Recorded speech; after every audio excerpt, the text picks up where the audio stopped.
We also have another $25 donation from Ghoul02 saying, "So you want to dance, eh? Let the games begin, Alta." Got a little bit of a donation war going on here, it seems. And then we have $25 from Anonymous saying, "That was a really entertaining run of FFT by El Magus. Thank you very much for the great time while I'm working late at the office."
So as we're continuing setup right here, I would just like to remind everybody that this is RPG Limit Break, raising money for NAMI, the National Alliance on Mental Illness.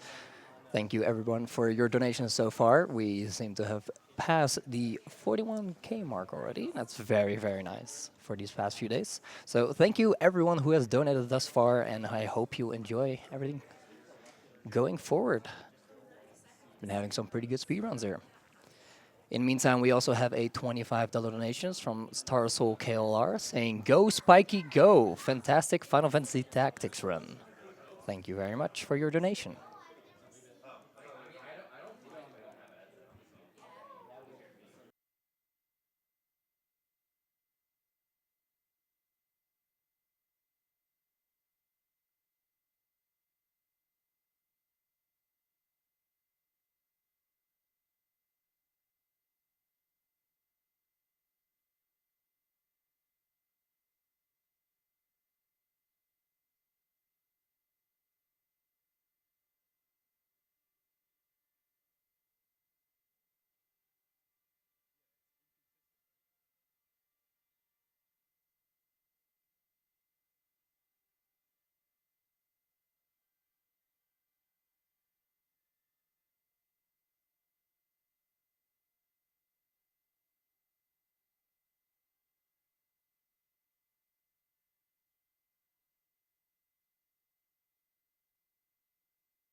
We have another donation from Tiny saying, well, it actually has no comment, but it's for another $150. So thank you very much for that, Tiny.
As we're setting up right here, I'd just like to remind everybody that we are here supporting NAMI, the National Alliance on Mental Illness.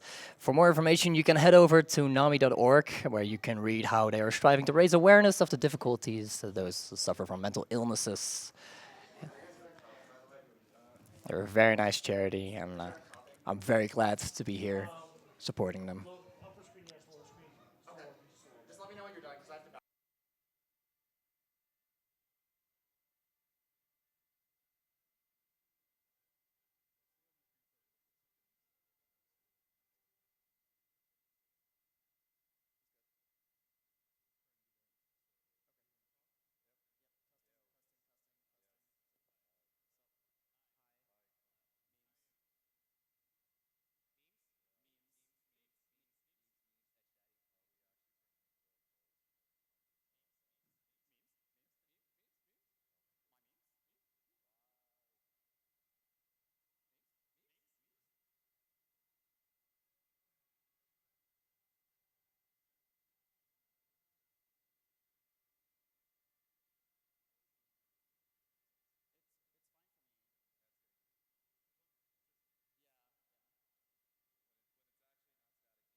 We have received a few more donations, so let's read those out, shall we? We have $50 from Kirby Master saying, Edge Daddy from Couch.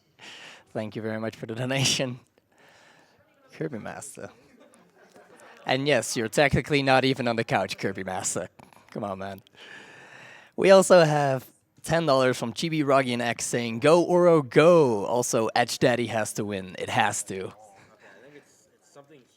So let's just give an update real quick on the donation war for the trainer name. Oh, currently in the lead, we have Mon Striker with $300. And then in second up, Edge Daddy with 252. With anything else, not even getting close.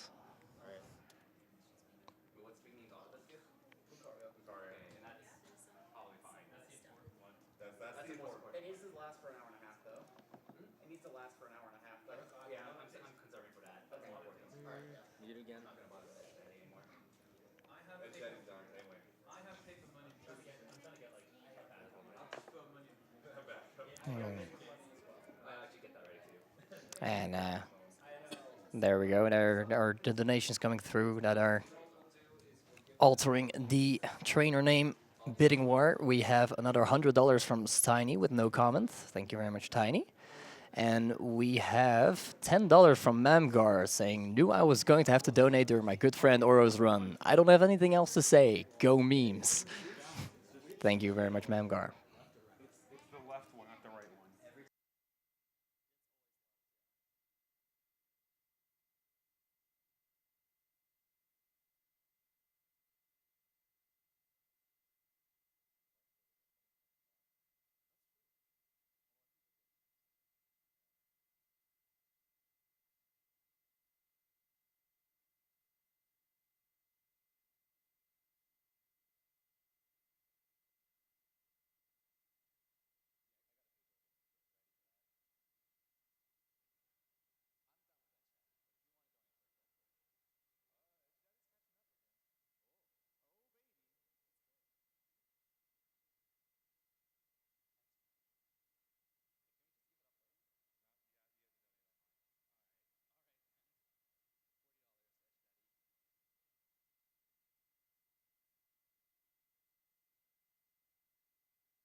So since we have the Pokemon X run coming up, let's just go ahead and go over all of the donation incentives, or rather the naming bidding wars for the run coming up. First up, we have the naming of the Chespin, which is currently leading with Spiky with $426, and second we have Ponte E4 with $125, Oddish with $9, Bad Breaks with $7, Taiho with $1, and Jeff with $1.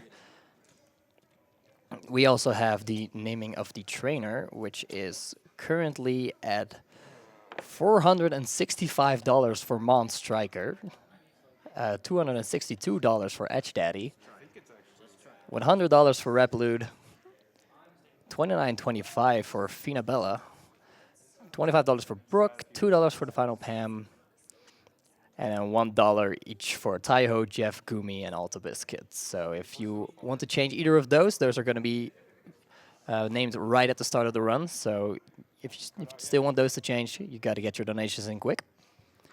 But later on in the run, we also have coming up the naming of Halucha, which is currently leading with RPG Jerkbird with $360, and just plain old Jerkbird at $35, and then $1 each for Taiho, Nacho Libre, and Jeff. And last but not least, we have the naming of Lucario, which is currently leading with a $138 for Alta Biscuit, $101 for Taiho, $40 for Samidian, $35 for Lord Raw, $25 for Lucio, $6 for Jeff, and $1 for Fight Dog. So if you want to change any of the names for these Pokemons and the trainer, go ahead and get those donations in before, and for some of them during the run. In the meantime, let's see if we have any more donations. Yes, we do. We have $90 from Anonymous saying, "'Cause I can." Thank you for your donation. We have $420 from our Georgie saying, "Essay diagnosed schizophrenic. I love what you're doing for mental illness, and this is why I thought I'd donate. Although it's a small amount, it's what I could do. Thank you very much." We also have $60 from Anonymous, no comment. And another $15 from another Anonymous saying, "Greetings from Germany. Let's try that Pokemon thing with Monstriker again, Kappa." And then last but not least, we have a $3 donation from Gumi on the couch saying, "Hi, Alta Biscuit." We're doing that. Yeah, that's good. We'll have to worry about anything else later. All right, okay. Let me balance it. Thank you all very much for your donations, everybody. Okay, how's As the we're podcast just now? continuing to set up here with Pokemon X. So good? We'll be starting in not too long, don't you worry.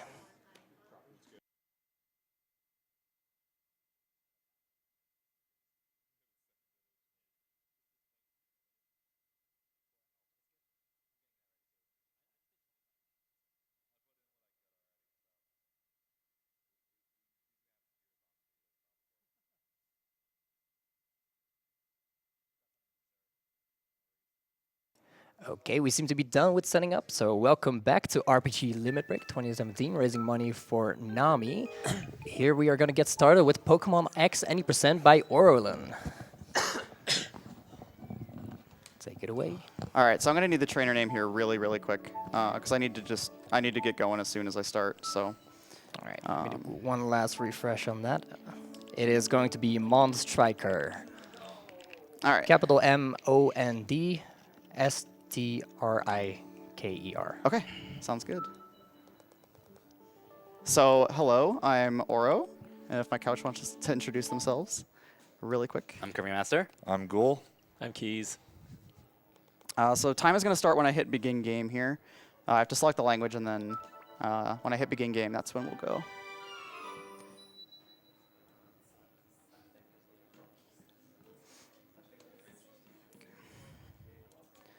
All right, so 3, 2, 1, go. Woo! All right, so this is Pokemon X. This is one of the 2 Generation 6 games that are about 4 years old, I think, now. So the first thing I'm going to be doing is picking the female trainer. The female trainer is actually really important in this generation because there's one fight the first rival fight, in fact, which is going to come a little over an hour into the run, where the rival's Meowstic is not only a different form based on whether the opposing rival is female or male, but it also determines their nature. So the male Meowstic has a minus speed nature, which is absolutely required for the fight to work out correctly. There's very little in the way of other differences, though, so that one is just that impactful that I have to do this. Oops. All right, there we go. So I'm going to need Chespin pretty quick here, but not right away. So that's coming up in about 4 minutes if you still want to get last-minute donations in for that. Yeah, Chespin is currently leading with Spiky at $426, and then the runner-up is Pawn to E4 with $125. So you want to change that? Be quick about it. So we get this quick little cutscene where we're going to be rudely awakened by this little fletchling that I guess it just flew into our house. But it's just going to peck us on the head and force us out of bed on our first day of being a Pokemon trainer. So as soon as I get out of bed, I'm going to do a couple settings that are pretty typical for Pokemon games. Setting the text speed to fast, turning the battle animations off, and setting the battle style to set so it doesn't ask me to switch out after every fight. I'm also going to be activating L=A just to help with my text bashing a little bit, because this game can get pretty rough on my hands, and this makes it a little bit easier on me. We also have an adorable Pikachu Special Edition 3DS XL when we wake up. Strangely enough, the boy trainer doesn't have that. I believe he just has a generic like blue 3DS, which is kind of lame. Boo. So one thing you're going to notice on the bottom screen, and it's going to be pretty apparent the whole game, is that I have the wireless communication disabled. So Gen 6 introduced a mechanic called O-Powers, where people on the internet could randomly send you these things called O-Powers, and what they would do is give you random experience boosts, attack increases, various stat increases like that. A bunch of effects that would really skew how a speedrun plays out, and because they're sent randomly from people on the internet, there really would be no consistency to it, and you could sit there with a second 3DS and pump O-Powers into yourself, but it takes a lot of interest out of the routing for the game, so we don't allow them for speedruns of this game. So this is one of the few Pokemon games where we're not going to be given the starter Pokemon by the professor. We're going to be given it by our friends. So we've got a bunch of friends in this game. Tierno, Trevor, Shauna, and our rival. And they just want to hang out and give us our first Pokemon. So yeah, I'm going to need the Chespin name in just a sec here. Kirby, please.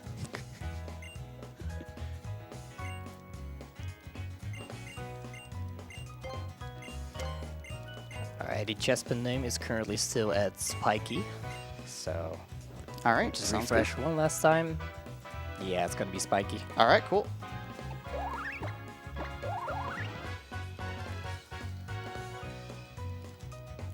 So Chespin is important not because he's necessarily the best starter in the game, but he manipulates the Pokemon that your friends have. So Shauna's going to have the Pokemon that's weak to yours. Or weak, yeah, I said that right. Which is going to be Froakie. Yeah, and your rival's, your rival's going to get the one that's better against yours, so Fennekin. That's going to be really important because it is just a lot easier to kill both of those Pokemon than it is Chestnut and all of its previous evolutions. And Chespin, sadly, is not going to see that much screen time, but it does do us a little bit of good in the beginning here. And we're going to be seeing what we move on to in not too long. This game's pretty unique in that it's one of the very few Pokemon games in which you use more than 2 Pokemon very significantly in the run. You'll see which Pokemon we move on to as we go through, but in general, we don't stick with any one Pokemon for too long until we get to a specific Pokemon later. So we're going to get our first rival fight here. This is going to be with Shauna instead of our actual rival. And this fight's really, really easy compared to first rival fights of any other Pokemon game. So not only does she use a Pokemon that's weak against ours, but normally you don't have a move that's actually able to take advantage of that. In this game, they started giving you your weakest elemental move right off the bat. So we're going to have Vine Whip to just destroy this Froakie with. If this Chespin is good or I get a critical hit, I can defeat this Froakie in a single turn. But most of the time you get a 2-turn fight here. And I'm definitely not going to get a 2-turn with Growl on turn 1. So this is probably going to be a 3-turn, actually, which is kind of unfortunate, but not a big deal. And I'm going to get a quick peek at Chespin's stats here. The only thing that really matters on Chespin from here out is attack and speed. If I see low speed values here, it's going to make running away from encounters really difficult. That's a good speed value. Actually, good attack, too.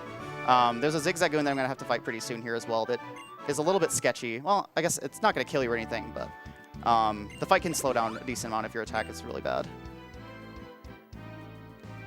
So we got a letter from the professor that we're going to have to give to our mom to tell her that we're off on our big epic Pokemon journey.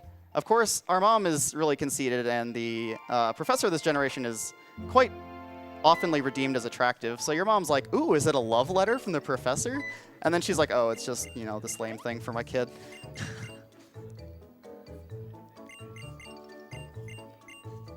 So for our journey, she's going to go ahead and give us the town map and ask us if we know how to use it already, which is a little bit faster to say yes. She gives us a couple extra text boxes if we say no. And I always end up saying no during runs. So we'll see if I don't mess up the hardest trick in the game. All right, I did it. We're good. So now we're going to head out. Oh, yeah. Also, our mom is a Rhyhorn racer. I don't know why you would want to race a Rhyhorn. They're pretty slow. I feel like you'd want to race like Rapidash or something, but I guess people here in Kalos have weird ways to entertain themselves. Looks pretty spiky on their back. Yeah, this wouldn't even be also comfortable. like the whole ground was shaking as I was walking too. That's. I imagine if you had like even 3 of those, that would not be fun to watch. How do you sleep? Very carefully. You just make sure the Rhyhorn's asleep first.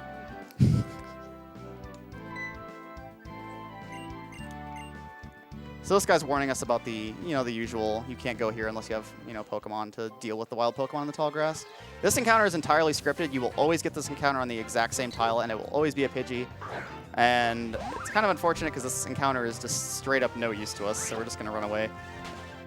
In Sun and Moon, the first encounter that they do this with is a Pick-a-Peck that is actually useful, but this game it's not, sadly. So on this first route here, we're going to want to be catching a Bunnelby to trade for the next Pokemon we're going to be using. Unfortunately, Bunnelby is a 20% encounter, and it can troll you quite a bit. And our rival, every single run, rubs it in by finding one first try. He's such a guy. That cracks me up because I'll get into these runs late, and I'll see this catching tutorial and not see the Fletchling and think, oh, they found their Bunnelby already. That's great. Nope. So we just have our typical little capture tutorial here. The funny thing is, your rival is clearly not very educated in Pokemon mechanics because every Bunnelby on this route is a 100% guaranteed catch at full HP, and he just, has to teach you to weaken it first. But he actually just doesn't know what he's doing. What a loser. Yeah. This has 50 Pokeballs, like just out of nowhere. Just in case the Bunnelby breaks out. He's gracious enough to give us 10 of them afterwards. It's even better because his Bunnelby never shows up at any other point in the game, does it? Yep, he never uses it. I actually never really even thought about that. He never uses a Fletchling anywhere else either. My theory is that he trades it to Tierno because Tierno winds up with a Talonflame later in the game. But that's just, a little theory of mine. Just a guess. That makes sense. They're all friends after all, so maybe it was just a gift. I'll disagree for the sake of disagreeing. Thanks, Keys. Yeah, no problem, buddy. I have a reputation to keep. All right, so we're going to try to get the Bunnelby encounter here. Hopefully it's pretty quick. Nope. That's not a bunny, unless I'm very confused on my animals, which I might be. Who knows? I don't know, man. Looks like a bunny to me. So as you're getting these Bunnelby, do we have time for a quick donation? Yeah, go for it. All right. We have $25 from Keizaron right there on the couch. Hi, Keys. Hi. Thanks again, Keys. Saying, here's the money I promised for looking like a Buster in Sapphire. And we also have $10 from Factories Far Away, saying, I couldn't help but donate to during one of my favorite franchises. As someone whose family has been deeply affected by the mental illness of my mother, whom was hospitalized on and off throughout my childhood, this cause resonates deeply with me. On a lighter note, due to time zones, I unfortunately missed the cute Keizaron's Pokemon Sapphire run. So I felt I should comment now. Your socks with sandals are a fashion disaster. Luckily, your amazing hair and speedrun skills make up for it. Good luck to Ouro on the X run, and donation goes to Runner's Choice, which I believe is naming Lucario Alta Biscuit. That is correct. That's 4th try, isn't it? That was like haters 5th, I think. I wasn't counting. 4th or 5th. That seems average. That's perfectly tolerable, though. This is the unfortunate thing about this game is you don't have to reset over your starter stats because you barely use it, but you do have to reset over catching Bunnelby. So, it is what it is.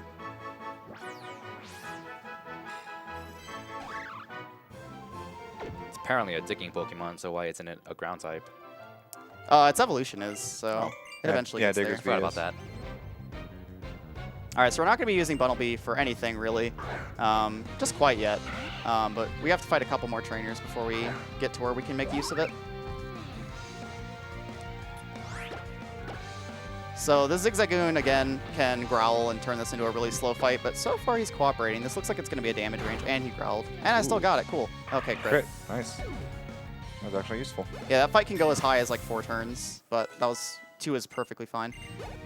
2 is actually fairly uncommon, so I'll gladly take that. So we're going into Santaloon Forest here, and for those of you who haven't played this game and are pretty familiar with Gen 1, the layout of this area is going to look very familiar. This game was kind of Game Freak's attempt to bring in a lot of people that skipped, you know, like Gen 3, Gen 4, Gen 5. So there's a lot of callbacks to Gen 1 in this game. This is just the first of many that this looks exactly like Viridian Forest's layout. So Shauna's going to be nice enough to give us a Paralyze Heal. This is actually going to be useful, potentially. Hopefully it isn't going to be useful, but... So we have time for a few more donations if you've got any while we get through here. Yes, we do. We have $1 from Djumbi saying, shout out to my friend Ben Epley, aka B. His favorite game is Star Ocean till the end of time, so I'm really hyped for that run tomorrow. This donation is going to name Jespin Jeff, because it only has $1 and needs another dollar to be friends with. We also have $1 from Azrael Yule. I don't typically watch marathons because ADHD, but I appreciate what y'all are doing here. Greetings from Canada. Also, hi Zoe, you nerd. And then we have another $25 from Joe Mama saying, I hope you brought your bazooka to the Culex fight. Thank you for your donations. I like it right there. Kalen was like, do you need any Pokeballs? He just walked past me and goes, oh, okay. Yeah, so he's actually really annoying there. If you walk in a certain way, he just like completely blocks your path, and he just is like, hey, buddy, hey, you need some stuff? Like, and you have to move in a very specific way to make sure he doesn't block you. And it's really easy to mess up. That was a really good 2-turn fight. Doesn't matter that I got paralyzed because we're not going to be using Chespin anymore, sadly. He is going to get to hang out with us for a little bit longer, though. And actually, Ghoul, if you want to talk about some old strats As I say, in a really, really, really early version of this route, Chespin was actually used for a much longer period of time because he has access to rollout, which is basically makes him the only starter that's actually capable of beating the first gym. The first gym is a bug-type gym, which Froakie really doesn't have anything that does good damage against, and she has a Surskit, which is water-type, so Fennekin really can't do anything. So the only real Pokemon that could get through it was Chespin using rollout. It would just roll out and basically body everything for a little bit. So that's not done anymore since we found a much, much, much better alternative, which you'll see just in a little bit here. It's really a shame that Surskit exists too, because Fennekin being good in the early game would be so good. But I feel like it would get walled at the second gym even then, though. But yeah, I mean, you'd still probably use Hawlucha. Yeah, I mean, it's a donation incentive. Yeah. They know Hawlucha is somewhere in there, but yeah. Something I was going to bring up that actually is kind of, it's going to be more relevant to even a little bit, but this is the first Pokemon game to be actually fully in 3D, although right now everything is still fully grid-based, so we can move in 8 directions essentially right now. That is going to change in a little bit. It's going to be a weird hybrid system once he gets his roller skates, but that is something to keep in mind. The movement in this game is actually very, very interesting once we get there. So our good buddy Bunnelby that we worked so hard for is getting traded away for the beastly Farfetch'd. And Farfetch'd is actually going to carry us for a decent bit of the early game here. It's got, you know, not great stats, but they're considerably higher than anything we have access to now. It has really good typing for the early game. It can learn Swords Dance, which is going to come in handy really soon. It also starts with Aerial Ace, which is, you know, perfect for a bug-type gym right coming up here. Let's say a 60 power move is really powerful this early. Yep. 60 power in this game, right? Yes. The nice thing about this Farfetch'd as well is that it has partially fixed stats. It's always Jolly Nature, which is a boost to speed and decrease in special attack, which we don't need. And it always has max speed IVs. So basically, to explain IVs really quick, every stat on every Pokemon you catch is going to have a randomly generated number from 0 to 31 that determines how high the stat will go. Each IV point ends up being an extra point in that stat at level 100. So this Farfetch'd is as fast as it can possibly be. Every other stat on it is random, unfortunately. But we don't have a detrimental attack nature ever, so that's going to help us out a lot.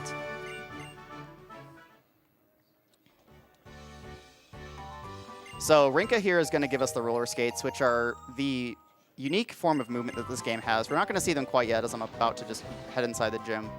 But basically how this game's movement works is if you're not on a bike, this game does still have a bike. If you use the circle pad to move, you'll get on your roller skates and move around with those, which are much faster than running.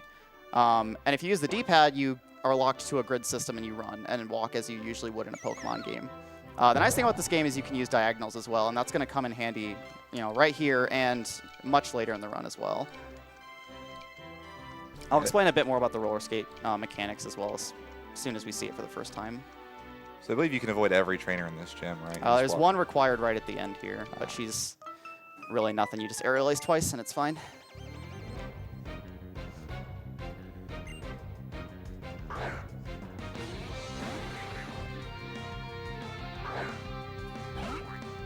So to explain tech smashing really quick, since I have a second, every Pokemon game before this, when you set the tech speed to fast, the text doesn't accelerate any faster than that.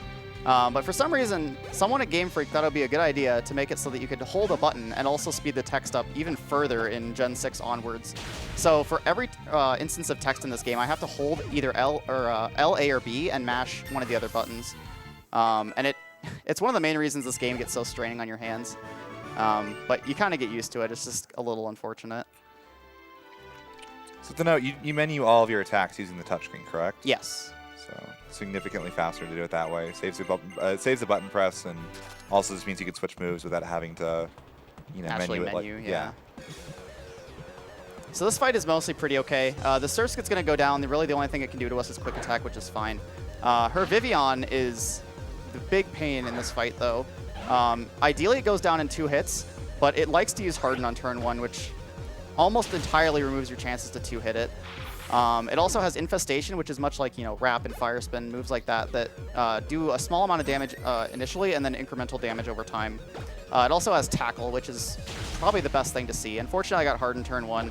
Unfortunately, what this means is she's probably going to get knocked into heal range and waste about 2 turns. Which, yeah, she did. Infestation's also kind of a bad move to get because the damage really racks up. Obviously, Farfetch resists the initial hit, but the incremental damage is not resisted, so I'm taking fixed damage here, and it can get pretty scary. It doesn't really matter So you how also low have the Farfetch animation comes. as well. Yeah, that's also a thing to consider. But yeah, this was a fine fight. I'll take that. Not the best, but... So Farfetch is going to hit level 13 here, which is the main place that I look to see how good the Farfetch'd is. So 25 attack is max here. It looks like I'm going to get 20. Oh, I actually got 25. Okay, my defense is really bad, though. 19 is as low as my defense will go. So this Farfetch'd is really good in areas, but not so great in others. We're also going to learn Knockoff, which is a move that used to be pretty terrible. It used to be 20 base power, and it didn't do anything other than knock the item off, or the hold item off from the opposing Pokemon. However, in Gen 6, they buffed it to 65 base power. It's either 60 or 65. And it goes up to 90 base power if it actually successfully knocks a move or an item off. That's going to be very handy for us for a couple pokes coming up.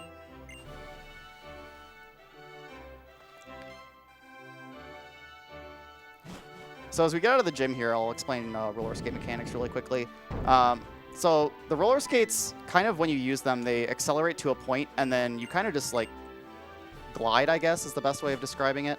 But if you release the circle pad and tap it again forcefully, it accelerates you to full speed again. So there's kind of a rhythmic like repressing of the circle pad that you end up having to do to move optimally in this game. And it isn't so bad when you're on straightaways, but when you have to turn while you're doing it, it gets really tricky. And the circle pad likes to kind of mess up your inputs a lot and just kind of throw you in random directions whenever you re-hit it. So it can get a little sketchy in some areas. So right here we get the EXP share, and this used to be just a held item you'd give a Pokemon that would allow them to get experience in the back line of your party as though you swap them in.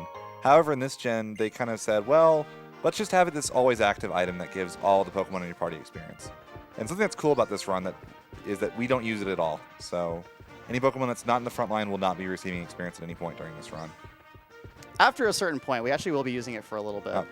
I stand corrected. Once we get Lucario, we'll still be using Hawlucha for a little bit. And we do still want Lucario to get experience during the gym that we use Hawlucha for still. And that's going to be pretty important. It's going to get Lucario an extra level or so. So one thing I'll mention, because this route showed it off pretty well, a lot of other Pokemon games have a large focus on, spinners and things like that. This game doesn't have that many spinners. If I had to count the number of spinners that are, a threat in this run, it's probably, I could count it on one hand. Most of the trainers in this game are on cycles, so dodging them is entirely execution and 100% consistent, which is really, really nice. Nice So, perspective. yeah, this is the main city in the game. It's like the big central hub, and it gives you this kind of weird camera angle for it, which is both cool and a little bit annoying. It also makes it really easy to get lost here casually. I can't tell you how many people I've heard say, oh, I've got lost in Lumios, because I have no idea where I'm going. They give you a map at the top left, but it doesn't give you any indication of, where you actually are on the map. It just shows you which, quadrant you're in. So about, half hour or whatever we are into the run now, we're finally going to meet the professor. And he's going to give us a second starter. This is yet another Gen 1 callback. So we're going to be getting either Squirtle, Charmander, or Bulbasaur here. Unfortunately, they don't get used, but, they actually used to use Charmander, if Ghoul wants to elaborate on that a little bit. Yeah, so one of the fun things in this run is Charmander gets Dragon Rage at level 10. No, he comes at level 10. It's like level 15-ish. So very early, and getting Dragon Rage really early in a Pokemon run is great because fixed 40 damage every time. The problem with Charmander is that he gets bodied at the second gym, and it's the problem with almost every Pokemon that we could find for the early part of this game. So he works for up to a point and is actually pretty decent, but he's not nearly as good as Farfetch'd, especially because another benefit to Farfetch'd is since he's a traded Pokemon, he also gets the boosted experience as well. So on the second floor of this lab, I grabbed some luxury balls. Those are going to be important. 2 of them I'm going to be selling, and 3 of them are for catching Hawlucha. Hawlucha's friendship is actually going to be extremely important, and luxury balls have the added effect of doubling any friendship gain you get from any Pokemon that's caught in one, and that's going to be absurdly helpful. But yeah, before we get our Kanto starter here, we're going to have to fight Sycamore, and he has 1 of each of them. Thankfully, Farfetch'd can make pretty handy work of all of them. So the other reason they tried to do this is they're trying to give you kind of a Mega Evolution, a Pokemon that will guaranteed Mega Evolve eventually. So, again, not particularly important for the run, but that was kind of the other decision behind giving you a free Kanto starter. So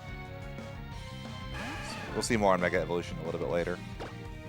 So Squirtle's annoying. It, like the Vivian, can also use Withdraw and increase its defense. Fortunately, this is a damage range. Okay, I got it. And I got a crit. Nice. All these ranges I'm just critting, so I guess that works.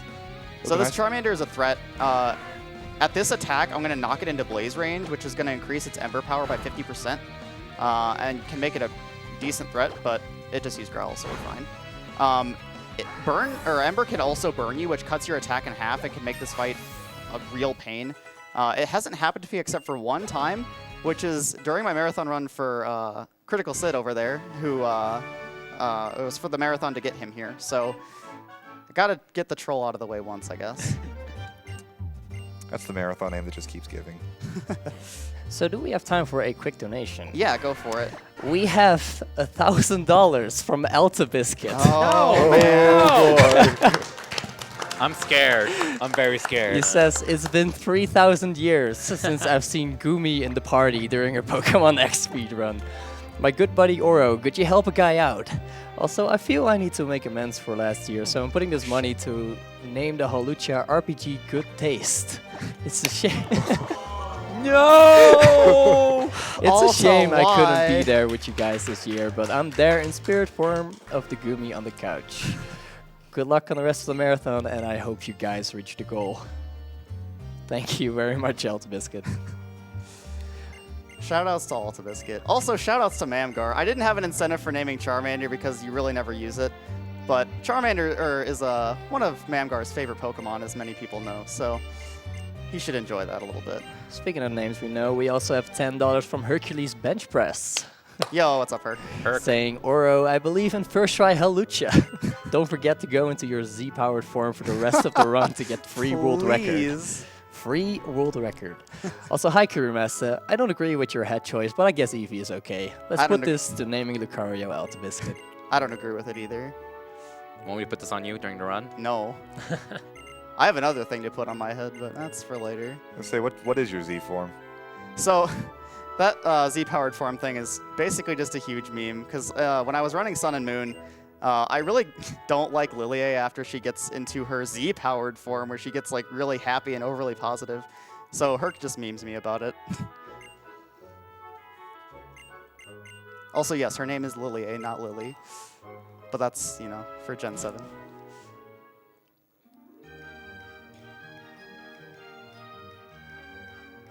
So we got a bunch of dialogue with our friends here. I kind of just talked through all of it because it's, you know, kind of boring. But we're going to have a little shopping trip here. We're going to be stuffing some other Pokemon that we don't need anymore into our box because there's a double battle coming up. And if we only have one Pokemon in our party, we can completely skip it. That's a pretty common theme in a couple other Pokemon games, but it's apparent here as well. So we're also going to box heal Farfetch'd. Anytime you put a Pokemon in your box and take it back out, it fully heals it for free, which is really nice. Not that healing ever costs you money, but, you know. I'm trying to think what other games definitely do that. I know all the Gen 3 games definitely take major advantage of that early. Do you know of any others, Keys? Well, yeah, Gen 4 games do it as well. Sapphire and Ruby actually don't, just because double battles are optional. Like, you have to actually talk to them to do it, which is really weird. But then in Emerald, they're like, we're going to force this down your throat. The nice thing in like Platinum, for instance, is double battles can be broken up, and you can fight the trainers individually in a lot of circumstances. So a lot of times they're on ops for that. Yeah. I guess that makes sense. They do that a lot, because didn't they introduce like flying battles, and all of those in this game are Yes. completely optional? Yeah. So Seems I to be think a trend. they're just, and then rotation battles in Gen 5, I think all of those were completely optional. And there's one required fight, and other than that, Yeah. Yeah, there's the triple battle in White 2. yeah, Black it's, like, White 2. it's essentially like a tutorial of it. Yeah. It actually ends up being one of the more brutal fights in the run, but Yeah. I think in Black 2 it's a rotation battle, and in White 2 it's a triple battle. yeah. So, And that's the only reason why you pick White 2 over Black 2, other than like the boat. yeah. The boat has like a different layout for trainers. So that red-haired guy, he looks kind of suspicious. Who's the Team Rocket of the game? It's Team Flare, and their color scheme revolves very heavily around like a scarlet, orangey red. And, you know, that was his hair, so he can't possibly be the leader of said organization. Looks like a good guy. There's no way. Also, that really fancy-looking girl probably is not the champion. There's no way. So, Tierno's going to call us here and want a battle on the next route. Thankfully, we just got a TM for Swords Dance, which is a move that boosts your attack by 2 stages, which is an absurd amount. And giving it to you this early in the game is just really broken, quite frankly. And it's going to get us through his Corphish pretty quickly. Also, this is the guy that gives you access to the O-powers that I mentioned earlier. He's actively encouraging us to cheat in speedruns, and I don't approve of it. To note, TMs in this game can be reusable. I believe they started that in Black and White Gen 5. Yes, So you can use Sword Stance as many times as you want. which is definitely going to be useful.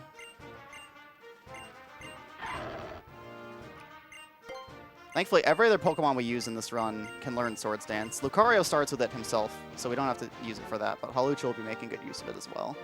Basically, that means we never have to use X attacks, I believe, right? Yes. There's like 3 that I got from that guy at the start. We're going to be using a couple of those. One of them is for a safety strat, which I hopefully will not have to do. X items also have the benefit of giving you a few points in friendship, so that's going to help Hawlucha a little bit as well, just kind of pushing him towards the threshold that we need. But I'll get into that a little bit more later. So this is going to be a pretty simple fight. I'm just going to Leer to lower his defense, set up a Swords Dance, and one-hit him with Aerial Ace. There's really nothing he can do back. This next route can be kind of tricky because of the cycle-based trainers that I mentioned before. There's a couple trainers towards the end that are pretty tight on their timing, but it's still pretty lenient. But if I mess up any of the earlier movement, I could very easily hit a trainer or mess up the cycles.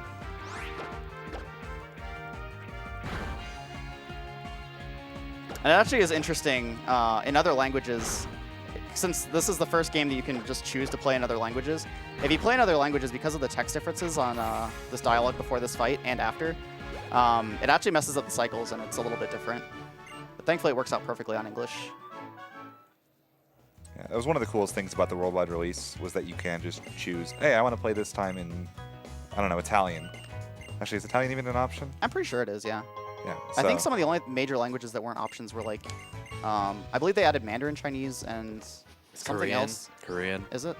I think Korean's actually even just on the cart still. Really? Yeah, 'cause I'm pretty sure it was in Or ass, at least. I was but just could be joking wrong. because I'm Korean. Yeah, there were 2 languages that were added, I believe, in Sun and Moon, so I don't remember what those are. I know Mandarin was one of them.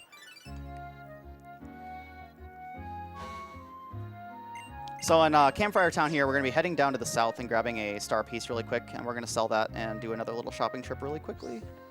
Also, before the run, I didn't really mention this, but I set the day to February 14th, which is obviously Valentine's Day. There's a house in this city that the lady inside will give you 1 sweetheart on any day that isn't Valentine's Day. On Valentine's Day, she gives you 5, and those are, again, going to be very crucial for increasing Halucha's friendship. And also just, you know, small little healing items. Oops. The menus in this game are really finicky. They optimize them a lot in ORAS, but this game, there's a lot of times where you just tap things and it just doesn't respond.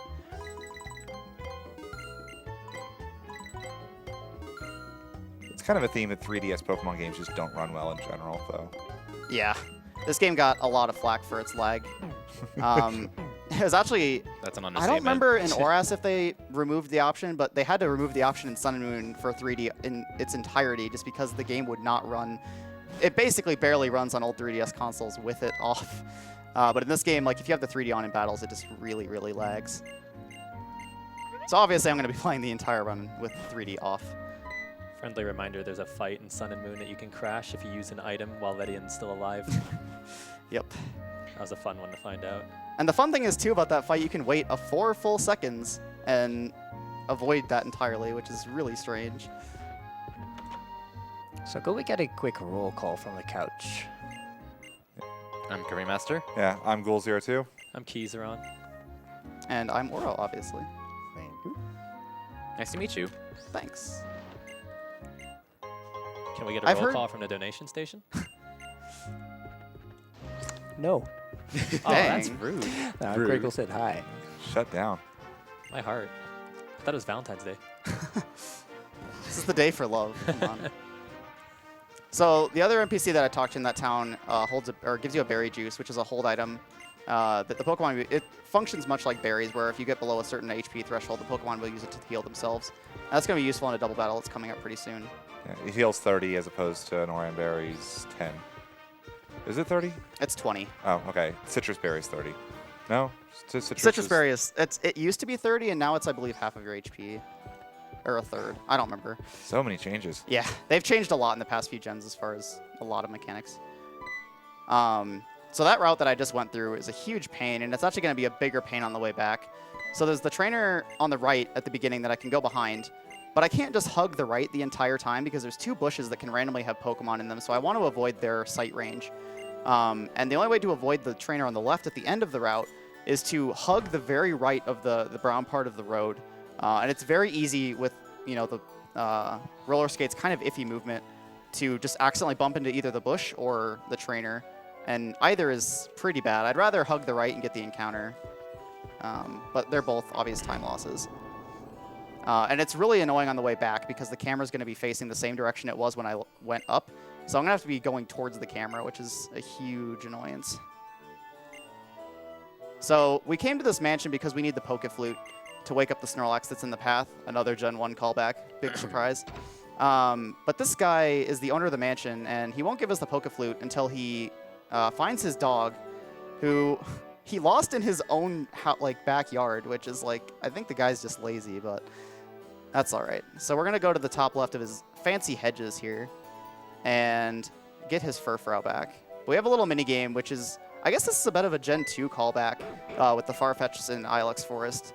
But we're going to have to use Shauna to help bait this Furfrou into a position where we can nab it. So she's basically telling us here, oh, we need to get it into that dead end, and we have these 3 spots where I can stand, and she has to point each one of them out. Thanks, Shauna. But we're going to have her stand right here in this first one, and then bait I don't know why the Furfrou isn't in the cutscene there, but we're going to bait it up, and then talk to her to get her to move again. And then go up here, and stand her here. And then we're going to go up. So it's very important that I manipulate Shauna's movements the way that I just did, because if I talk to her in any other spot except the center, she takes time to move into the center, and it's also just really easy to talk to her if you can just manipulate her into the center and turn around. So now that the guy has his fur back, he wants to celebrate with a fireworks display. So we have to go back into his house and go upstairs for a neat little firework cutscene. So lazy and rich. Yeah, Okay. the very definition of privilege. I can't help but feel the game's just trying to show off the 3DS, this power here, Oh yeah, that's definitely the and case. then kind of lags everywhere. So there's a free rare candy there. We're going to need 2 rare candies when we get Halucha to push it into a little bit of a more usable range. It's going to be really under-leveled when we get it. So every level we can get helps.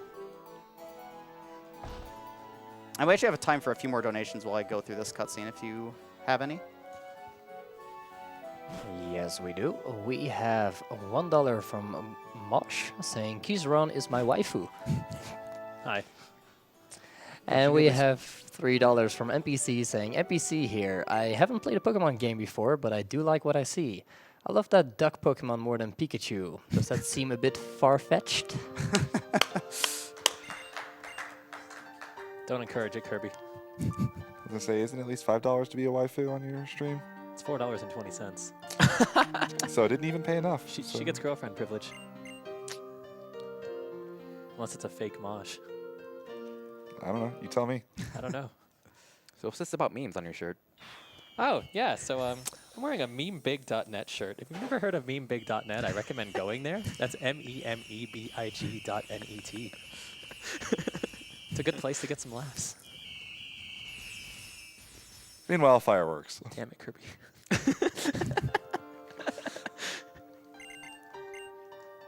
So now that we've watched the rich guy's fireworks and he's done showing off, he's finally going to give us the Poke Flute so we can get past that Snorlax. And for some reason, his Butler's going to give us a TM for Protect as well. I don't really get that, but it's not going to come in handy at all either. Unfortunately, in this gen, since all the TMs are infinite use, you also can't sell them, so we can't even really use it for money, which is definitely a thing in older generations. Yeah, I know. Like, especially, the first one that comes to mind is Gen 1. You sell the TM that Brock gives you Yes. for a lot of money very early.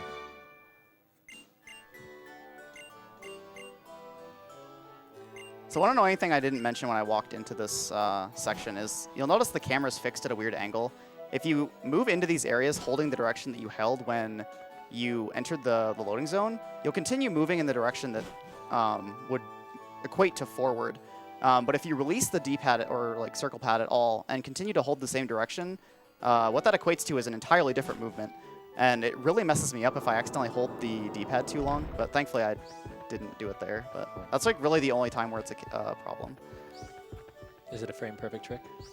Basically, yeah. Well Let's done. go with that. What's the FPS of this game? I believe it's 60? I actually don't know. Man, you're really good at this game. Thanks. Nice. Look at those frame perfect skating. I took that a little safe, but I'll take that over hitting something. It's frame perfect safety. Frame perfect, pixel perfect. The annoying thing about this game as well with the roller skates is that since there's still a grid system under my feet, even though I'm not really operating by its rules, corners still kind of jut out weird, and it's really easy to get stuck on them, and that's going to be the case with the bike as well. So if you see me take corners a little bit wide, that's why. You really can't cut them too tight in this game. I love how that's called the Poke Flute, but he plays it like a clarinet. I also like how it said Snorlax opened its eyes. That's what its eyes look like when they're open. Is this the first game Snorlax actually stands up? I think believe so, yes. Like he kind of like progressively starts sitting up throughout Like all the someone Yeah, that's made a kind of- picture of that Yeah, on Facebook, yeah. and it's Yeah. hilarious. Like Gen 1, Gen 2, Gen 3, Gen 4, and he actually stands in like Gen 5 or something like that. Yeah. So our good friends are going to be annoying yet again, and this route is going to be a bunch of them bothering us. So they're like, "Ooh, this is the daycare. Let's come check it out." And you don't get a choice. But we are actually going to lie to them. So they're going to ask us at the end of this if we want to check the daycare out at some point. We're like, "Yeah, sure. Let's do that." And we're never going to do it. Yeah, maybe I will. I don't said know. You didn't Maybe. lie. Yeah, you're just saying, yeah, sure. And then at deciding, like, right afterwards, yeah, that maybe's a no. It's probably slower, I think.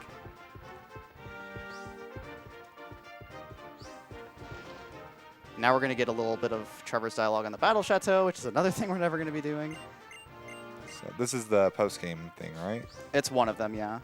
You can Similar do to it Battle progressively throughout the game, but it gets additional things added to it as you progress through the story. So I'm going to heal up here, give the Farfetch the berry juice that we just got. And I'm actually going to safety save here. This fight you don't actually have to win. But if I exit this fight too low a level, I can't really effectively repel or run away on some of the later routes. And that's going to lose us a lot more time than redoing this fight. Also, what got me one time is doing that menu next to that painter that you saw looking up. He turns around while you're in the menu and can fight you, and he has a Smeargle, and it's really annoying. So I've made it a conscious effort to make sure I do that menu after him. So this fight is a major pain. Basically, everything Trevor and Tierno have can just ruin you. So you really just want them to focus on Fletchling. You also want Fletchling to go away because Fletchling does almost nothing in this fight. Yeah, you can get through this fight pretty quickly without Fletchling dying, and that is optimal because the switch out animation to Breakson is pretty long. But we're getting pretty focused down here. I'm actually going to heal just to be safe. Because if we get hit by two things again, we're going to be in trouble. Would have been nice if Fletchling finished off Corphish there, but... Oh my goodness. I'm going to have to heal again. If I have to use any more super potions, I probably should just reset this fight. This is not good. God bless Marathon luck. Oh my goodness. Oh my All right, goodness. we're just going to start this over. This fight is one of the hardest fights in the early game of this game. It's just really, really brutal. There's just so much variance to it. Most double battles in speedruns are not very fun. Tate and Liza say hi. Yeah, this is karma for your Tate and Liza going well. I'm was gonna say- sorry, man. They- Made up for my Flannery. They're okay in Oras, I think, and every And my other one. Castle. They're Oh yeah, awful. they're free in Oras. So I think makes every single like Gen 3 runner hate Oras. Like, Alright, so hopefully this goes a little bit better this time. And for some reason this game makes you choose the target for Swords Dance even though you can only use it on yourself. It's kind of weird. Alright, so this is already going about as... Okay, that's good. That's not good. As long as you don't get paralyzed by Pikachu before Corphish dies, you're largely okay. Tierno still only has the one Pokemon, so now it's 2v1, and the fight should be pretty free from here. if that Corphish lived that with 1 HP. I would have been... That was actually a range that I got, so thankfully that worked out.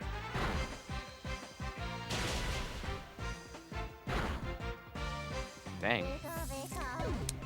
It's my favorite battle theme in the game, by the way. This game has excellent music. They actually have, you know, rather varied music for a Pokemon game in this game, I would say. All right, that was a much better fight. That was actually, like, nearly perfect. So yeah, as Ghoul said, if Fletchling dies, your rival switches into Breakson, which has better moves and better AI. So it kind of compensates for getting bad luck, but it still is slightly suboptimal. But you can attack your partner technically, right? Yes, you can. And that actually, I don't know if Garf still uses it, but it actually was a strat in Sun and Moon for a little bit. Because Hao is an idiot. I can confirm this. Shoutouts to Garfield the Lightning, by the way. He's going to be running this game at ESA this year as well. And he's a much better runner than I am, so be sure to check him out as well. He's my only good moderator in chat. Yeah, moderators? Surprisingly. Oh, wow. So this game's Pokedex is actually broken up into 3 sections, and we have to get it expanded by the professor's assistance here. Not really that significant, but it's just a neat little lore thing, I guess. So we're going to come around these ledges here and grab an HP up. This is going to be another crucial thing for Halucha's friendship. Almost every extra thing I'm doing before I get Halucha is for the sake of increasing his friendship. It's just that important and that picky.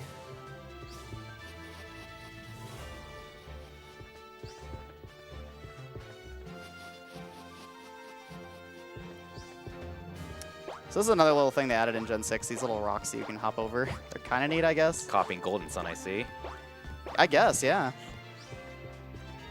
Okay, that's fine. I didn't mean to use that extra repel, but you have an extra, so it's not a big deal. It actually does potentially come into handy on this next route, but there isn't really room in the money route for an extra repel, and it's not super consistent to not get encounters here since you match the level of the highest thing in the route. So the way repels work is that if your lead Pokemon is a higher level than whatever you can encounter on the route, you don't get any encounters. But if you would roll an encounter that is of something of the same level as you or higher, you will still get an encounter. So Farfetch'd should be, I believe, level 17 now, and there are encounters on this next route that are level 17, so hopefully I can skip at least one or two. So Strimmer, why'd you enter the center without using it? Okay, so I entered that center because I'm going to be doing a Death Warp after I finish this cave that's coming up. And it's going to save the really slow process of taking this Rhyhorn back. You're going to see just how slow this movement is getting there. So this is one of Gen 6's big gimmicks, is these ride Pokemon that are scattered throughout the world. So there's Rhyhorn here, there's a Mamoswine later, and I believe that's actually it. There's a Go-Goat as well. Yes. Skiddo, actually, but you know, same deal. So this is basically the early version of Sun and Moon's ride Pokemon that you could use pretty much anywhere. But these are really, really slow and not really that fun to use, if I'm being perfectly honest.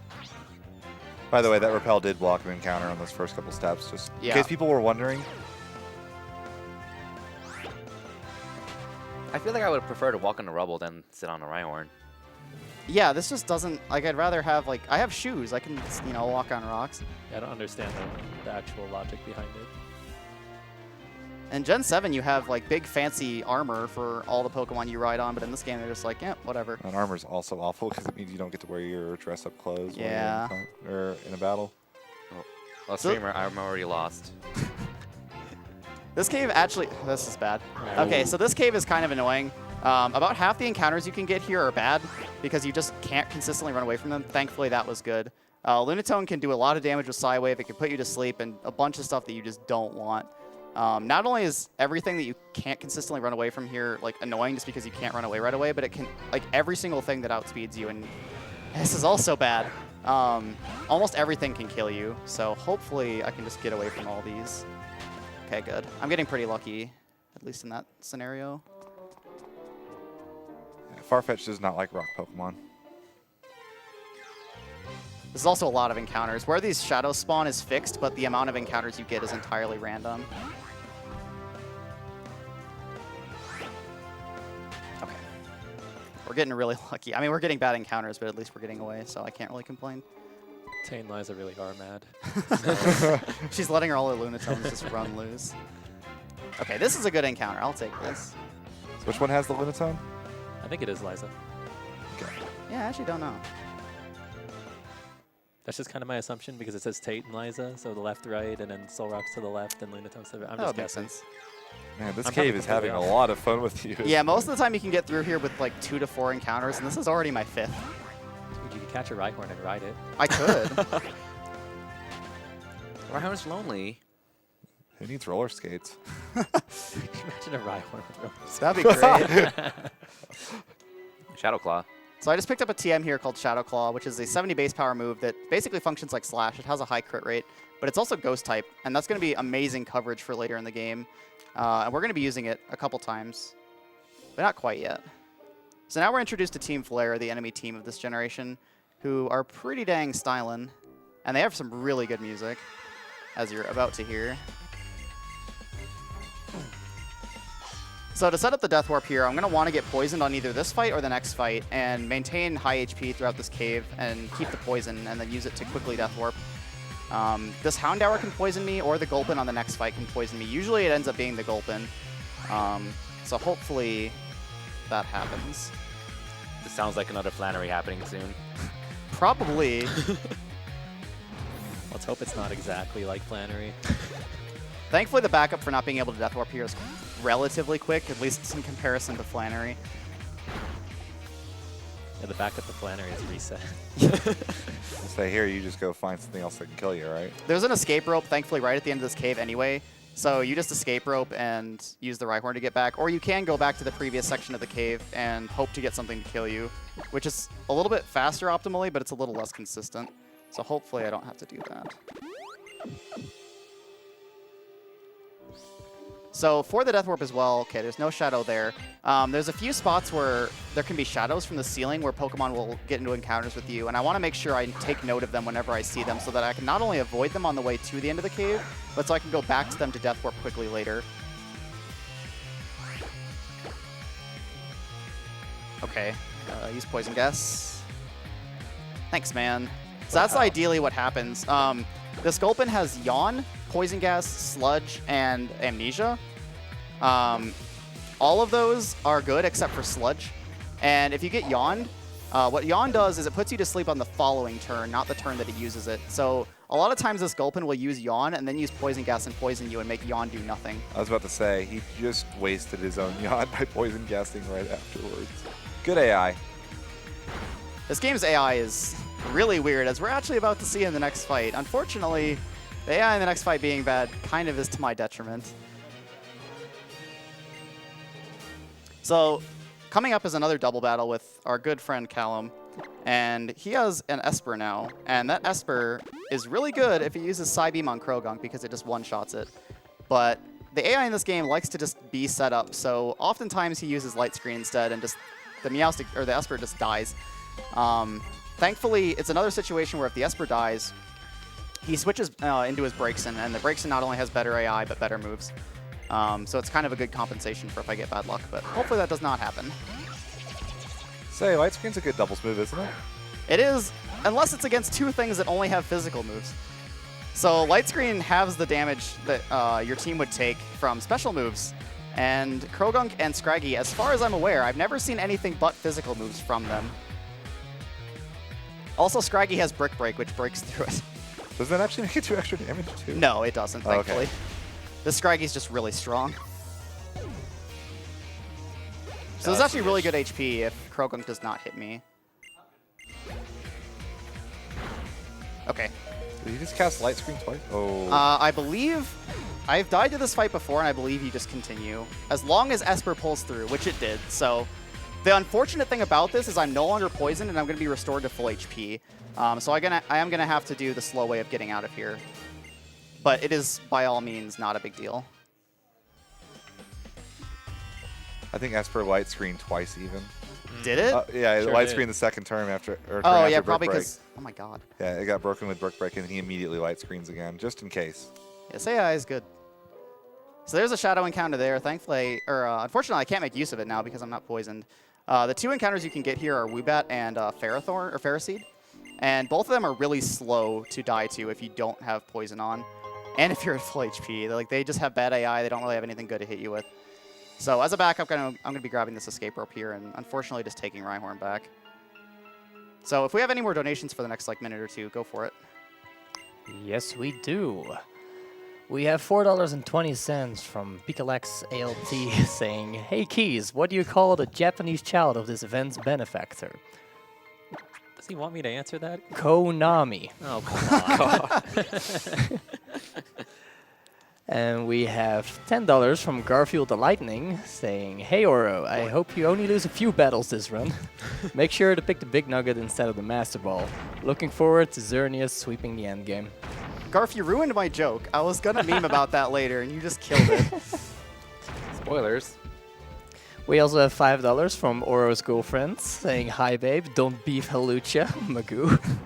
Thanks, love you. It's the actual username, Oro's girlfriend. Just Is that actually what she put? yeah, that's actually what Oh she my put. God. It's amazing. We have $5 from Anonymous saying Umaru Sleeper. I have a feeling I know who that is. I think I do too. Yeah. And then we have $10 from Anonymous asking, "Can you ask Oro his opinion on whether or not cereal is with water is soup or not?" I don't want to talk about it. There's worse food opinions I could go into. Do you really want that? And last but not least, we have $50 from Swerna with no comments. Thank you very much for your donations. Friendly reminder that pulp and orange juice is a crime. Are we going to fight right now? Yes. Ugh, unbelievable. So if Alta has any more money, we can actually name Lucario, Pulp, and Orange Juice. No. I would actually like to do a chat vote right now. Press 1 for pulp, press 2 for no pulp.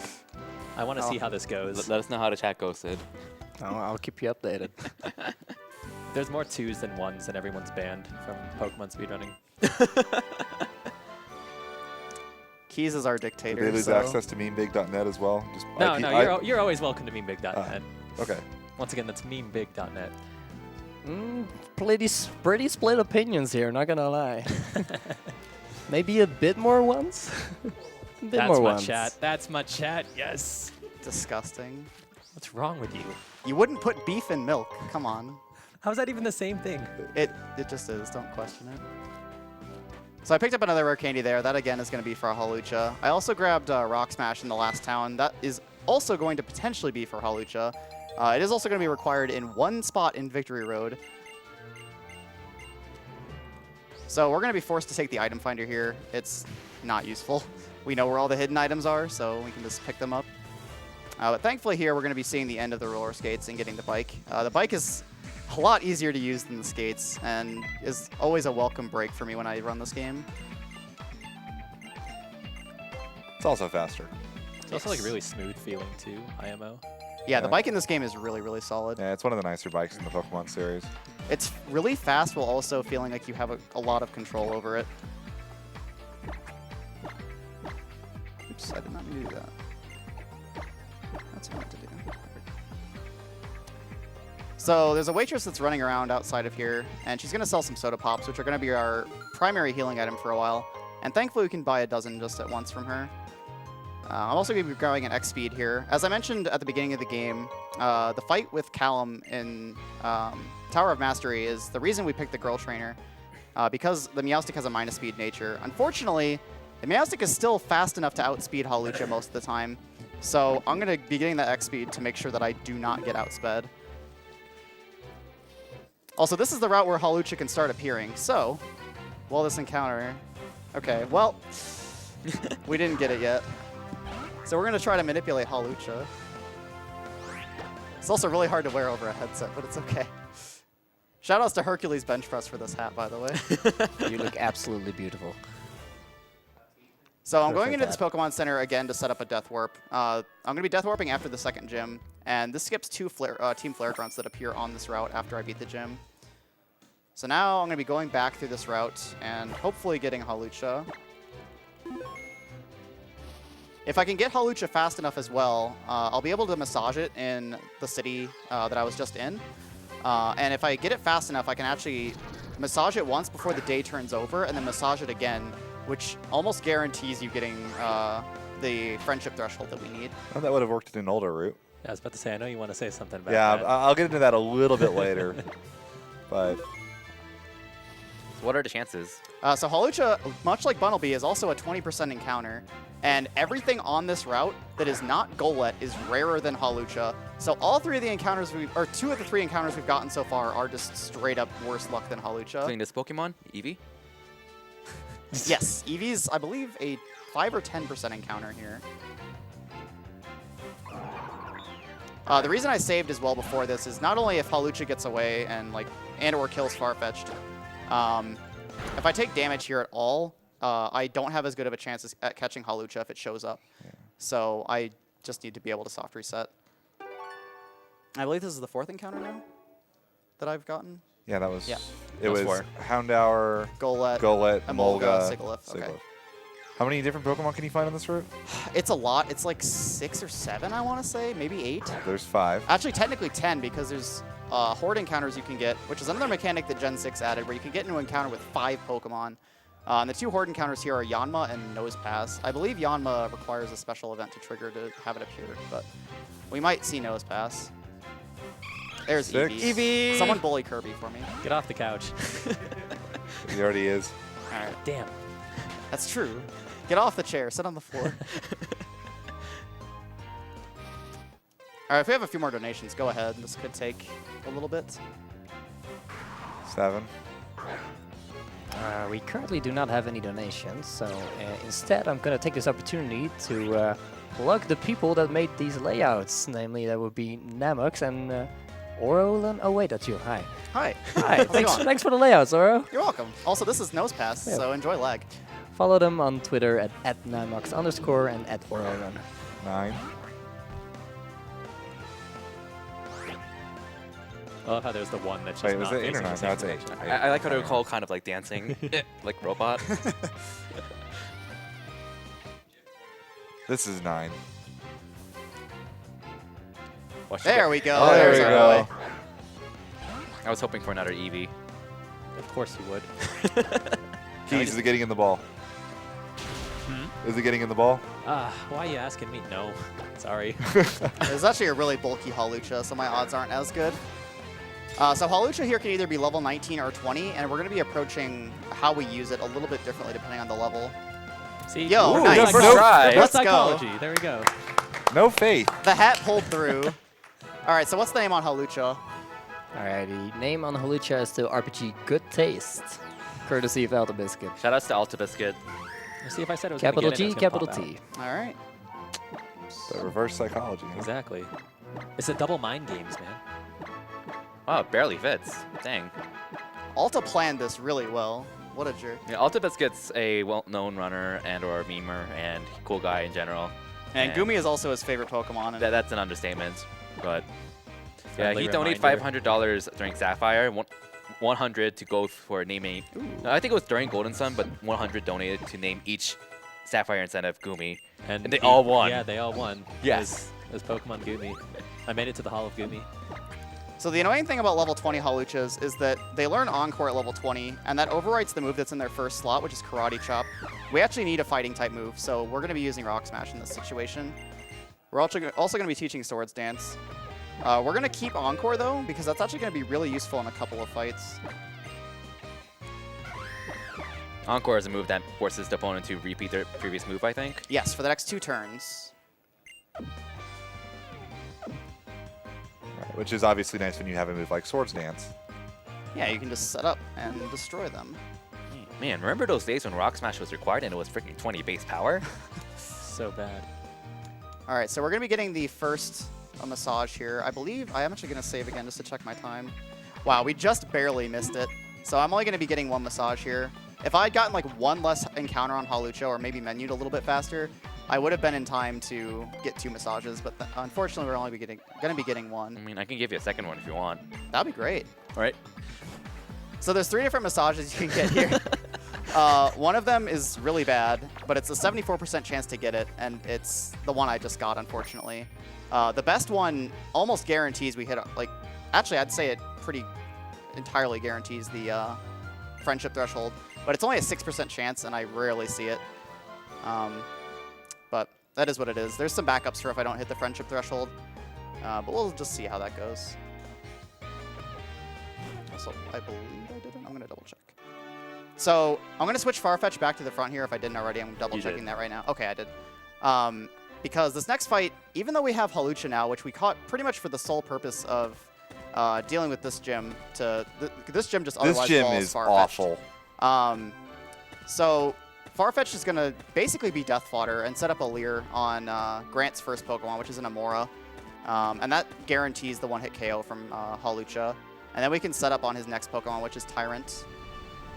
Oh my god, this fight. So in an older version of this route, we used to have to use Charmeleon in our own Tyrant, and we got through based only on Attract. So you'd have to attract his Tyrant at the end and would have to win based on that. It was absolutely awful. Because nothing you can get early, none of the starters early work. Farfetch'd can't win against this fight. There's just nothing you can do that normally would beat this. The Fossil can't really handle it very cleanly. The only thing we really found that handled this really well was Hawlucha. Yeah, so both of the Pokemon that Grant has are the fossils of this generation. And not only do they have really good stats, especially for the level that you're here, but they also have absurd typing. One of them is Rock Ice and the other is Rock Dragon, which you just really don't have anything to deal with at this point other than fighting type moves. The music's pretty bumping at least. Yeah, this gym leader theme took a while to grow on me, but I really like it now. I hated it at first, and then now it's like I really like it. Plus the remix when you fight Corona the second time is really good too. It's really solid. So that's Amora down. Tyrant is going to spam Rock Tomb on me, which isn't really that big of a deal. We don't really care about the speed drops. If he misses one, we're going to be in really good shape. Unfortunately, Rock Tomb is only 5% to miss in this generation. Otherwise, I'm going to have to heal. Okay. So, based on my HP, he's going to go for different moves. At higher HP... At higher HP, he goes for Rock Tomb every time. That's actually weird that he went for Rock Tomb there, but that's fine. At lower HP, he goes for Stomp and Bite. This AI is being really weird. What is this? Which can both flinch you, and that can extend this fight even more. It's because Tyron doesn't want to do gens 1 through 7. He clearly, he put up the tweet. He wants to do it. I was wondering, like, Oh I keep my gosh. hearing Tyrant, like the Pokemon speed on a Tyrants every time Ouro said Tyrants. The other thing is I'm going to be doing the Death Warp right after this fight, so I want Hawlucha to come out of this fight at low HP if I can help it. I'm going to be Death Warping on a Trainer's Masquerain, which is... It has Gust, which does a lot of damage to Hawlucha, but the AI is really bad, and it just spams Bubble and Quick Attack most of the time and takes forever. So what's the chance for Stomp to flinch? I believe it's 30, And he if I'm not flinched mistaken. 3 times? Yeah. This fight's pretty good. All right. We should be sure to shout out Tyrant at the end of this. Make everyone retweet a tweet. Just ruin it. Just shout him Oh out my now. Like, Oh, we should get RPG Limit Break to retweet a tweet. Tyrant Oh actually, my Yes. God. we gotta do that. We have to do Yes. that. Tyrant actually rated the stream earlier as well. oh, did he? What a fool. Yo, What a fool. He's gonna regret it. I'm actually going to check what he's at right now. Do you want to actually explain, or should I? go for it. Yeah, so Tyrant has a tweet out that if it gets to 250 retweets, he's going to try to do Gens 1 through 7 and the remakes in one sitting. Which, And he's at 224 right now. It wouldn't take too many of you to do it. yep. Someone's going to learn a very harsh lesson. Yeah, I'm checking right now. I keep forgetting his Twitter handle. This is different. It's like AJ Rosner or something, I think. Okay. So we got Gust, but when it didn't matter. That's usually what happens. This Masquerain likes to go for Gust when it thinks it can kill you, but it just doesn't know its own strength, I guess. I tweeted at RPG Limit Break. We should be solid. I'm pretty sure you can find it on any of our Twitter timelines anyway, if you... Should not be hard to find. So again, I'm going to be depositing our good buddy Farfetch'd, because we have to avoid a double battle coming up here. Sorry, Tyrant. Are you really sorry? No. He deserves this. So coming up really soon here, we're actually going to be fighting the third gym leader, but not in the context of earning her badge. So the third gym leader is the girl with the roller skates that we ran into earlier with the Lucarios. And we're going to have to fight 2 of her Lucarios here. One of them will eventually wind up becoming our own, but not just yet. Thanks at RPG Limit Break. Oh, they did? Oh. Excellent. He's going to learn a lesson. So I forgot to mention this because there was other stuff going on, but this Hawlucha is actually really good. Basically, the main thresholds I'm looking for at level 20 are around 43 attack or less is kind of bad. And I absolutely need it's higher than about 50 speed. I'm going to need 78 speed by the time I get to the 4th gym for a strat. But yeah, this Hawlucha meets all of my requirements, so we are in good shape. Off topic-ish, but we're already at 257 retweets. He's doing it. Excellent. Woo! Good job, everyone. Good job. It took about 2 days to get him to the 224. Yeah, according to my phone, it's 257 retweets. Although Excellent. that might have been updated already. 271 now. What a fool. So there's a menu that I'm going to be doing after this fight that I used to do in the next cave, but there's a patch of grass before the cave that you can get into an encounter, and there's a trainer walking around in a circle that if you get an encounter in that grass, she will always hit you, and it's just really awful, and I've lost way too many runs to it. And thankfully the rappel steps work out just fine to do the menu here. We're also going to be giving the Jaw Fossil to Hawlucha, which might seem like a strange decision, but that's going to make sense in just a little bit here.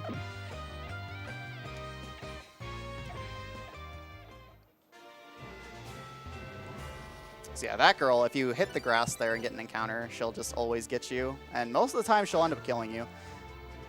Because you usually come out of that Lucario fight at pretty low HP. I saw the route name. How do you pronounce that? I actually don't know, because I don't remember the name of this route. I believe this is called Reflection Cave. Well, yeah, okay. Yeah, so all the routes in this game have like their own unique name other than just route number, which is kind of a cool little thing about Gen 6. I actually did not know that was a thing, so... I don't remember any of them because I don't really pay attention to them, but... It's cool nonetheless. So if I don't take damage on this landing, I can skip a menu. Which looks like it's going to be the case as long as I don't miss. Cool. Off topic again, he said jokes on us, he's going to do it anyway.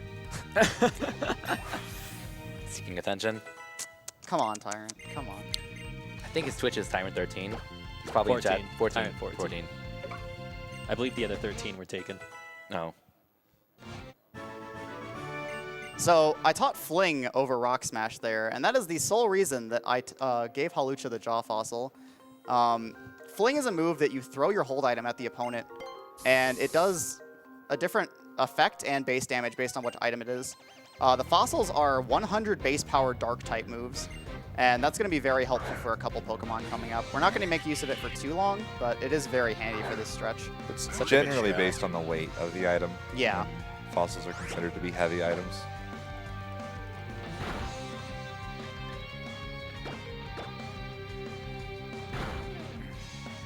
So do Hawlucha you- actually has pretty good special defense too. Do you have time for a quick donation? Yeah, go for it.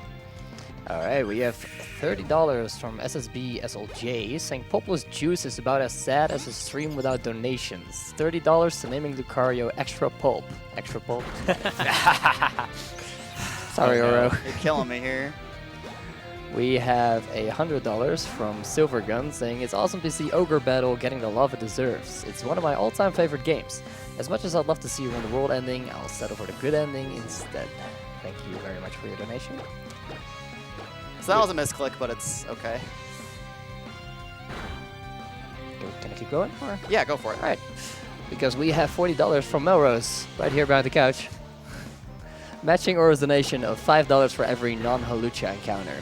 By the way, Oro, I never got a chance to ask, what's your favorite shiny Pokemon sprite? Put this toward Oro's choice.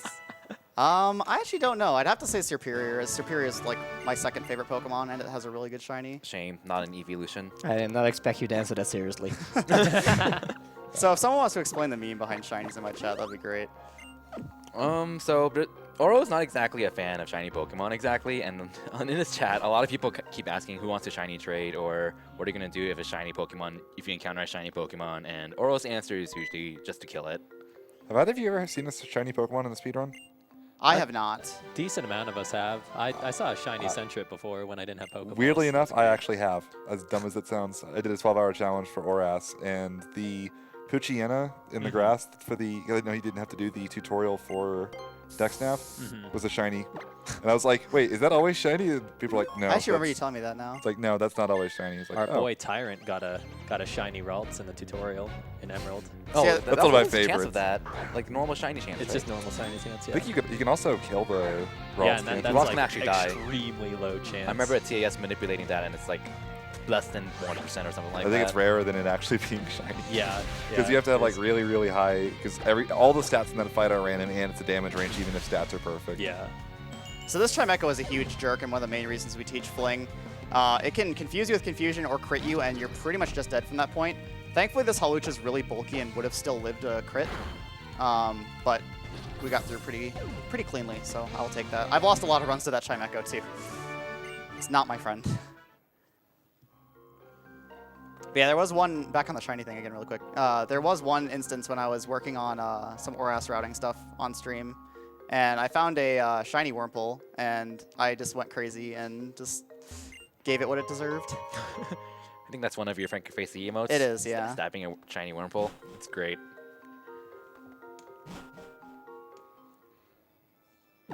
Okay, so now we're going to be getting another item that's going to help us bolster the friendship gain on Hawlucha, which is the Soothe Bell. So I mentioned earlier that the Luxury Ball doubles all friendship gain for whatever Pokemon is in the ball. The Soothe Bell also does that for whatever Pokemon is holding it. So we're quadrupling all friendship gain on Hawlucha right now. And we're going to be using a bunch of items that I picked up that bolster friendship now that we have that extra boost.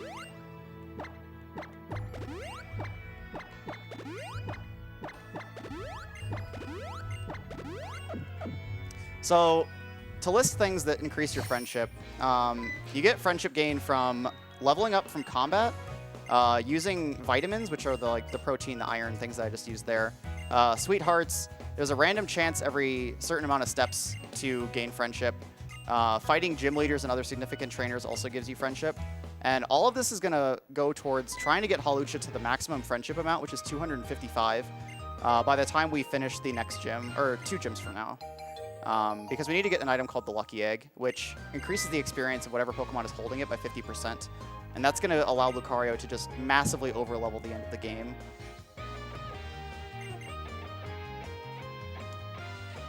So right now we're going to the Tower of Mastery to be introduced to the new mechanic in Gen 6, which is Mega Evolution.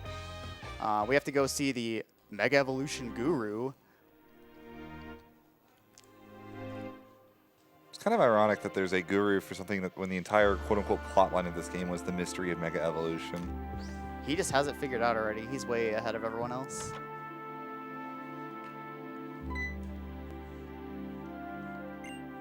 Also, those are some very interesting eyebrows. That's what makes him the guru.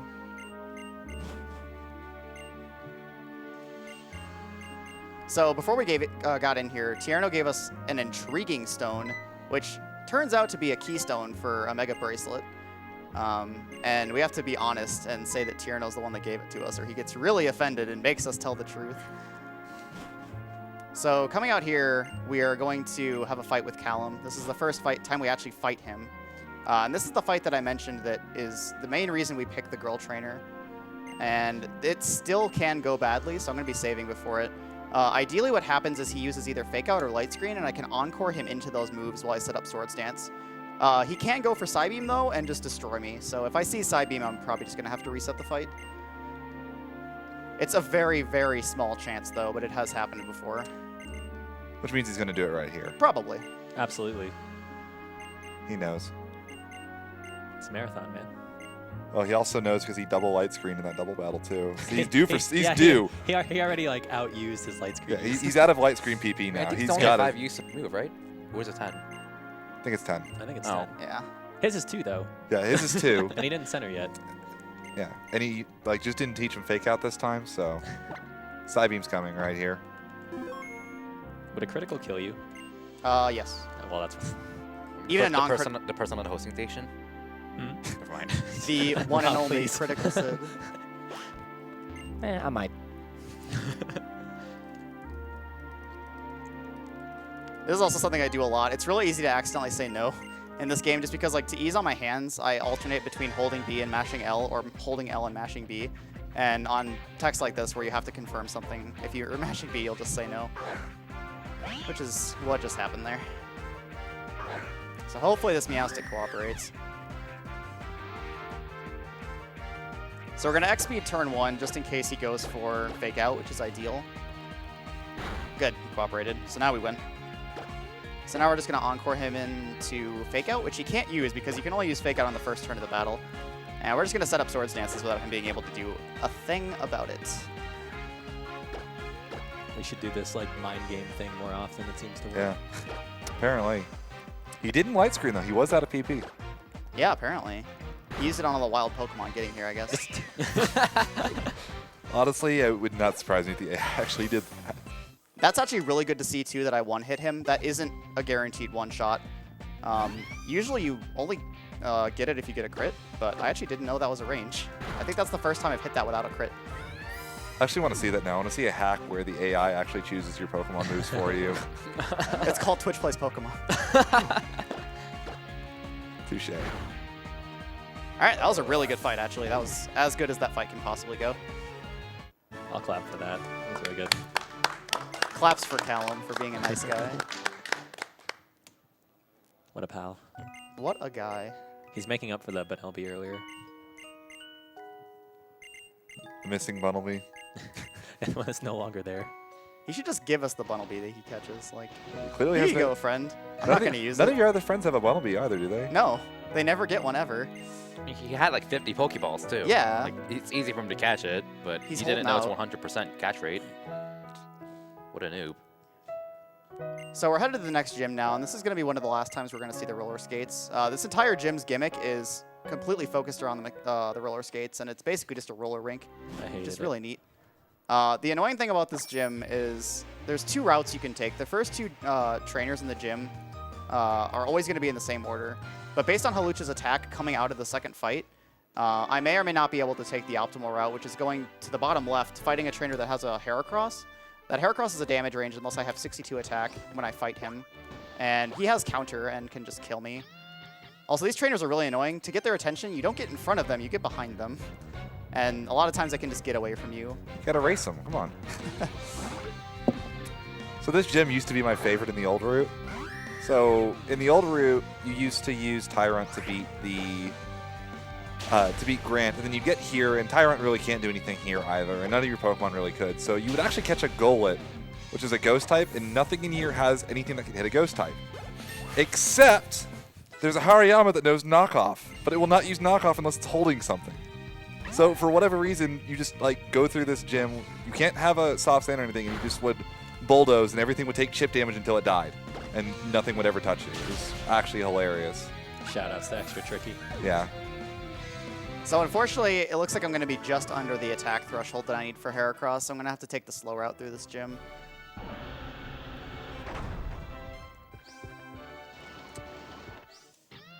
So how is this Hawlucha otherwise? It's really solid. It meets every other requirement that I would need, so it's going to be doing us some good work. The only other thing after this is the next gym leader, well, 2 gym leaders from now, I keep saying that, but Ramos has a jump bluff that can outspeed us if we don't have enough speed, and that's really, really bad because it has acrobatics and we need to set up to one-shot it, so it can just murder us if we don't have enough speed. There is a backup strat where you use Lucario instead for the fight, which isn't that big of a deal, but you do get an extra level on Hawlucha from that fight otherwise, and that is going to go towards our friendship gain.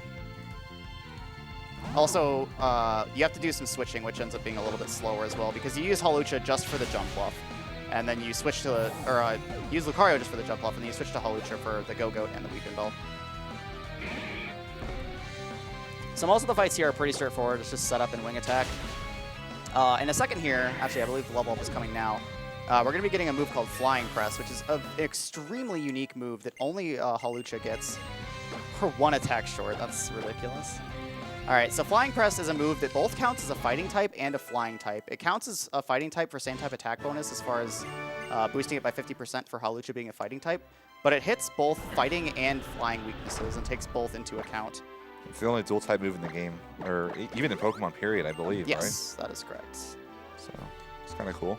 But is it resisted if something's resistant to flying? It's weird. So like if I use it on Heracross, for instance, Heracross is double weak to flying and resistant to fighting, which would make you think that it's just like 2 times super effective still, but it's not. I actually don't know exactly how it works. It's really, really strange, and that's about all I can say. Also, Ouro mentioned same type attack bonus. It's been a mechanic since the entirety of Pokemon. Basically, if you use a move that's the same type as the Pokemon, then you get a 50% boost, and it's acronymed as Stab. So this Hariyama is the one that Ghoul mentioned that has knockoff. It was the dumbest thing, because they were trying to find out how to do that faster, you know, because you're doing no damage with Golett. And they're like, well, there's a soft sand we can pick up. Why don't we just use that, you know? Boost our damage by, I think it's, what, 20%? For soft sand, it's Yeah. 10%. It's probably that, yeah. 10%. Yeah, so you just do a little bit of extra chip damage, you know, no big deal. And then, bam, knockoff, super effective one-shot. The annoying thing is that knockoff is still a problem in this route. Flying Press has a 5% chance to miss, and you'll see I just leveled up there, which is a friendship gain. If you miss Flying Press, since you're holding an item, the Hariyama will go for knockoff and knock off your Soothe Bell, which makes the level up cut in half as far as friendship benefit, and that does potentially affect your ability to get the Lucky Egg. And I have had that happen before. It's not fun. That's what happened on your last practice run, right? Yeah, Like, actually. before you left for this. Yeah. I knew it happened recently. I couldn't remember exactly when it was. What a fun video game. Pokemon speedrunning's great, man. It's pretty good. So I'm going to heal up to full before this next fight. You can heal up on the first turn, which is technically the optimal way to do it if you have good attack on Hawlucha. I think my attack is good enough to get a favorable range on her Hawlucha, but I want to just make sure I get it. And it's really easy to just guarantee it with an X attack because I have an extra one. X attacks also have the benefit of, as I said before, increasing your friendship just a smidge. So using extra X attack here that you wouldn't otherwise do just pushes your friendship a little bit closer towards that maximum amount that we need.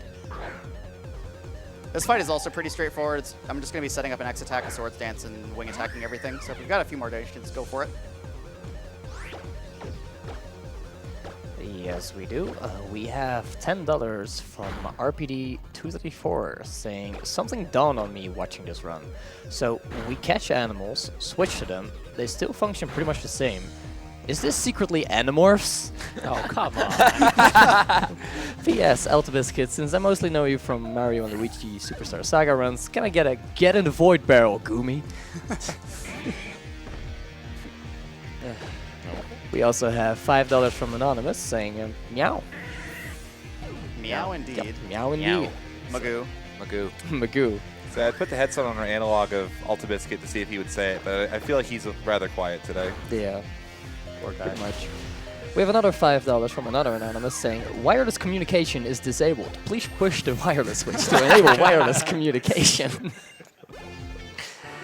And then to finish it off, another $5 from another Anonymous saying, thanks for playing great games for a great cause. Thank you all very much for your donations. So now that we beat Karina, we're going to be heading to the Tower of Mastery again, and we're finally going to be getting our little tutorial on Mega Evolution and receiving our Lucario. We're not going to be using it quite yet. Hawlucha still has a bit more work to put in. So the Lucario naming incentive is coming up, so if you want to get any last-minute donations towards that, feel free. Corona gives you Power-Up Punch, which is one of the most infamous moves from this generation, but I don't think we use it very much, do we? Nope. Lucario starts with it, but... I'm just getting my donation ready. So what is going to be your runner's choice after we get this naming of the Lucario done? what incentives do we have coming up? What incentives do we have coming up? Let's see. Just gonna try to see one that isn't met yet. Oh, we have a sing-along to the ending song for Saturday Morning RPG by Cosmic the Dolphin. That sounds great. Let's do that. All right. Cosmic's a Let's cool go guy towards as that well, then. so... Yeah. Sadly, that run is not actually on Saturday morning, but... Yeah, you work with what you get.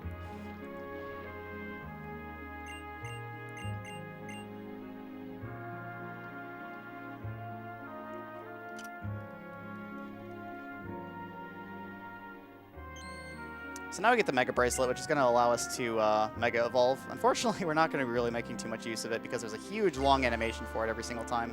It ends up being faster to just not use it. We are going to use it a little bit, though, so... And we have to use it for this fight. Yeah, if you win this fight without using it, it just like kicks you out like, what are you doing? I'm trying to show you how to Mega Evolve.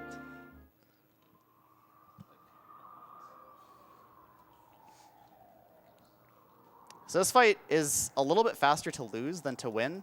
And it can go even faster if she crits me with Power-Up Punch, so hopefully that happens. If not, it's just an extra turn and not a big deal.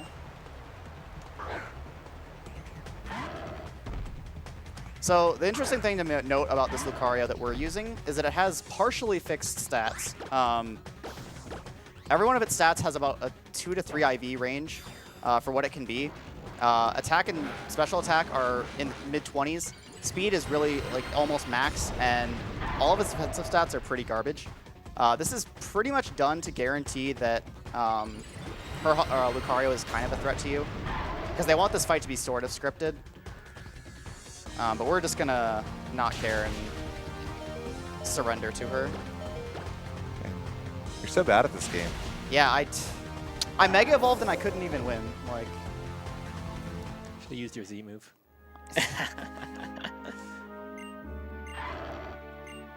all right, so I'm gonna need the name on Lucario right now. All right, gotta give it one last refresh. And we are still at Altabiscuit. All right. Outstanding. All right. Shoutouts to our boy Altabiscuit.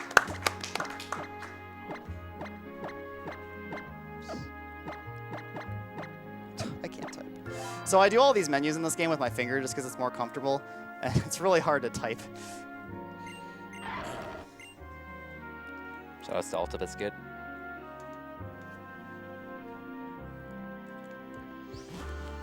So there was actually one practice run where I forgot to get Lucario. This was a long, long time ago.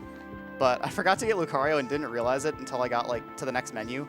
And I had to go all the way back here and get him. Because you actually can say no to taking him with you.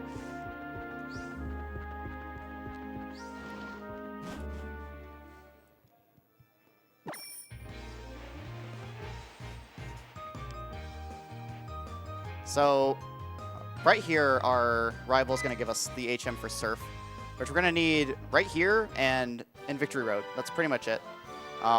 This game, along with some of the other later gens, just really cut down on HM use, which is really, really nice. And it makes it so that you really don't need an HM slave. This game you do, and you get one super free. So we're going to be getting a Lapras right here. I was wondering if we actually still got that. I don't remember. Didn't remember. Sadly, he doesn't have any combat use anymore. We used to use Perish Song off of him. It has a little bit of use. Oh, it does. Okay. But not for really doing anything. I also didn't have an incentive for Lapras since it doesn't really get much screen time. So shoutouts to Jeff. I'm expecting Jeff in Twitch chat.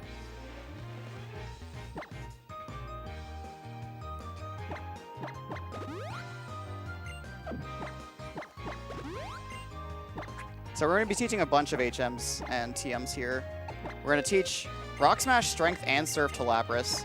And we're going to be teaching Rock Tomb to Lucario. Lucario's moveset right now is Power Up Punch, Swords Dance, Metal Sound, and Bone Rush. And not a whole lot of that is... well, all of that is going to be useful except for Metal Sound. So we're going to be replacing that for Rock Tomb, which is going to do a lot of work. Chat pretty much exploded into Jeff. Excellent. Yes. Absolutely perfect. Okay, that was weird. The menus in this game are really weird, and I end up mashing B to like go through the text, and it sometimes just like counts your inputs twice and just backs out of the menu.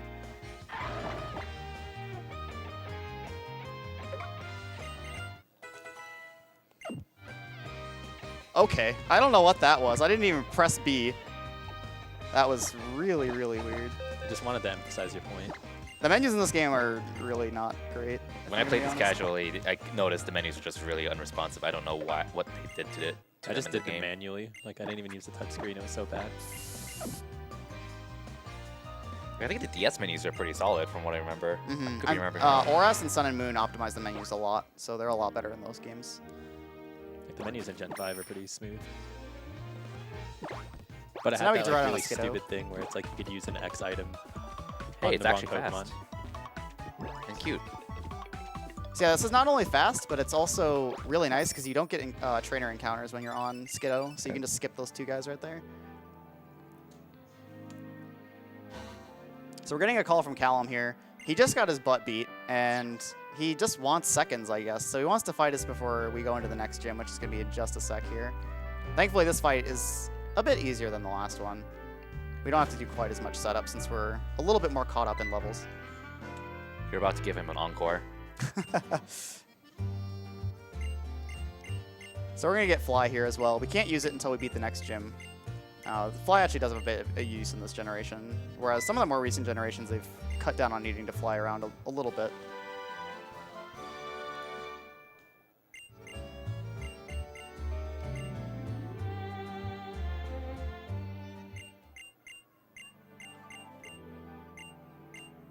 We have time for a donation. Yeah, go for it.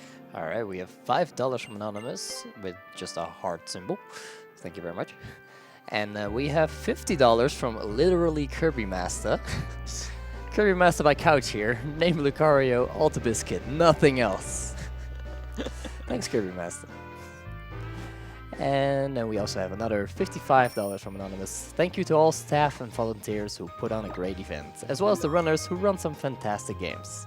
Thank you for your donations.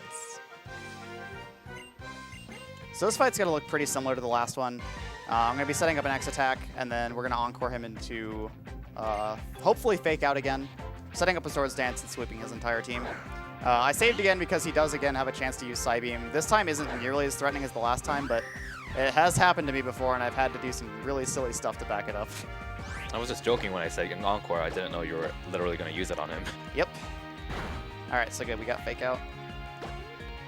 Some more stories from the marathon to get Sid here.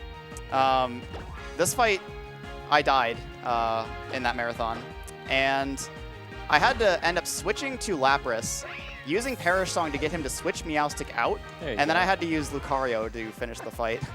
I remember that. That was hilarious. It was pretty good. See, sometimes we use Lapras. Yeah, apparently.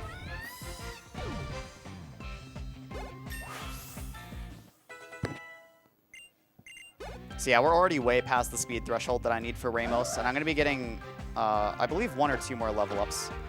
I haven't had a level 20 on Hawlucha in forever, so I don't remember exactly how the experience works out, but so we're going to be super, super fine. So this gym is actually one of my favorites. The gimmick in this one kind of is like a little jungle gym type thing, where there's all these net areas and ropes that you have to climb around and swing on like Tarzan, I guess, and just fight a couple trainers. It's really straightforward. It's set up as a maze, so you have to know where you're going, but it's pretty cool, I guess. Plus, it's a big tree, so...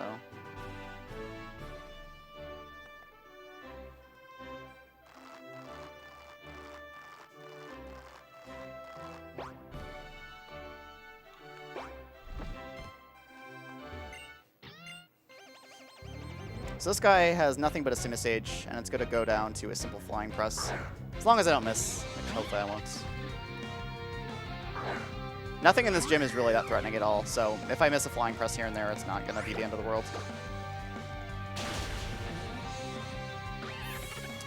So the next trainer has a Roselia and a Wormadam, and the Roselia can poison you with Poison Point when you kill it, which actually, depending on my ability, is going to be helpful. So the trainer after the next one is going to have a Gloom with Stun Spore, and I need to heal Paralysis from it so that I don't die to the Executor following that. But if I get poisoned, I can't get paralyzed at all because I'm already statused. One of the 2 abilities that Hawlucha can have, however, is Limber, which already makes me immune to Paralysis. So either way, I'll be in good shape for the second fight here. The other one's Unburden, right? Yes. Does that come into play with Fling?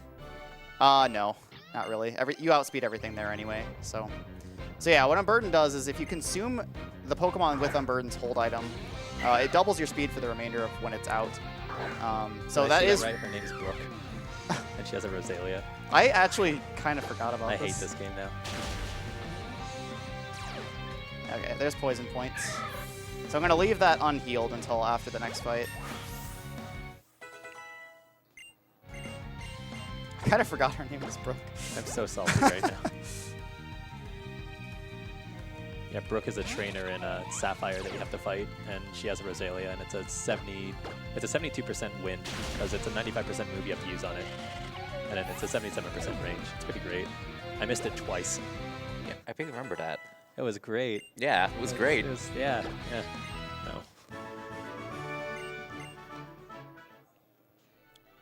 The name of the next trainer is also fairly fitting for a grass gym. Her name is Twiggy, which I don't think I've ever met anyone named Twiggy, but I'm not going to judge. Well, there's a speedrunner named Twig. Is there? Yeah. All right, cool. Have you never heard of Cutting the Twig? I have not. Oh, man, you poor soul. For those that don't know, it's like the most significant speedrun time for Donkey Kong Country 2. Not the best, the most significant. Big difference. So, actually, Cruncher is exactly tied with the Twig. I've seen Cruncher at this marathon. Yeah, he's at around. marathon. Yeah. Shout out to Crunch, just because we mentioned him.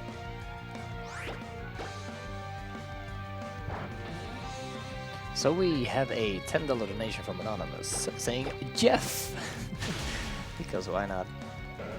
And we have a $5 donation from Venom saying French Restream in the place. Thank you for your donations.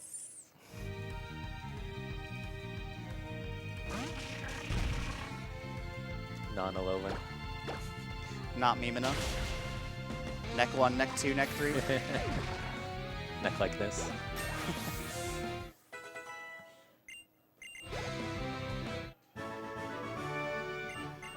All right, so now the next fight is Ramos, the gym leader.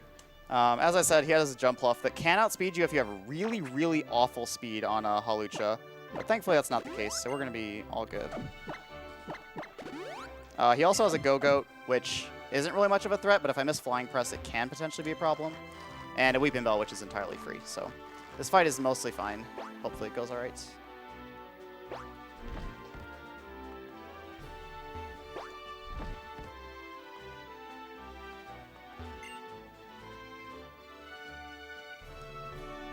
Also, he has a giant pair of scissors, which is kind of weird.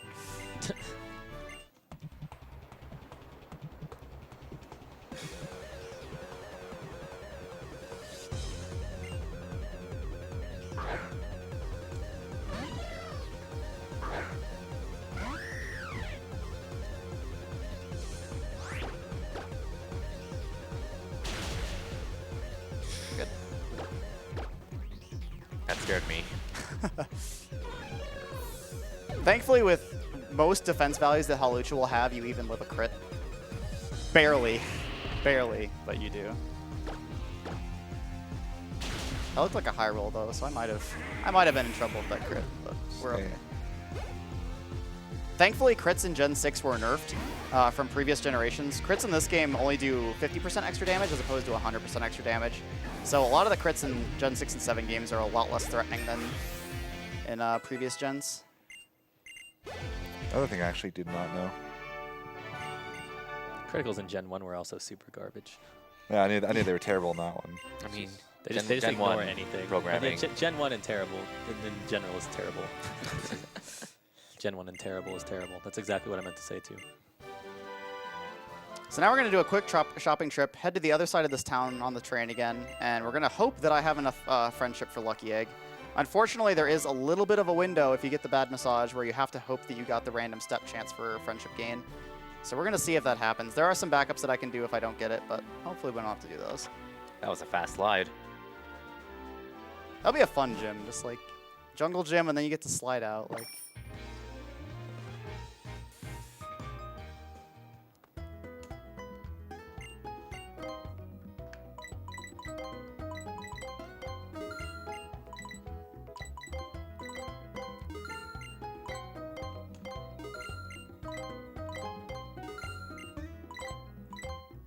So one interesting thing about that menu is that the menus in this game have a mechanic where you can hit left or right and advance the menu by, I believe it's 7 slots.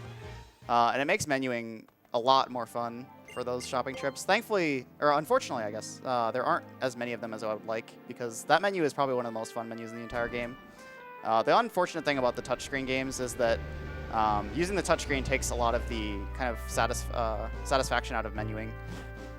It is still like rather intensive just because you're kind of fighting this game's touchscreen, but I definitely prefer more traditional menuing. Nice. All right, that's really, really good. Nice. So if you don't get the Lucky Egg here, you have to use a PP up, get an extra one because you need a PP up later. In addition, you need to bike around and just hope for the random step chance to be nice to you, which is asking for a lot. So we're going to go ahead and give this to Lucario because we don't need the Mega Evolve. We're going to turn off the experience share. We're going to teach Fly to Hawlucha, and we're going to be on our merry way. So Hawlucha isn't quite dead yet. We're going to get some use out of it a little bit later, but for now we're going to be switching to Lucario and making good use of it.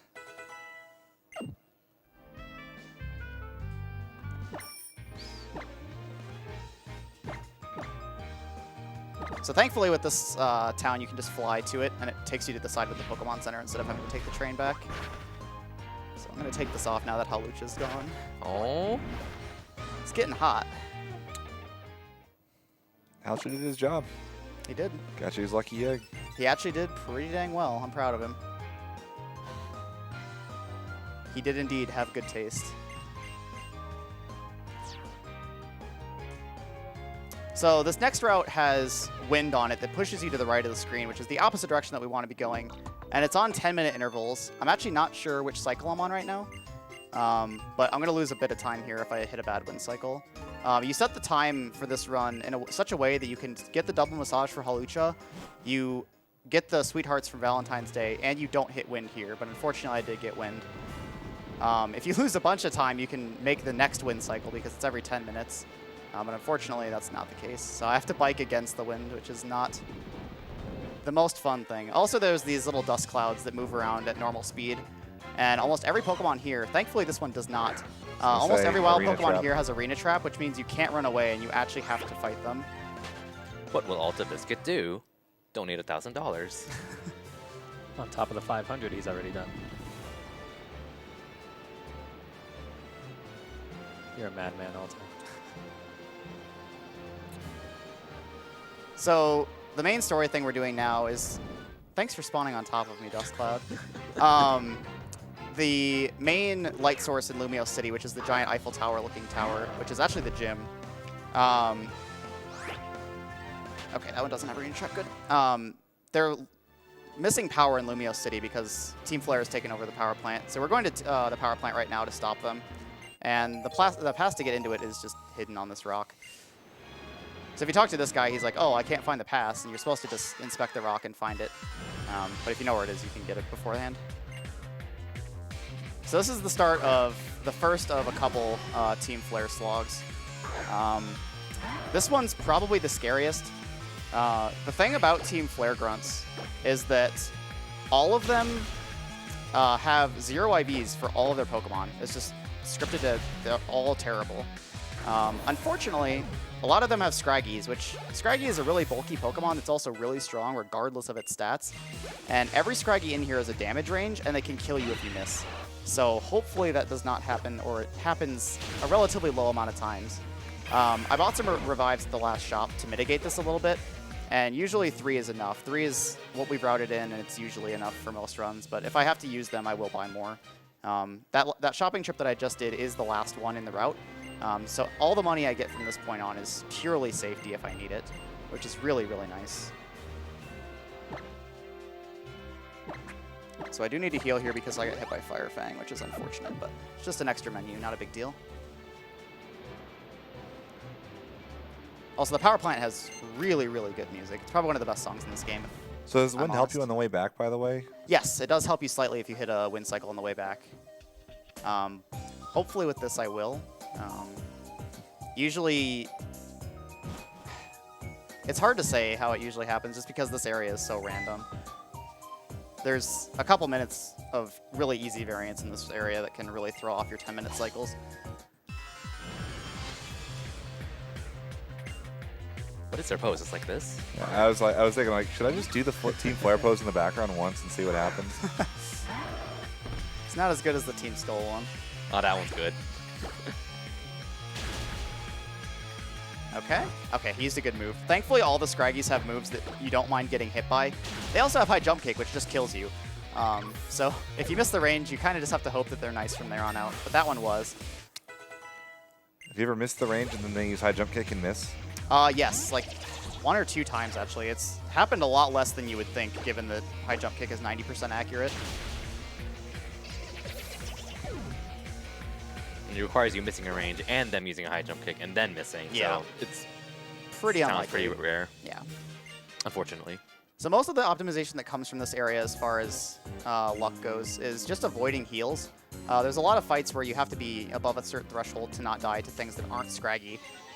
So if you can cut out menus, then it's great.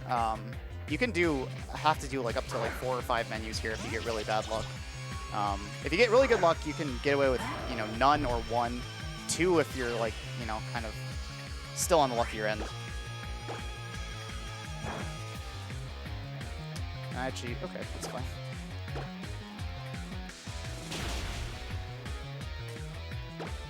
I actually made a slight error there, but that miss actually saved me. So the next Pokemon in this fight is a Golbat, and the strat for pretty much every Golbat is going to be set up a Swords Dance and Rock Tomb. That's going to be enough to kill every single Golbat, and it's optimal to set up the Swords Dance before you get to this Golbat.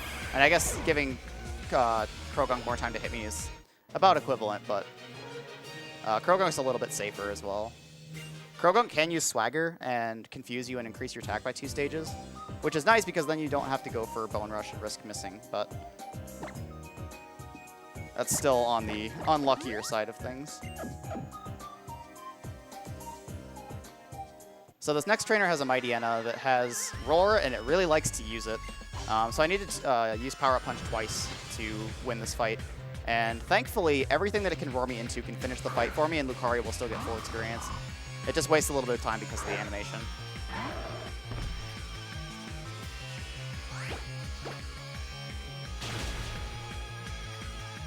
And there we go.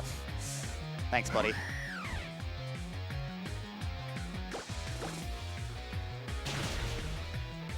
So you weren't done with Hawlucha. He got a little bit more screen time. He just really wanted to get some good taste in there. And you took off the hat. There we go.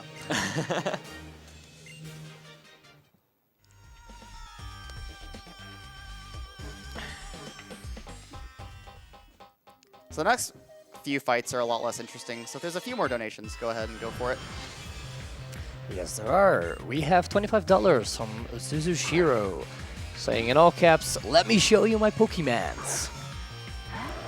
Thank you for your donation. And we have $50 from Anonymous with no comments. Thank you very much.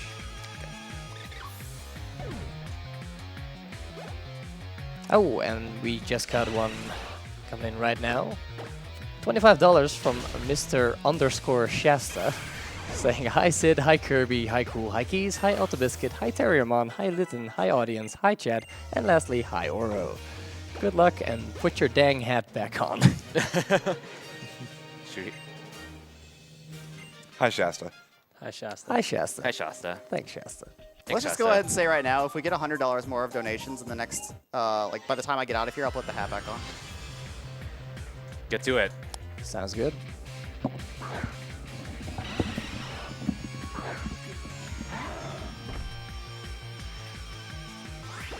I have no idea where Kirby Master is going. I feel like it's a meme. He's got to be memeing. It's Kirby. If it's not a meme, I'll be disappointed. He just has to use the bathroom. Oh, That's not a very good meme. It's I'm not a actually meme at all. disappointed. I thought he was going off to go donate $100 to make Oro put the hat back on. He better while he's in there. He could. He might be recruiting someone. Who's got $100? Let's go.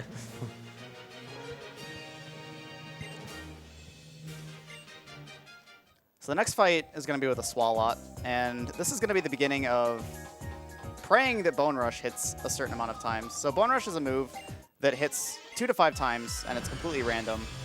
And this Swalot we need 5 hits for. Pretty much every ground weakness here, and for the next little bit, we used to use Dig for, but Dig is a 2-turn move, and while its damage is consistent, it ends up being a lot slower than just using Bone Rush. That's not good. Fortunately, he just used Encore, and he's encouraging us to Bone Rush him again. Oh my gosh, this guy. Thankfully, you can just... Oh yeah, I'm Encore. So yeah, thankfully you can go for Rock Tomb to finish off all these, because it's a little bit more accurate. I imagine that's better than him doing Stockpile, which I believe he also does a lot of, right? Yes. He also has Body Slam, which can paralyze you, and it's a pain. That's actually the thing he most often goes for. At least in my experience.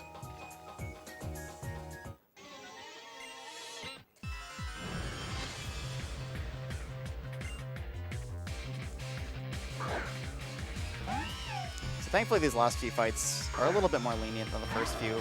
No more Scraggies that are a threat. And most of these Pokemon are a lot easier to deal with. So this is going to be another Swalot. We only need 3 hits for this one, which is fairly common. Let's see if we can get it.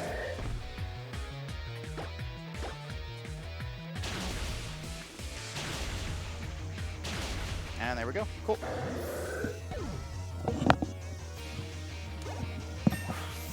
So yeah, you're seeing these absurd numbers of experience that Lucario is getting. That's all thanks to Volky Egg. We're not that over-leveled just yet, but just wait. We'll get there. So you left for a meme, right? Sure. Let's leave it at that.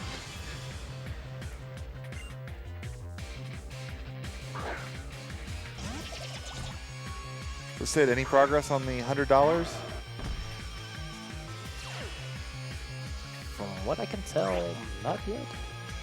Got a few more fights left, so still got time. So yeah, if you want Oro to put the Hawlucha hat back on, make sure to get those $100 in there before he leaves Power Plant.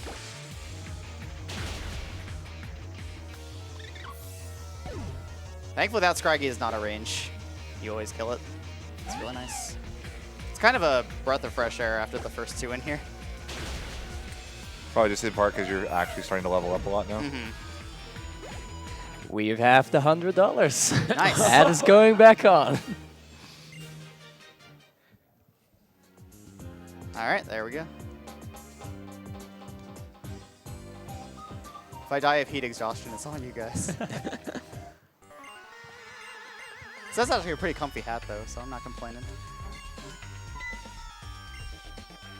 We also have a donation coming along with it, so if we have time. Yeah, go for it. All right. The $100 came from Daijin Tai saying hats back on. So this is last of what I can donate. Probably. Maybe. Thank you very much, Daijin Tai.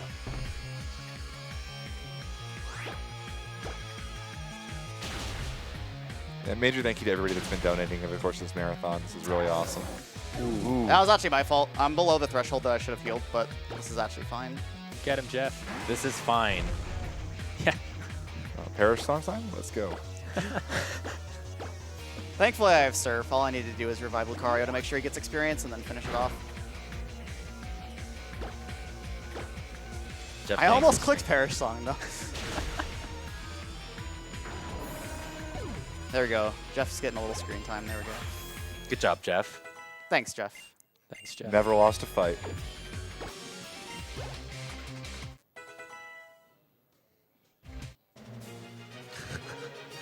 What is up with this animation?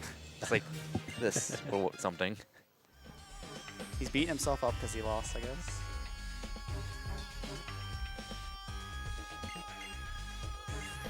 All right, so this is the first named Team Flare admin that we're going to see. This is Aliana. One interesting thing about the admins is that, like I said earlier, that all the grunts have 0 IVs in all their Pokemon. That's not true for these named admins. However, there's a spot later in the game that Aliana is going to appear again. And for whatever reason, the game treats her as a regular grunt again. So her Pokemon actually get worse. I didn't know that for the longest time, and then Garf told me that, and I was just like, that's hilarious. Don't question it. It's Game Freak. I believe it's true for all the other named admins that appear in that area as well, but those are not significant at all, so. What is the purpose of those goggles? Those are like... To be cool and sci-fi and stuff, I guess. I don't know. All the named admins have like weird little goggle things on. Also, this is totally not Dexio and Sinnoh. They played a little bit too much Persona 5, and they think they're Phantom Thieves.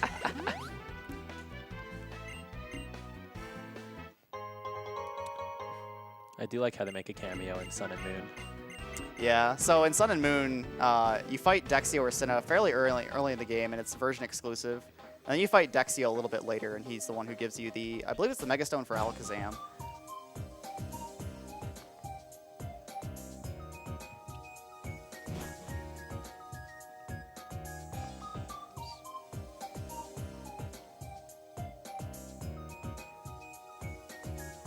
So now we're going to meet a really, really old man. A 3,000-plus-year-old man, as it turns out. So this is AZ. We'll get a little bit more into him later, but he's very focal to the plot of this game. He's a very large man, too. Apparently you just keep growing when you're gifted with immortality. Or you just get one big growth spurt. I'm actually not sure how that works. So Shauna's going to come bug us here and be like, oh, hey, the power plant's restored. Like, that's so cool. I wonder who did it. And it's actually slightly faster to be modest and say, who knows. It's like, I think it's a text box or two faster.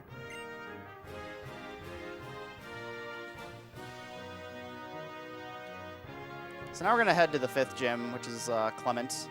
And the gimmick at this gym is a quiz show. And you have to fight a bunch of trainers to, guess your answer, and then you're told if you're right or not. Thankfully, the answers are always the same, so we're just going to go through here pretty cleanly. What happens if you get one wrong? You just fight the trainer, and you're wrong, and you have to do it again. So it's kind of like Blaine's Gym from Gen 1? Yeah. Sort of, except in Blaine's Gym you wouldn't fight them. You do have to actually fight them no matter what. Yeah. All right. Same general idea, though. I'm kind of sad they aren't randomized. That'd be really fun to have just randomized be. quizzes in the middle of your Pokemon speedrun. Yeah. Even if it was only like a pool of like 10 to 20 questions. Because you know somebody would get it wrong. Yeah, for sure. I don't know if fun would be the right word for this. Do we really want another Banjo-Kazooie? Furnace fun. Well, see, Banjo-Kazooie is randomized to the point where you can't always be right. This would just be test your knowledge mid-run. That's true. Banjo-Kazooie could say, Death Space! Here's a question you will not know the answer to. 2/3 chance of dying. So now the light has been restored. And we're going to start our quiz show. Who's that Pokemon? I was also hoping they would do it like that one anime episode where Ash goes to school and they've got like the circle thing. I was like, what Pokemon is this? Oh, it's Voltorb. Oh, no, it's Oh, yeah, this. it's Jigglypuff from above. It's Jigglypuff seen from above. That looks like a Jigglypuff from above to me. I might just go with that. Ah, that's not an option, dang. I guess it's kind of Pikachu-like. We'll go with that. I thought it was a Molga. Oh, Would have been funny if they asked you like which gender is this Pikachu. So you have to That know would like actually the be tail. cool. Because like I think the tail shape is different Yeah. for Yeah, male it's like a heart shape. female. Yeah. That'd be funny if they asked about like a Magikarp because you have to see the color. to No. know what it Oh, is. yeah, yeah. So it's like they see this like black silhouette. Like, is this a male or a female Magikarp? oh, I actually didn't know they had differences. Yeah. It's the whiskers, right? Yeah, It's the color female has whiskers. white whiskers and then male has yellow, or it's the other way around. One or the other. The only other one I know of is Wobbuffet. Oh yeah. The lipstick. Good old lipstick. And then, of course, I guess Nidoran, but that's, I wonder what the gender differences are for I Nidoran. have no idea. So pretty much every fight here is just praying for Bone Rush to get the right amount of hits. Thankfully, in that last fight, I need 3 hits, but it gave me a crit on the second hit, so I didn't even need anything else. The next fight's going to be 3 hits. The one after that is 5, and then the one after that is guaranteed with 2. That's Taylor. I was gonna say Pidgey. Man, we're bad at this. You know, Ah. I pretend to speedrun Pokemon. I was thinking of Staraptor. No, wait, what was the first evolution? of it? Starly. Starly. Yeah. Yeah, but it didn't have it as an option. They're just trying to trip us up. It's clearly far-fetched. We should have known this. What a far-fetched answer. Real? Get out. Wow, a miss into 2 hits. Come on, Alta, what are you doing? Blame Alta Biscuit. I can already picture him saying this is slander. I mean, we could be beating this Gumi up on camera. It is Alta.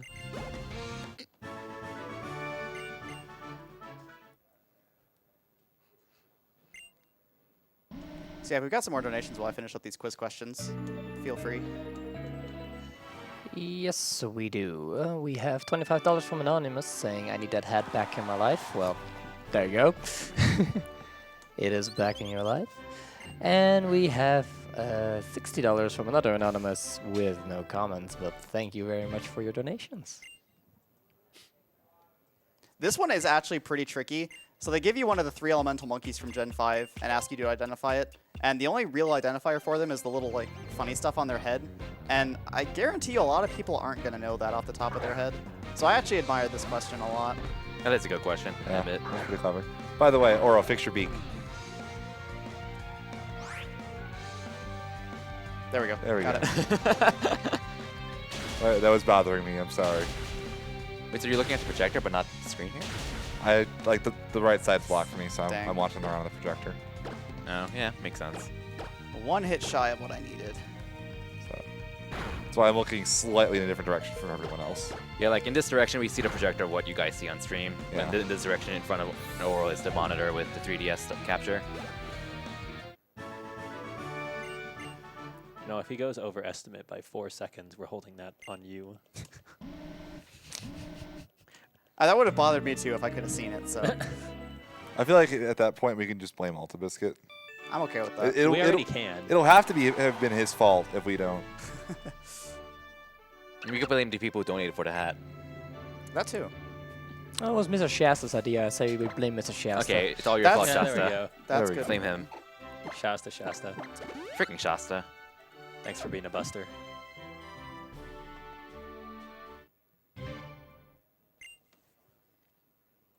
Is that a Butterfree?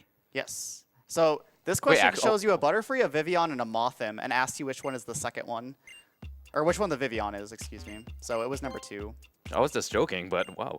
So yeah, that one actually is a little bit tricky as well. Yeah, I don't think it's like it would have been cool to actually see some randomized questions. You know, you're right. Even if it was a small pool, just Just something to keep you on your feet. make you have to actually read while you're doing your speed runs. Who wants that? I don't read a mine. I mean, I run a Japanese game and I don't know how to read any of it. I used to run Crystal Chronicles, which actually did have a randomized quiz show at the end of the Oh run. yeah, that. And I did it in Japanese. So Wait, it was in Japanese when you ran it 2 years ago, right? no, I was ran it? in English when I ran here, but Oh, okay. I've run that in Japanese before, and I would get to the end, and there were many times I'd have a question that was not on my little cheat sheet, and I would just have to guess. So that was always fun. So we just got Aura Sphere there to replace Power Up Punch. Aurasphere is a move with 90 base power that can't miss. That's kind of supposed to be Lucario's like signature move, even though they gave it to a bunch of other stuff. But it's going to be really, really strong. The only downside to it is that it is special, whereas Sword Stance increases my physical attack, so we're not going to be able to boost it with Sword Stance. But it is plenty powerful for everything that it needs to deal with. Lucario does have slightly better special attack than attack, so... It's like a difference of about 5 base. Yes, I believe so. like I believe it's easily- 100 and 105. Yeah, it's a small difference. Lucario's kind of just meant to be a bit of a glass cannon, where he hits stupidly hard, but doesn't really have much bulk beyond the fact that his typing is really good. I believe it's kind of like he can hit. He's pretty good at attacking like at anything really. Yeah, he's got a lot of good coverage as well, even though we're not going to be really seeing that in the run. If only he had a smash ability. So I think this Emolga can do things other than Volt Switch. I've never seen anything else, but it really isn't that big of a deal. One of the main benefits to Bone Rush over Dig is this fight right here. So this Magneton would take 4 turns, well 3 turns, because you'd break Sturdy and then have to use Dig, or just use 2 Aura Spheres. And it's significantly slower than just using Bone Rush. What type is Heliolisk? I actually don't know. Normal Electric, actually. Oh, okay. Interesting. I was trying to figure out why you use fighting. Yeah. This is like the one Emolga in like any Pokemon game I speedrun to that isn't annoying. Aren't they awful in black? Yeah. I think they all have static, don't they? Yes, and you have to use physical moves on them in Gen 5. They're not fun.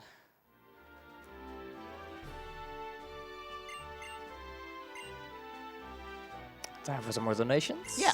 All right, we have $123.45 from someone saying thank you for hosting this wonderful event. Just actually someone, yes. And we have $5 from Anonymous asking, how much do I have to donate to make that Gumi plush a donation price? I don't think it's up. for a Yeah, donation. sadly not. Sadly Yeah, not. I don't think so. Sorry, Anonymous. We can't sell Alta, sorry. Can't sell Alta. He's a dear friend, sometimes, when he actually decides to hit Bone Rush. And Thanks, Alta. So now the professor is contacting us and asking us to come to Lysander's Cafe and have a little chit chat. So we're going to do that. Also, Lysander's Cafe totally doesn't hint at him being a bad guy even more. Not only is there a Team Flare Grunt standing right outside, but this just looks like a really scary place. It's not like it's all red. It's for the aesthetic. It's the feng I was shui. gonna say, well, I mean, that looks okay, except for the fact that there's an evil organization running around that all likes the color red a lot. Might not be the best association for your business. Nah, it's fine. Yeah. They have their clientele. Aren't there like 8 cafes in this? There's a lot, yeah. Lumios has a bunch of different cafes that do various different things. Well, he gave you a King's Rock. He can't be a bad guy. Yeah, he's nice. Oh, so what are you going to do with your cart once you're done with this run? Oh yeah, so this cart is actually the cart that is going to be given away at the end of this marathon. So what is the amount for it? I believe it's $10. Okay, so yeah, if you donate $10 during this run, you could be entered to win that cart and have the party that I did this run with. So So you can have Alta Biscuit all to yourself. It is indeed $10. all right, thanks.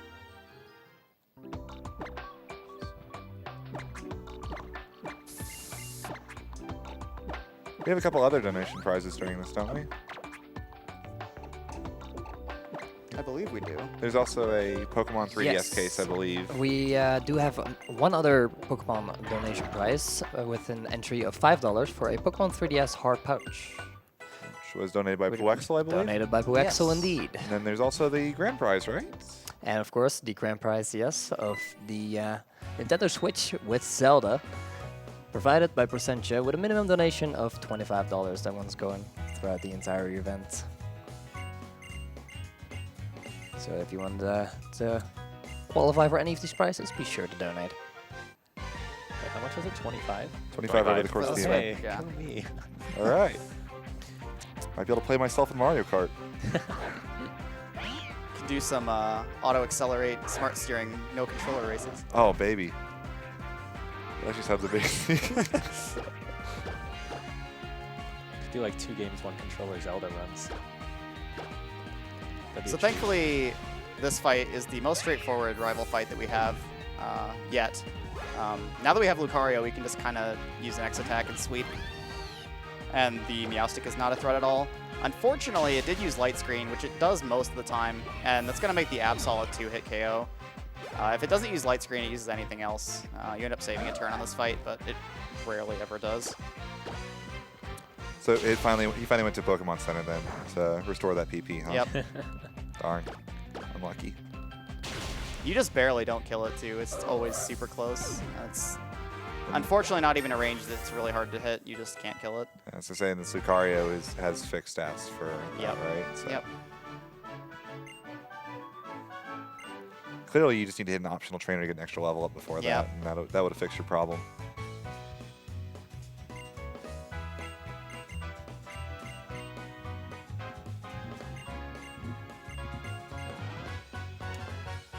So this next area is a swamp, and your friends are all here because they want to go to the spooky haunted house that is at the end of it.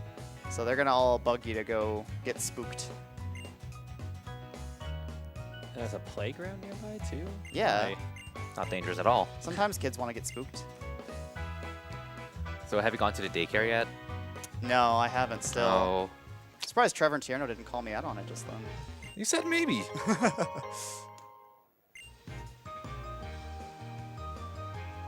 Maybe the person that wins the card will go there eventually. Ooh. That looked close.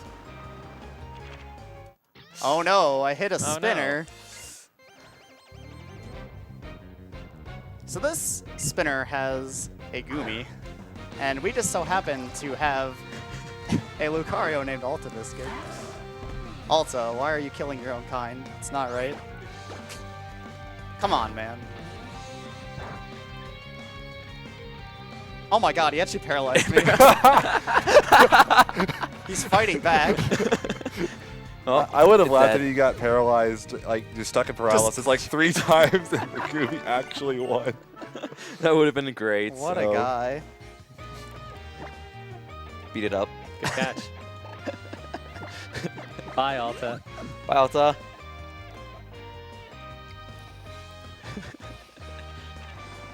Oh wow, okay. That's probably karma. Yeah, probably. You probably deserve that one. I actually don't remember what this guy has. I don't think I've ever hit this trainer, to be honest. In rain, kind of scary. I believe these were the only optional trainers I've hit so far, though. Yeah, you, That's pretty good. I'll take that. like, okay, speed. I thought that was. Yeah, this is actually annoying. I might have to heal here. This is going to be a lot of extra experience, though. Okay, I am going to heal here. I don't know what this thing has, and it could be a problem. So has Ultra Biscuit said anything in, No. in chat or Twitter? I'm fully expecting a text from him like any second now. Keep me updated on that. Will do. We do have space for another Pokemon up there, so I'm gonna. This is a pretty good Pokemon. Yep. Yeah. Definitely Pokemon. It's definitely not Mila from Freedom Planet. Terriermon is my favorite Pokemon. Absolutely. Great Pokemon. So the nice thing about this optional is that it got me to level 45, which is actually going to make a couple damage ranges on the next gym a little bit more favorable. So there is a little bit of a benefit to this.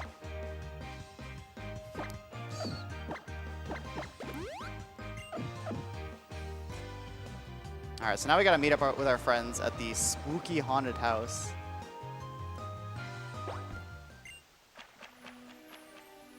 It looks pretty spooky to me. Looks pretty small to me. Looks like a shed. Sheds can be spooky. You never know what's in there.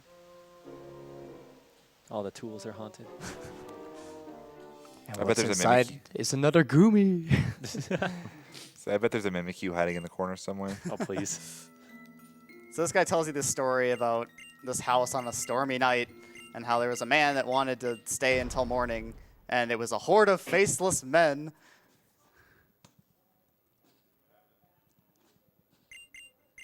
And now he wants you to tip him.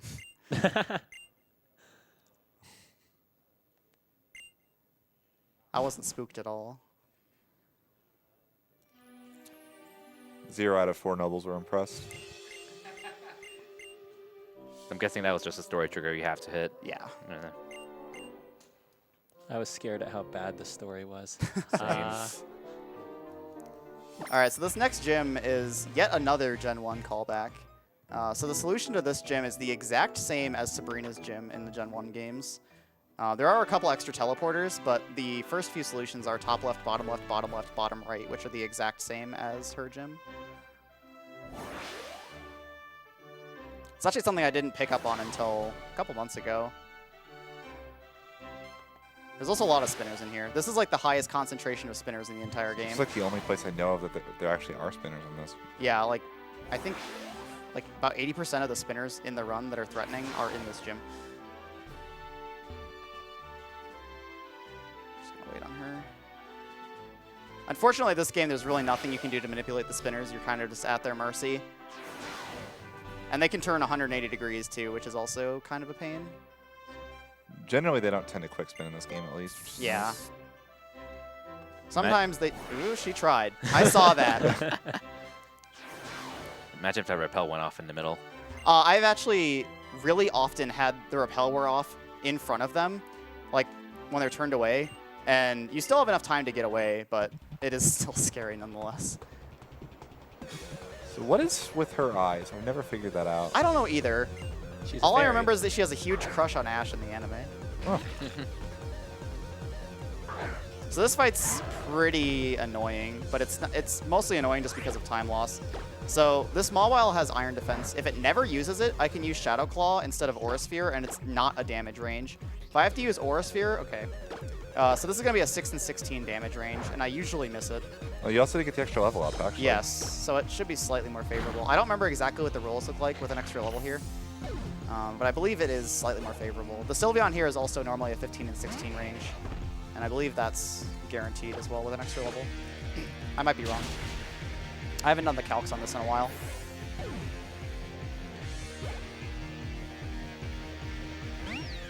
Hey, Oro, it's a Sylveon. Right It here. is. This is the first of your Eevee evolutions that are gonna... Alright, that was a good fight. Most of the time what happens is you just miss the damage range on Mawile and she heals and you have to hit it again.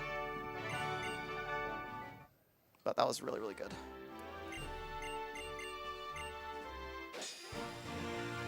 So now we're going to go ahead and stop more of Team Flare's shenanigans. There's a Pokeball factory that's just northwest of here, and they're doing some stuff with that.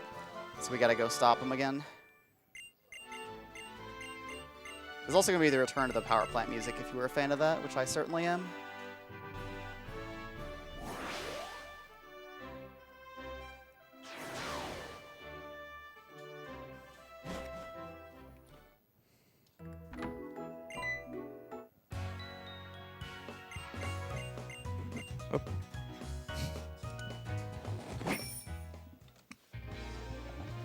Do we have time for a few donations? Yeah.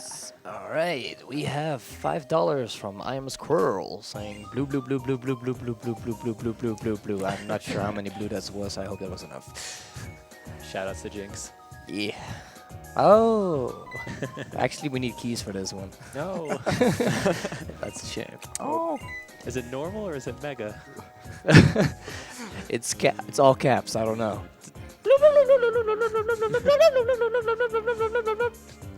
Awesome. I was about to make people donate $200 to get you to do that by the end of the run. That works too. That works too.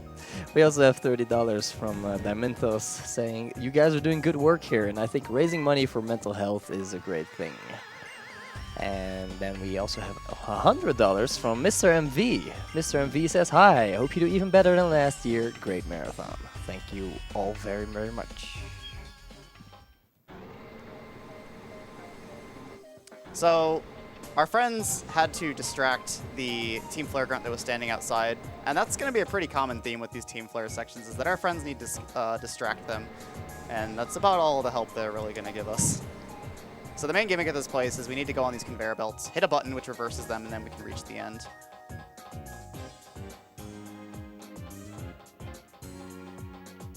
There was one run where I accidentally hit the switch twice, and I got really confused. Oh yeah, I remember that.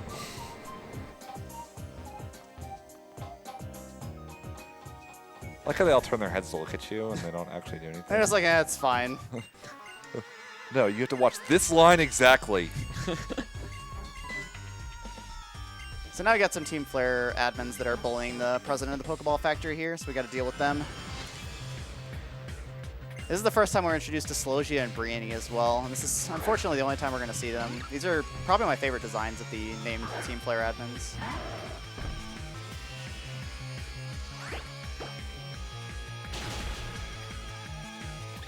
So we're starting to get to the point where we're over-leveled enough that most stuff isn't a problem. So 2 clean Aura Spheres is just going to finish off this fight. The next fight after this is with Slogia and Brienne, and we're going to be joined once again by our buddy Callum and his idiot Meowstic. Thankfully, in this fight, it's not that big of a deal that he uses the correct moves, since there's nothing that's weak to Psychic.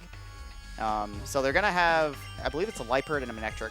So we're going to target down the Liepard because it's an easy kill, and then finish off Manectric, and hopefully Callum hits the Manectric at least once. That's really all we need. Wait, did he just ask you if you wanted him to fight with him? Yeah, What, are you sure that was a good decision? yeah. You have to.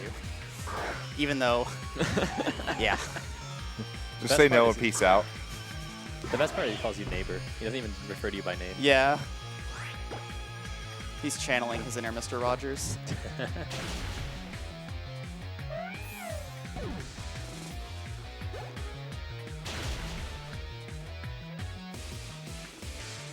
Nope, he's not being too intelligent right now.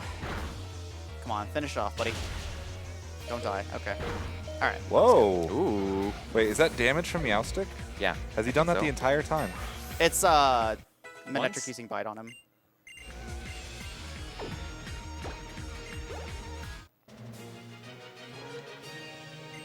But yeah, thankfully he now knows Psychic, so the Meowstic actually is a little bit more useful. There is one more fight where we're really going to need him to use Psychic, and usually he doesn't, but we'll get to that in a little bit. And I don't really want a Master Ball, so we're going to take the Big Nugget. Good Don't you have to decision. catch the legendary though? Oh, yeah. Oh, okay. Oh, okay. This guy's a nice guy. So yeah, no matter what you say, he gives you both. Shout out to Garf for ruining that earlier.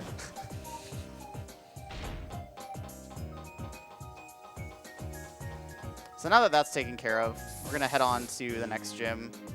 We have a couple routes to go through. There isn't really a whole ton here to talk about either, so if you have some more donations or plugs or anything, go for it.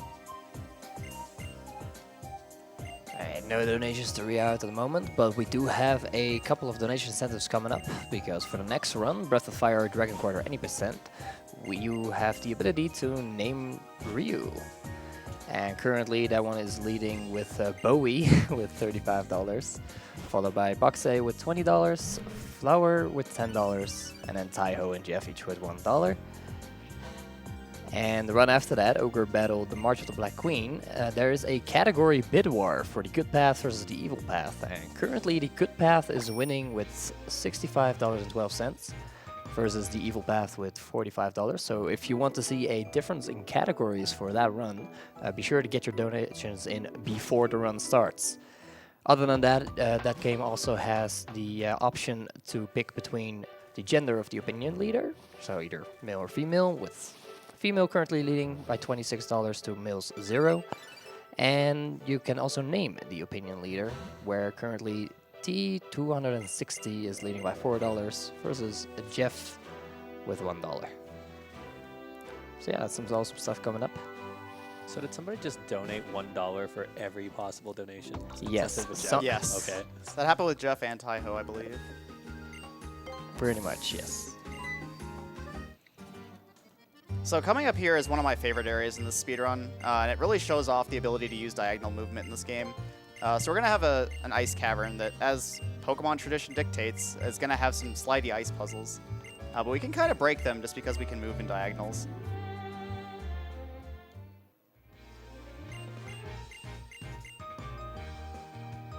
Who was that kid? Person. One of your friends. All right, I It's- forgot. Yeah, exactly. They're just useless. He's probably the most useless of the bunch. You don't fight him that much, and he just doesn't really help that much. That's kind of a general theme with the friends in this game, though. That kid there. Yeah. He's like the purple hair person didn't even know, and you are. ... He's got a little constipated face on his backpack, though, so that's pretty neat. Shout out to Sid's Lost Stage run. I think Trevor's a fan. So that movement there is really, really tight. You have to just hold up right as soon as you get in here, and then immediately switch to a right input as soon as you can clear that gap. And if you don't make that cycle, the trainer will hit you, and she has a double aid that takes like a million years to kill. I've hit it way more often than I'd like to admit.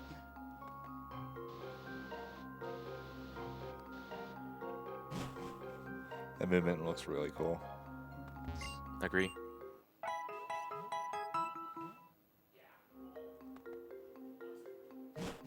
Do you have to talk to her? It's a free heal, and we need the free heal at this point for PP restoration, so yeah. Obviously fasting on a Pokemon Center. Yep. Also, that guy doesn't see you, even though it looks like he should. I cannot get over that. Like, he high-fives you. He's like, hey, pal. Yeah, if you just hold straight up as soon as you get in this room, you just always make that.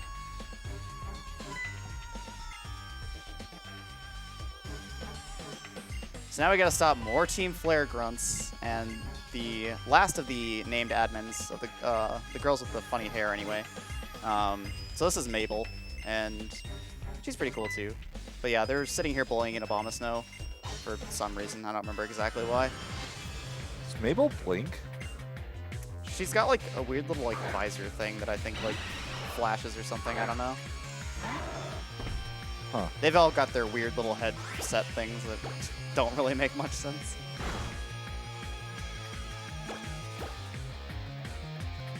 Nice. So for some reason this fight isn't a double with Trevor. I don't know why. Because he's useless. I guess. That'd be more He can't use- be more useless than I was Caleb. gonna say, I don't think his lead Pokemon would have Light Screen or Fake Out. Wow, that's a range that I just didn't get. That's fine though, he didn't kill me. This is faster than Jeff. having to revive. Get him, Jeff. Jeff has never lost. Even took out a freaking Manectric. Also, why is he faster? I don't know. I just noticed that. A level Probably just because of the grunts having 0 IVs and Oh, everything. no, but it's even then. because it used Roar, because Roar is such a negative priority. Oh, yeah, probably, yeah. It's like, nope, I don't want to fight this. it knew. It was Jeff's scared. undefeated. I don't want to deal with this. All right, so this Houndoom is really, really scary. It's a 15 and 16 range, and it can kill you if you miss it. So hopefully that doesn't happen. I've only missed this range like once or twice, I think. I should have the HP to take a hit, too.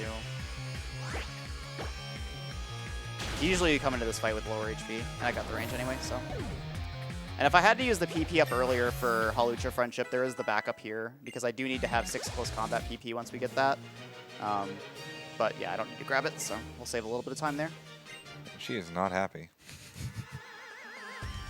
I mean, she didn't really try that hard. All she had was a Houndoom. To be fair.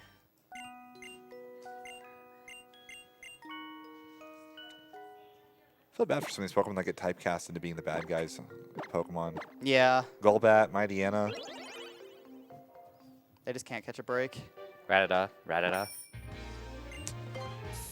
So annoyingly, biking back here is 1 second faster than just flying back to the last town. So I actually have to do movement and be good, which I just messed up. So There's that's your fine. 1 second. Sick. He's just testing to make sure the game still makes the bonk sound. Yeah, there we go. Okay, to that right there. He wanted me to not feel as bad about my run. I got you. You're a good friend, man. I do what I can. To be fair, your bike is a little harder to use. I mean, A little bit. I still bonked when I was on foot. It was so bad. So this is the other ride Pokemon section of the run, Mamoswine, and you just kind of can't go through the snow without its help. You see, I think this makes more sense than the freaking ride-on. Yeah, because you actually just can't get through here. I mean, I guess you could if you had a really good shovel, but that'd be a lot of work. Have to be a Shovel Knight. For Chivalry.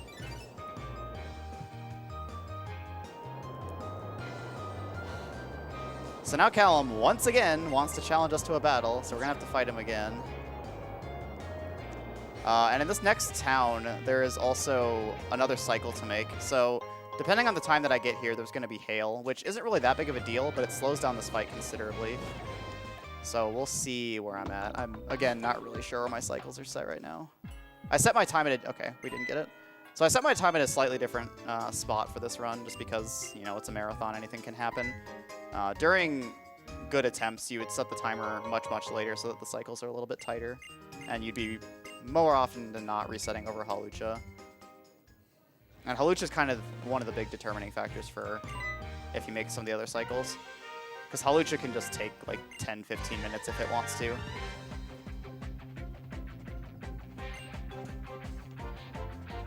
So this fight is, again, pretty straightforward. The only real variance in this fight is if he uses Fake Out or not turn 1. If he doesn't use Fake Out, I save a turn, but that rarely ever happens. There we go. I think that speed rising is going to be important. Unfortunately, it's not. It would be really nice if it was. It'd be really nice to just justify getting hit by Fake Out, but... That should be kind of a cool strat. Yeah, it would. So yeah, what Steadfast does is that whenever your Lucario gets flinched, you still get flinched, but your speed goes up a stage. So you're able to outspeed a lot of the things that you otherwise wouldn't be able to. Fortunately for us, Lucario is really fast anyway, so... Lucario doesn't have the best of abilities. It's Jolteon. I don't have enough time to pull my Jolteon keychain out. Kind of weird considering how good all of Lucario's abilities are in Smash. Yeah. Imagine if he had the equivalent of Torrent. Oh, God. I'd be fine with that for this. That'd be great. Like, most of the things you have to heal on is just because you have to set up and you're going to take a hit regardless.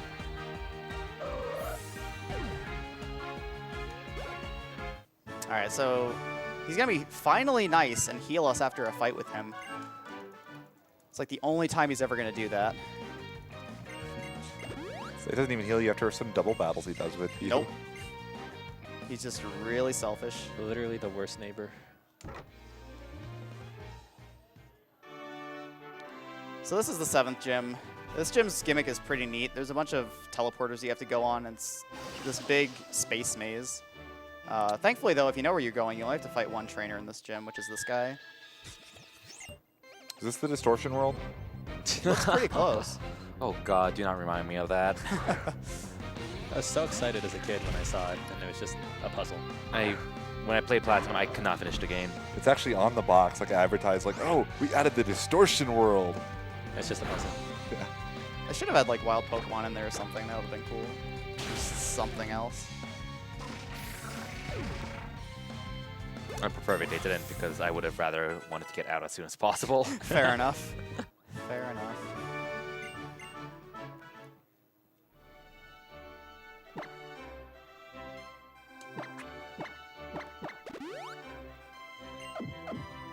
I actually just noticed I still have Soda Pops left. That's really uncommon.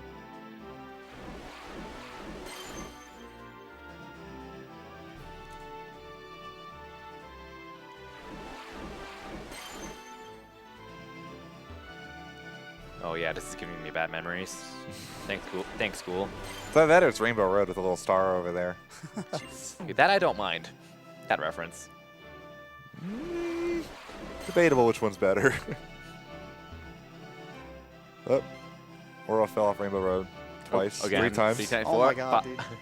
This isn't even 200 CC, come on. Wait for it. Any bunks? I hope I don't block when I'm going straight. I'd start to worry about myself then.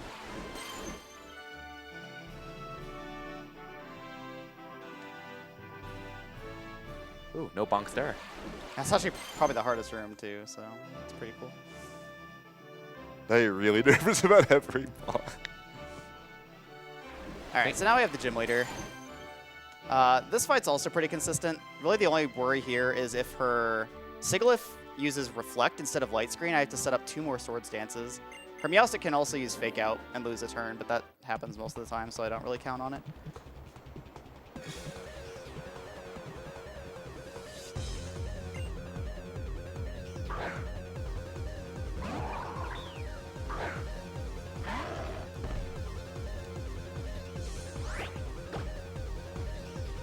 Alright, good. The Sigilyph more often than not will use Light Screen. I've only seen it use Reflect, like, I think 1 time. And even then, it's not too bad when it does. Slowking is also a range, but it's very favorable. Cool.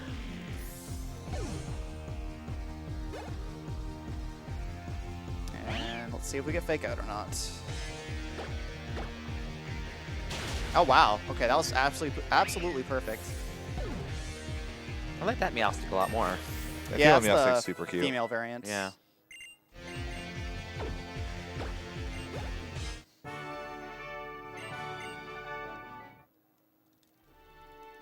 Alright, so now we're going to get Calm Mind, which isn't going to be useful.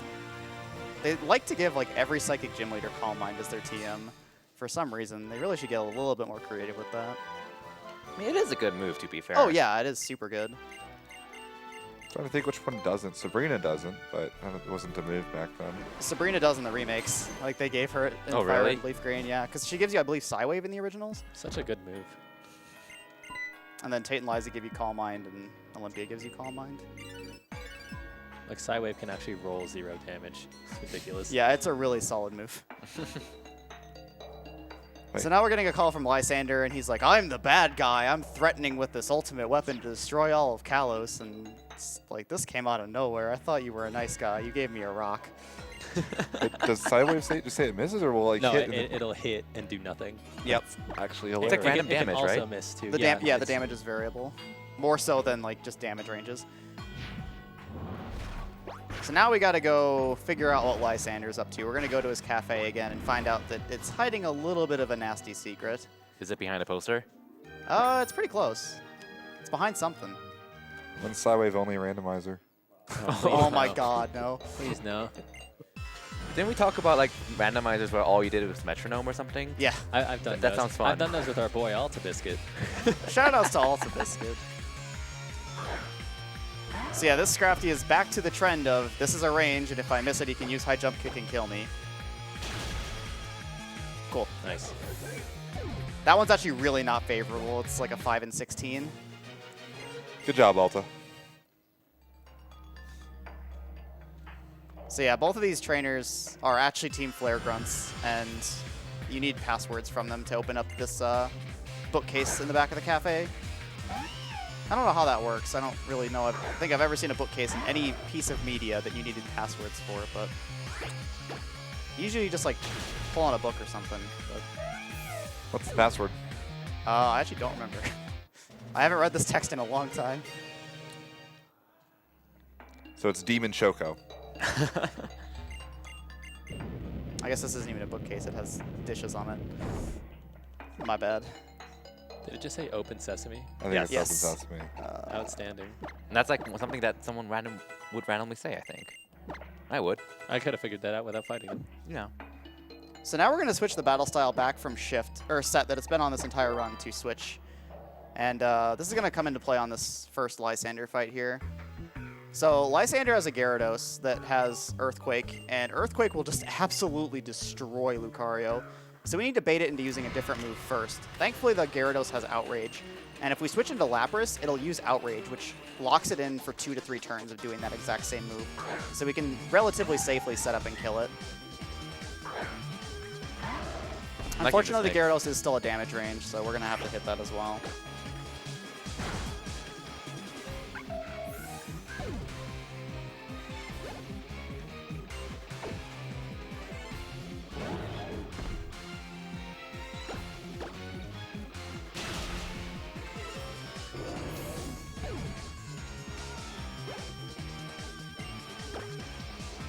All right, go get him, Jeff.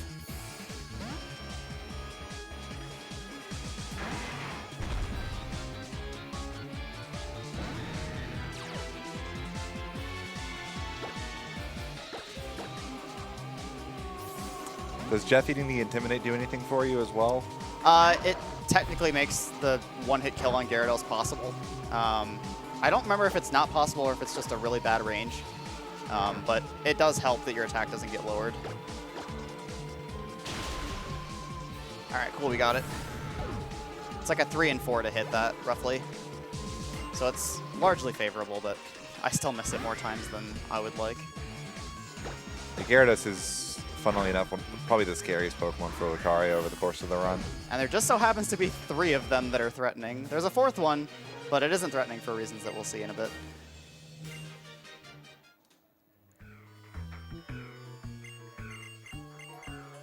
So now I need to switch the battle style back to set so that we stop getting those little notifications. And I also need to heal a little bit for the next couple fights.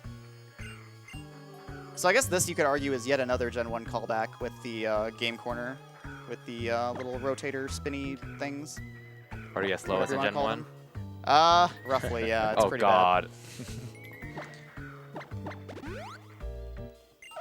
See, there are cool things to bring back from Gen 1, but That's not one of them. yeah, bad.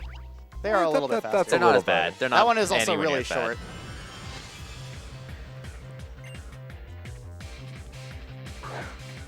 That one's significantly better than...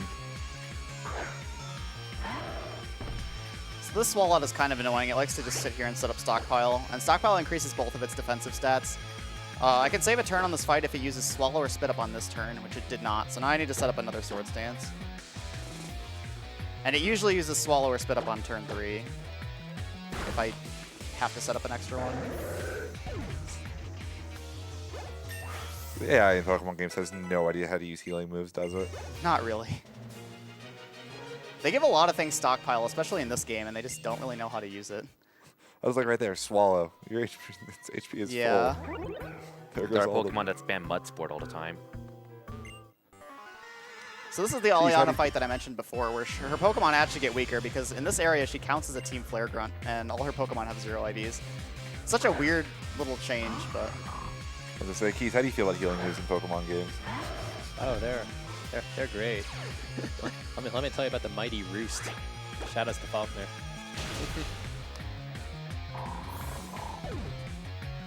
Oh, yeah, he gets the Roost TM, I think, in Hard Gold Soul Silver. Yep. Yeah. Just one last reminder of that move. So you'll notice that I rare candied to 53 before the Lysander fight. That's actually really important. At 55, Lucario is going to learn Close Combat, which is an absolute house as far as damage. It's a 120 base power fighting move that unfortunately lowers my defense and special defense after I use it. But between that and Stab, it just does so much damage that it just destroys anything it touches. And it's going to be very, very useful for a lot of the rest of the game. Top of that, it has perfect accuracy, I think. Yes. 100 accuracy. Oh god, memories. Yeah, there shouldn't be any base power 120 moves that don't have some kind of drawback, so I don't think there are anyway. I can't think of any. Yeah, like things like Hydro Pump and Fire Blast can miss. Close Combat lowers your stats, etc., etc.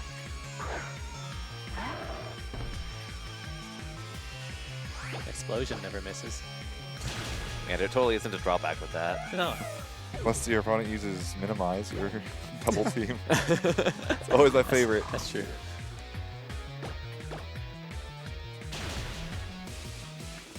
There's nothing like Gen 1 competitive and using Explosion right when your opponent switches in a Gengar.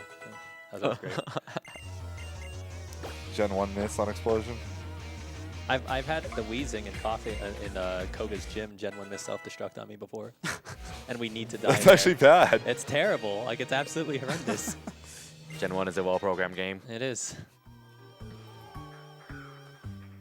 For those not familiar, Gen 1 accuracy is kind of broken. Like, every move has a chance to miss, no matter what. Yeah, if it rolls a 0 out of 250s, like it Yeah, it rolls gets number- out of 256, yeah. You have to roll a 255 because it goes 0 to 255. Yeah, the highest number is a guaranteed miss. Like, the only things that don't miss are Swift, and then anything after you use an X accuracy. Anything that skips the accuracy check, Yeah. essentially. So we really don't have anything to deal with Toxicroaks at this point. So our best strat is to just use Swords Dance and Close Combat them because Close Combat is just so strong. The annoying thing about these Toxicroaks is that they also have Mud Bomb, which not only we're weak to and does a lot of damage, but it also has the chance to lower our accuracy. I've gotten really destroyed here just from missing close combats, because not only is your PP really tight on close combat here, but you also just like die really fast to these Toxicroaks if you miss at all. Why? I was just about to ask. Why? Like that circle was entirely unnecessary. It's to confuse you, I guess. You're already spinning. You got to be so dizzy by the end of this. This is why we allow Pokedol. Is the Japanese community still banned though? Sure do. Yep. From what I gathered, it was less because they think it's a glitch and more because they didn't like the fact that you skipped like a major plot point. That's true. That's kind of fair.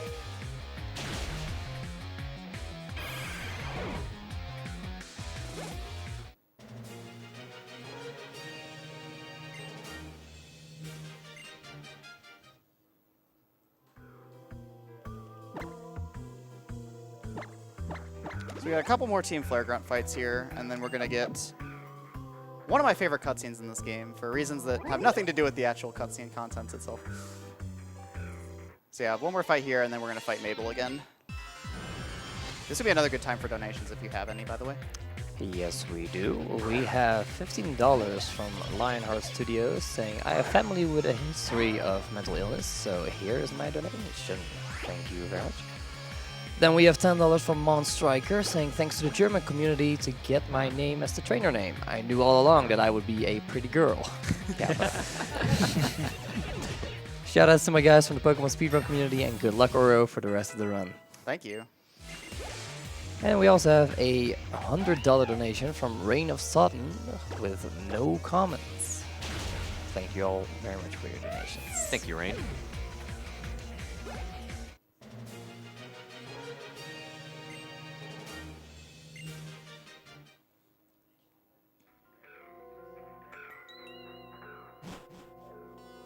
So, as I said before, Mabel also gets the treatment where she gets really, really demoted, and she's now a Team Flare Grunt and all her Pokemon suck. Fortunately, it really doesn't matter for this fight because her Pokemon are really, really weak to Aura Sphere anyway and would die in one hit regardless.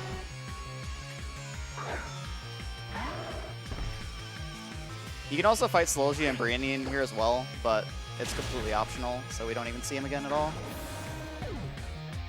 Maybe they got demoted because they've lost. Probably. As their punishment. Not Weavile, no. Sorry, Keys. It's not shiny though, so it's okay. That's true.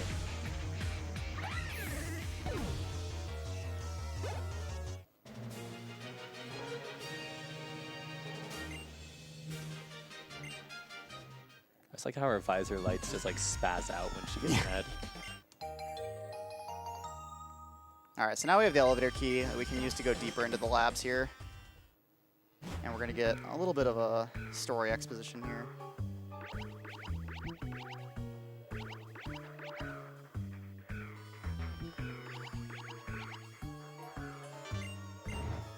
One thing I will mention here as well is elevators in this game are really weird for Pokemon games. Most Pokemon games do not have a dialogue box before you go into them.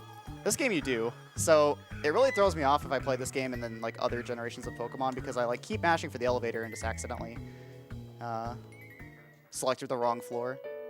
He is a large man. Also, this is a 3-minute unskippable cutscene, which is usually my bathroom break. Which is kind of a really nice thing about this run is 3 hours in is kind of the perfect time for this. And yeah, I guess if we have more donations or plugs, feel free. If anyone on the couch has anything to talk about, go for it. I'm just Eevee's the best Pokemon. No. Okay. disagree. Kirby's banned from talking about stuff.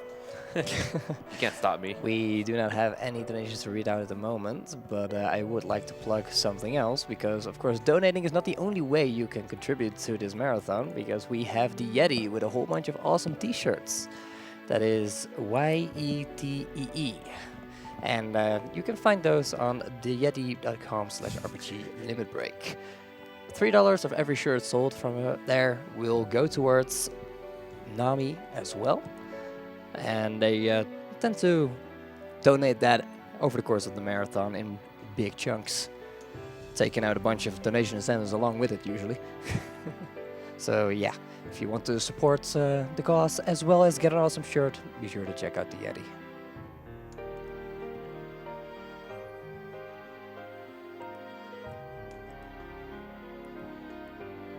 I actually haven't watched this cutscene in a really long time. What exactly is that?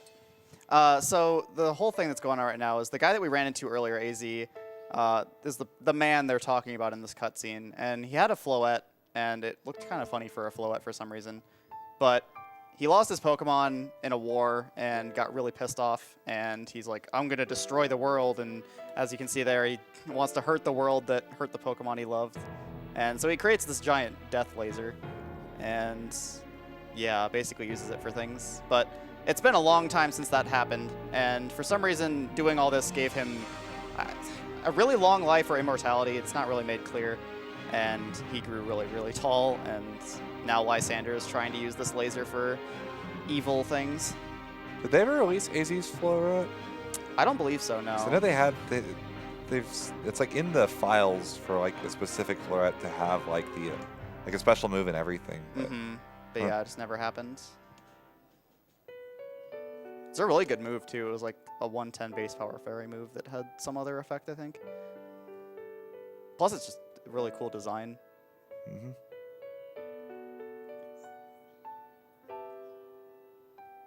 So yeah, now his Floette's upset that the guy got, you know, upset and blew up the world, basically, and it leaves him. And he's been sad this entire time. Yeah, so the whole reason he builds the Death Laser, I didn't mention that either. The whole reason he builds the Death Laser, too, is to revive the Floette that died in the war. And it ends up, you know, creating all that destruction to do that. I didn't know Pokemon can die. I thought they just fainted. Tell that to AZ. I mean, there are graveyards in Pokemon games. That is true. Lavender Town. There's actually multiple on Sun and Moon. Also the whole, like, you probably killed your rival's Raticate thing. Oh, yeah.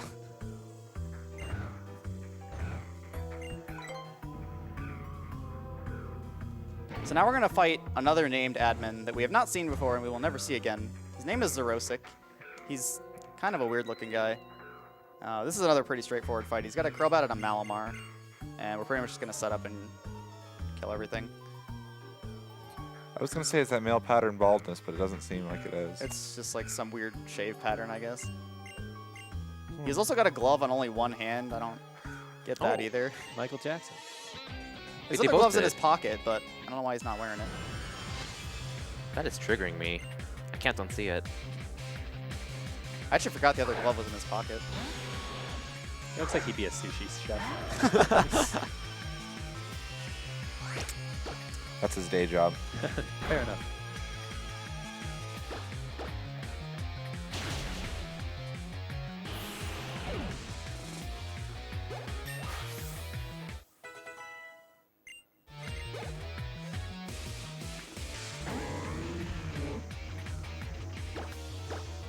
Oh, that said Mamgar first.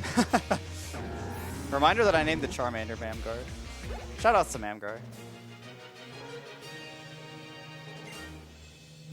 Did he So- just call you wonderful? Yeah. So we're going to get a situation now. It's basically just a red pill, blue pill thing. So he claims that the blue button will save the world and, you know, shut off the machine, and the red button will destroy the world. It's faster to destroy the world. He activates the machine either way. So now we get to watch the big giant death laser come out of the ground.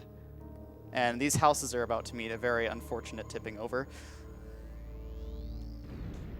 So you build your houses on foundations, kids. I'm telling you, it's not that they're not on foundations, that there's a hinge on the side of it, just in case the giant death laser ever pops out. Oh, right, right. So that way when we put the giant death laser away, they can pop the houses right back up. Did they like nail the furniture down Yes. on the floor too? It's like in I mean, Japan, they've look- got those things for the cabinets and I stuff. mean, clearly, look how perfectly those things got toppled over. That can't happen. It was planned. There's no damage to them at all. Like the roofs are totally fine. No walls destroyed. They're just sitting on their side. There's got to be a hinge on the side of the house. They never realized why the city zoning told them they had to do it until just now. Everything is fine. This is fine. It is a really pretty looking death machine. He's got that going for it. Oh, the house has disappeared. I'm trying to remember, what's the logic behind them activating the giant death machine? They want to destroy the world and make it beautiful in their image. Like, that's Team Flare's whole obsession, is making the world beautiful. Also, there's the one house that doesn't get knocked over. That one was properly built. They chose good property. Like,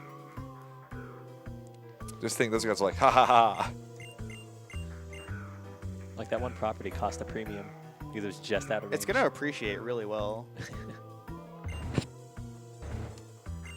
All right, so now we got to go back to Geosenge where the big scary death laser popped out and continue to try to stop Team Flare from doing their stuff.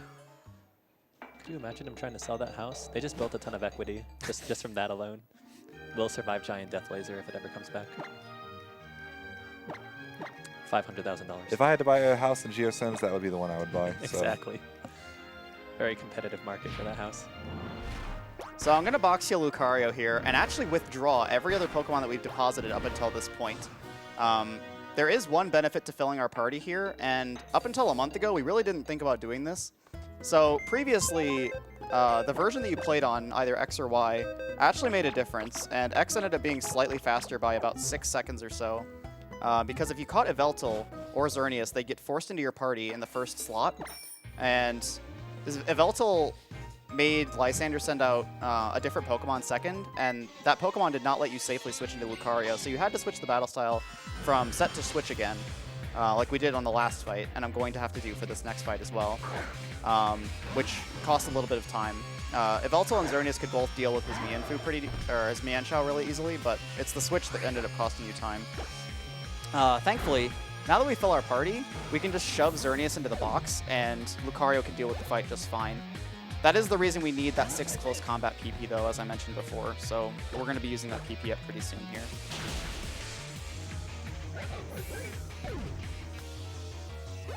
Is that the non-threatening Scrafty? Yes. We are now over-leveled enough to not really care about anything.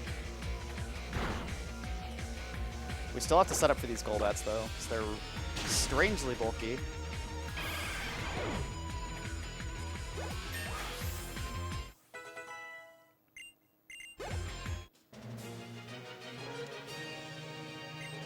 So coming up in a sec here, we're going to have to fight Lysander yet again, even though we just fought him. And he's going to have largely the same team, and we're going to deal with the fight basically the exact same way.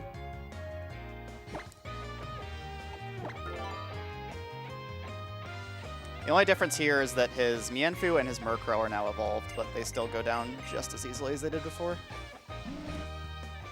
Also, Callum's being all heroic there and saying he'll protect his friends and back you up as you go in here to storm their base. Yeah, he doesn't do a whole lot. Big surprise.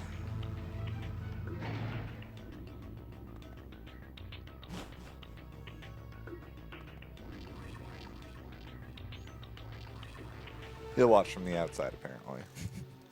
Oh, there he is. Nice job. So this is where the cover legendary is being held and used to fuel the big giant death laser. So we're playing on X, so we have Xerneas.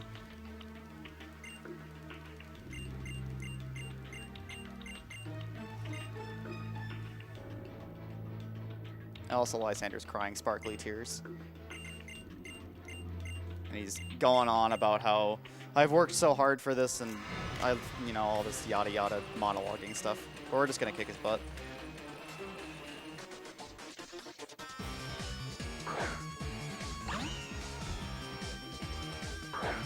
He throws his Pokeball in such a posh way.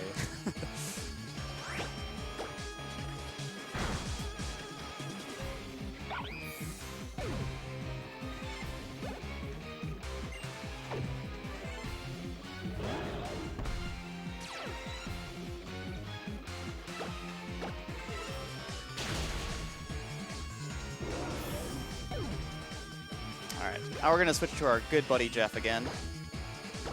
Jeff.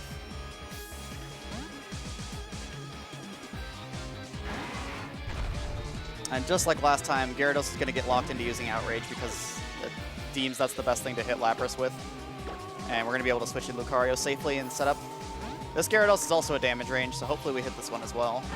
Meanwhile, Jeff is still undefeated. Jeff is so good. He does his job perfectly. Much better than that Alta guy. Alta sucks. All right, cool. 2 for take 2 it on back. Gyarados ranges. See, it's that double I take back what I mind. said about Alta this game. Good job, Alta. You got my back.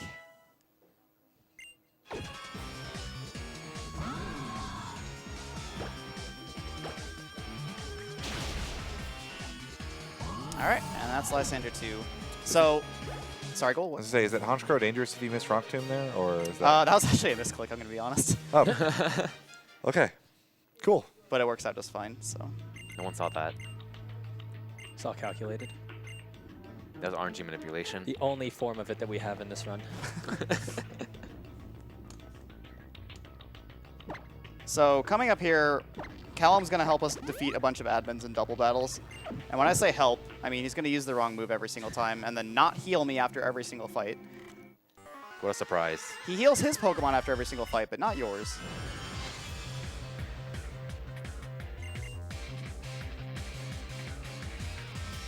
So this fight is another fight where I need him to use Psychic optimally. I'm going to target down the Liepard. If he uses Psychic on Toxicroak, we're in business. Otherwise, I'm going to have to just like sit here and wait for him to not be stupid. Psychic, psychic, psychic. There's been times where he just gets crit by Sucker Punch too. But the fact that he got hit by Sucker Punch means he is using Psychic, so. Wow. Wow. What a pal. Congratulations. Does that deserve an applause? Sure, why not? Let's clap for Meowstic. And that's the last time his AI matters, so we never have to count on him ever again. Good.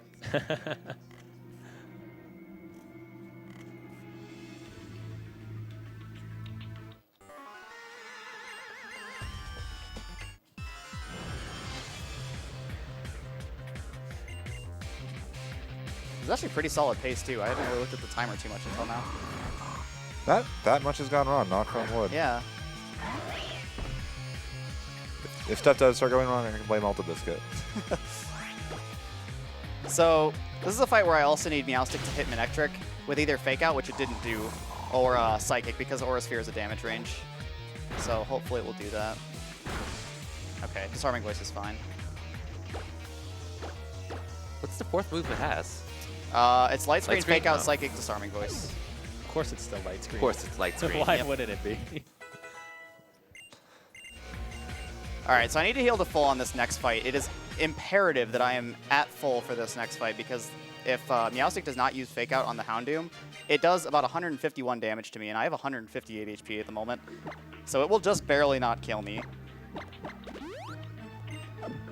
I'm also going to use the PP up in close combat here. So we are all set. All right, also Shauna's going to barge in here and preach about friendship even more, even though she also is not going to really help much. She's giving you inspiring words. But friends should stick together. We'll all stick together, right? But... I think your friends make you take them with you anyway. They just want to feel special. Here's what's good. What was she complaining about, right? Stick together. Keep that in mind. And where is she? I guess she's just like chilling back up there, like having a picnic or something. I'm actually surprised they didn't make this a triple battle. That would have been cool, actually. Although it would have been really laggy, but Would have been awful, but it would have been cool. yeah.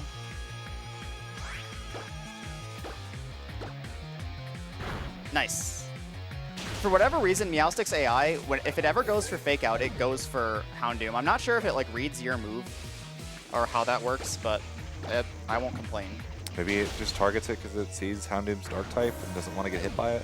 Possible. Although Scrafty is also Dark type, so That's true too, yeah. It's alphabetical. maybe. There we go. Honestly, considering some of the decisions the AI makes, I wouldn't Yeah. be surprised. All right, so that's the end of the double fights here, thankfully. we're fortunate Houndoom is before Lucario in the alphabet. Could you imagine? Fake out on you. Oh my god. That'd be some HAL level garbage. Yeah, a reminder that Garf had a time where the AI thought that he was the threat and how targeted him down and killed him. So good. What? Like, actually? Wow. I don't remember So exactly good. what happened, but he was routing with Trumbeak and or Toucanon, and that was a thing that happened. It was pretty funny. Toucannon's pretty intimidating. I can't really blame him. I was just like, I got this. Don't worry. I remember Alta Bisco was like memeing about Toucannon at some point a few months ago. All right. Hold on. Stick together, right? We got to do this as a team. All right. There's 2 of these for each of us. We'll just split it up. Okay. Good job sticking together, She's got that Shauna. one. Okay, so and he's got that one, and I've got these 4. Thanks, guys. Good job sticking together. Friendship. Thankfully, this little gauntlet here is really, really easy. I guess they just had faith in us and knew that we were better than them, which they're not wrong.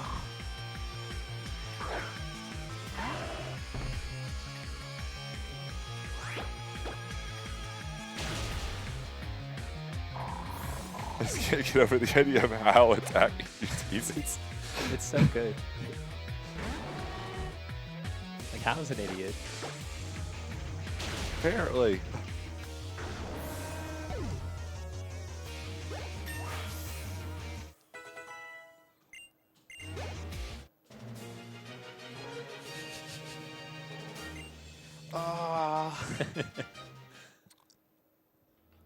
So it is relatively important that you fight these guys in this order. It's mostly just to save menus. So you can fight these in any order you want to? They don't Yeah. have to say like, hey, go fight my friend on the other side? Yep. It just kind of works out that ideally you don't have to heal at all, but worst case scenario you only have to heal once here. And again, it kind of depends on what I almost called him what Callum does in the fights before this. I mean, let's be real. They're about the same. I can't wait for our Wonder Trade race to happen and where he actually sees you as a threat. It probably will happen. I can almost guarantee it. I mean, Hal's probably just like a Alolan Callum. Like, He just got a tan and changed his clothes. yeah. Deceived us all. He was ashamed with his performance, so he just left. Started a new life. All right, so this Swallow, we really don't have anything good for this time. The best way we have to deal with this is Swords Dancing twice and Close Combating twice. Our strongest move takes 2 kills to get through this thing. After 2 sets of boosts. Yeah. That's a bit ridiculous, not gonna lie. Is it a range at all? No, it's So a that 100% looks guarantee. really close. Yeah.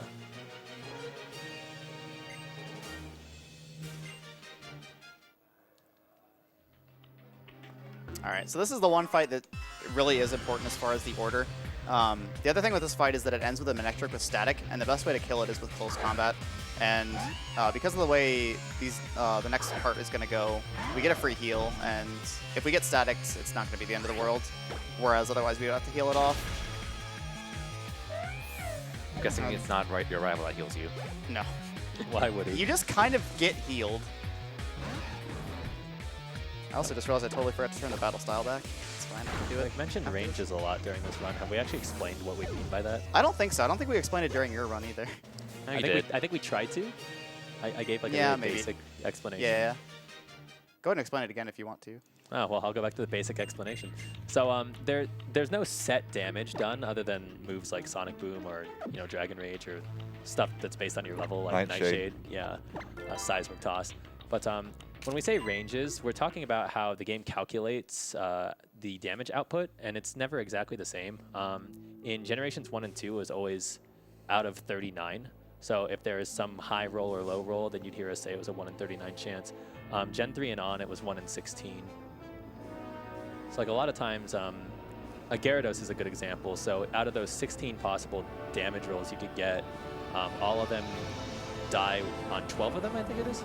Yeah, I think they vary, or it's variable depending on the slight variance to Lucario's IVs, but yeah, 12 is the average number there. You gonna try to yellow ball this? Yeah, might as well. I have some luxury balls left.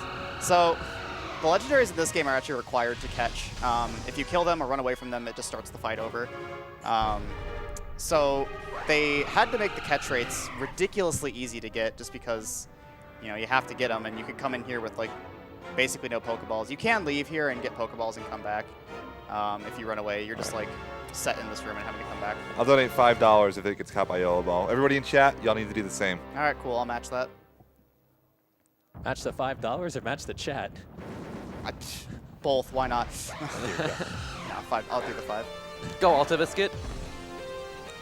I'll do the same. I'll do the same. $5 from everyone on couch. YOLO!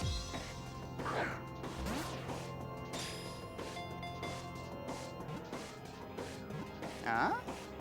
Oh. We try one more? Yeah, I have the other ball. Why not? Xerneas can't really do anything to you, so. You get a free heal after this fight Yep. anyway, so. Yep. Okay. Oh. I'll donate it anyway. I will too.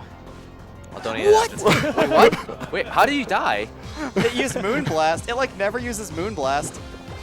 We'll let Spiky have some more screen time. All right. It's gonna get healed anyway, it doesn't matter. Solid. Hey, I'll donate 5 if you catch it with this ball. Alright, we'll go with that. Still a YOLO ball, no damage done to him. Yeah, exactly. Hey! Hey! I'll get on that right now. Alright, so I've got a special name in mind for Xerneas as well. Since sadly we're not going to be using it.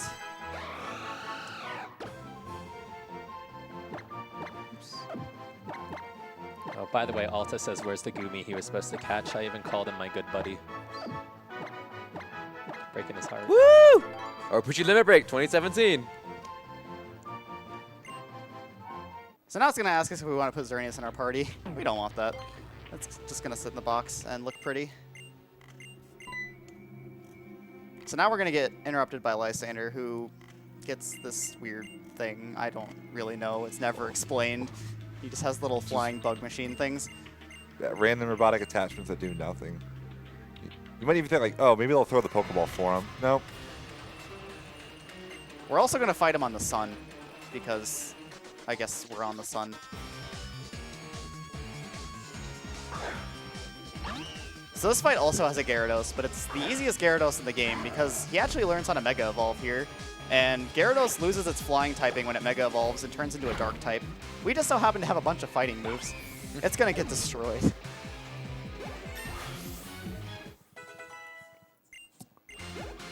How lovely would it be if the Gyarados in the Elite Four Mega evolved?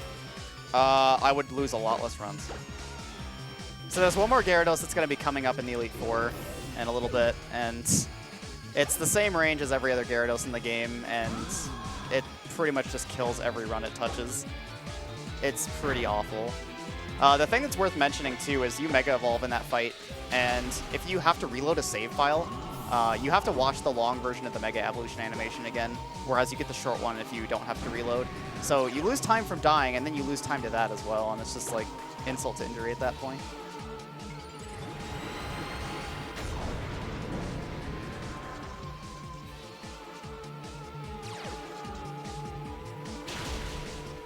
I just love how he isn't a dragon.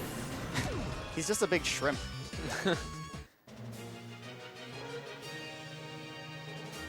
Also, those nice shades that he just got are, he just threw them on the sun. Like,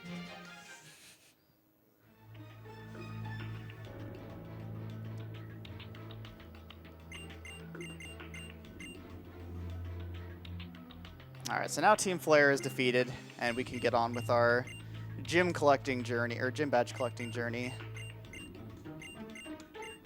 How many do you have left? Just Only one. Yeah, Yep. okay. So now he's going to self-destruct this place, and we got to get the heck out.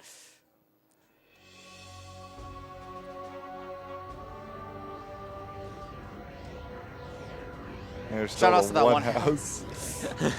Also, the Pokemon Center and the other buildings in this town are just gone. I don't know why. So as it's blowing up right here, do we have time for a few donations? Yeah, sure. Yeah, go ahead. All right, because we have $15 from Riley Masters saying, I never got to play Pokemon X, so I've been enjoying watching it get completely broke. Thank you all. Like, thank you for all the good you guys are promoting. All right, and we also have $5 from Anonymous saying, no donations to read, preposterous. And then we have $25 from Suzushiro again, saying, I never played Pokemon X before, but does the battle music in this game sound like something from a Sega Genesis game, or is it just me? I guess I could see that, yeah. Thank you all for your donations. Oh yeah, the Phantom Thieves are back too now. Oh, They helped a lot. Do they just steal like everyone else. Lysander's heart? Yeah, basically. I mean, he does kind of have a change of heart after this, so we'll go with that. It would have been great if he started a fight right there. Like, you did such a good job. Let's battle. And now AZ is going to reflect on all the So dark things tall. that he done. So if we have more time for donations, we have a whole bunch of $5 ones. Yeah, let him Alright. Let him go. Yeah, we have $5 from Melrose saying shout outs to the first timers in the sketch. $5 from Anonymous saying enjoying the Pokemon X run. Don't be too harsh on how. He just wants to be extra sure that sparkling area heals your burns when it's upgraded to Hydro Vortex. Putting this donation towards fighting Culex in Super Mario RPG. We have $5 from Keizaron. Nice Yoda Ball, Mr. Streamer. Donation goes to Sid's Choice. Oh, thank you. I'm gonna put that towards the Saturday morning RPG sing along as well. Good choice. $5 from Michael saying $5 for that clutch master ball catch. Good job, Oro. Thanks, man. And $5 from Sniper Bano saying putting in my $5. Loving the run. Good luck, Oro. It's really hard to press the A button on the Master Ball. Hey, I tapped it, I'll have you know. It was so hard that I had to use the touchscreen instead. Man. It's a resistive touchscreen, too. It's not even capacitive. In this game where the touchscreen is really finicky. So this bush just randomly has an encounter in it, and you can't get around it. I actually have never seen Heatmore from this, though. It's almost always Durant. So there we go for a marathon first. Goodbye, Heatmore. How does a Heatmore like hide in a bush? I Wouldn't it like ignite? I don't know. Imagine if it was shiny. I would have killed it. Would have been funny if it was a Goomy, actually. I don't think there could be one there, but man, that would have been funny. So now, even though we took one of the Kanto starters away from Sycamore, he somehow got it back. And we're going to have to fight the fully evolved versions of all the Gen 1 starters here. I guess he just has like a bunch of all of them.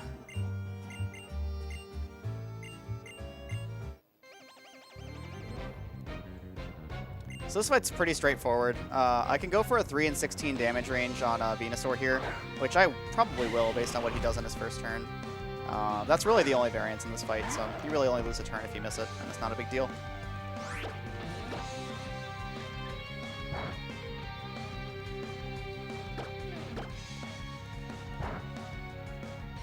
Dang. Apparently, Altabusca has insomnia. Not surprising. All those randomizers. He's seen some Just- things. He's seen way too many things.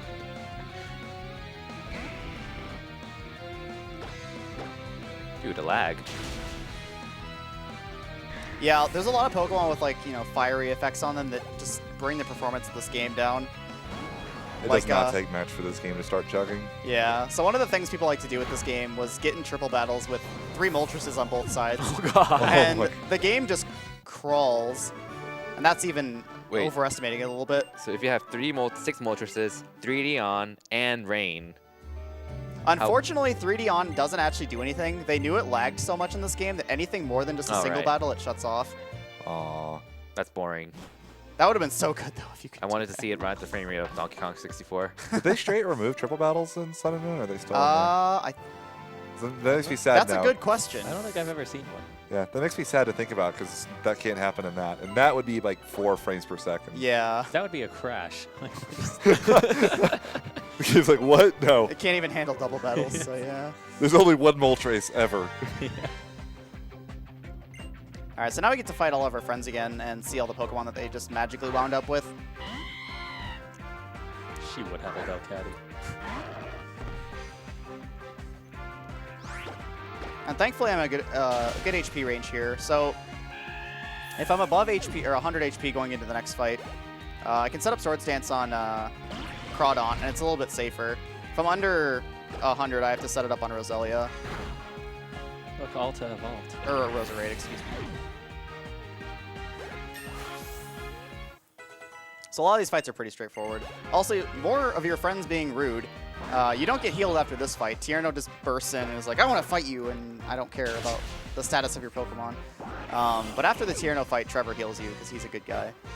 but Tierno just doesn't care. Is that only the second time you fight Shauna? Yes. The first time you fight her, all she has is a Froakie. So you don't see any development of her party whatsoever.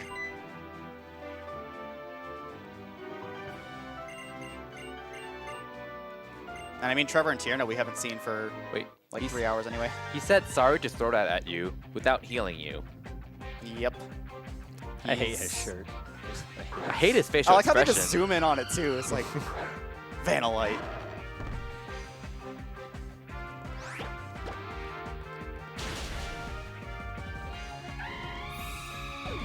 Have you ever missed that Talon Flame? Nope. I don't want to find out what it has because it probably can kill you. Alright, cool. Trying to match sword to dance with sword to dance. He just wants to get in there, but I'm too fast. I mean, it's a pretty thematic move for him, though. His whole thing is he wants to be a Pokemon dancer, right? Yeah. And like this Roserade has Petal Dance, I believe, as well. So, and I think the Talonflame has Feather Dance as well. So he's Oh. perfectly on theme. That's actually a pretty interesting thing. Yeah. It'd be funny if his Crawdon has had Dragon Dance. Crawdon learns Dragon Dance for some reason. He's It's still an out of egg shape for a dancer, though. Can't get over it. He's not the dancer. His Pokemon are. It's okay. Oh, Okay, whatever. He just envies other people that. Yeah. he healed you. Yes. Wow. Yeah, what a friend. The What a only friend. good friend you have. Yeah. Him and his Beatles haircut. I was gonna ask if he healed the other friend without healing you at all. 'Cause that would not have surprised me. I believe he heals Tierno, but he doesn't heal Shauna. Oh. What a good friend. All right, so this Raichu. Okay, dang. So this Raichu has only 2 times ever used Thunderbolt instead of Nuzzle, and you have to heal the guaranteed paralysis from Nuzzle off every single time. But yeah, I've only gotten Thunderbolt twice. Didn't you get it in practice and it still paralyzed you anyway? I think so, yeah. It used Thunderbolt and then it paralyzed me and I had to heal it off. What a friend. That's definitely happened to me before. Like one of the 2 times. Otherwise, 2, I think that happened. There's also been a lot of times where it nuzzles, I heal off the paralysis, Thunderbolts, and then it paralyzes me again. What's Trevor's thing again? He's trying to be like a scientist or something? Yeah, I guess.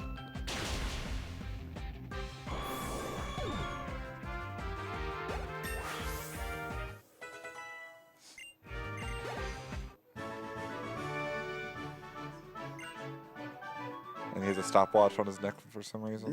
He's a speedrunner, too. Yeah. He got here as fast as we did. He's doing He must good. run Golden Sun with the Constipated Face backpack. I bet he's the one timing our run. But friends stick together. And they leave. 322, you're 2 minutes behind your PB. Come on, pick it up. I actually don't remember what my pace is here. Yeah. This has This been is- pretty solid, though. Yeah, this is still good pace. I will gladly take this. Especially for naming Pokemon and all the other random stuff. Trying to YOLO balls Orneas. So like Yeah. nine encounters for Hawlucha or something like that. Yeah, Yeah. I believe so. It was worth it for the EV. How many encounters for Benelby? 5-ish, I think. I think it have to was go back actually and the look. 4th. Wasn't. Yeah, something like that. 4 or 5, one of the 2. I wasn't counting. I thought it was 4, but it could be 5. Speedrunners are bad at counting. It's true. So the gym leader of Snowbell is gone to Lollygag, I guess. So we have to go through this little Lost Woods section to go find him. Thankfully, it's pretty quick and always the same, so. Is this where you can get Mewtwo in the post game? Like, I don't remember, actually. I think it's a different cave. I thought it was in a cave. I think it's the one before I fought Sycamore, if I remember correctly. I haven't done the But post-game stuff in this game I'm in also forever. trying to remember because there was also... like I thought you had to go through like a forest of some sort and then go into a cave. But I don't Yeah. Because Zygarde is in a cave, too. Oh, maybe I'm thinking of the Zygarde Cave, yeah. I don't remember. I don't think I've caught the legendaries in this game since the game came out. Just like 4 years ago now. So yeah, now that Wolfric is going back to his gym, we can go challenge him. And thankfully this gym is pretty straightforward. Being that it's in a snowy city, this is an ice-type gym, and we have a fighting-type Pokemon that can just destroy everything. It's one of the things about rooting this game that was pretty interesting was it really was just a race to get to Lucario. We knew Lucario could handle the end game by himself pretty darn well. Although the lucky egg was kind of a later addition. It used to just mega evolve when you needed to, which was a lot of animations and not nearly as much experience. So.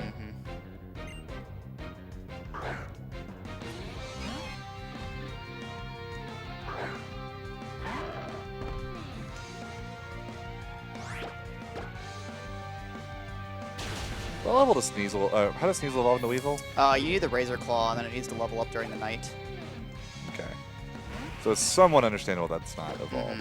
They made it a pain in the butt in Sun and Moon because the only way to get a Razor Claw is off of wild Jangmo-Os, and it's like a 5% drop. They did not make it easy.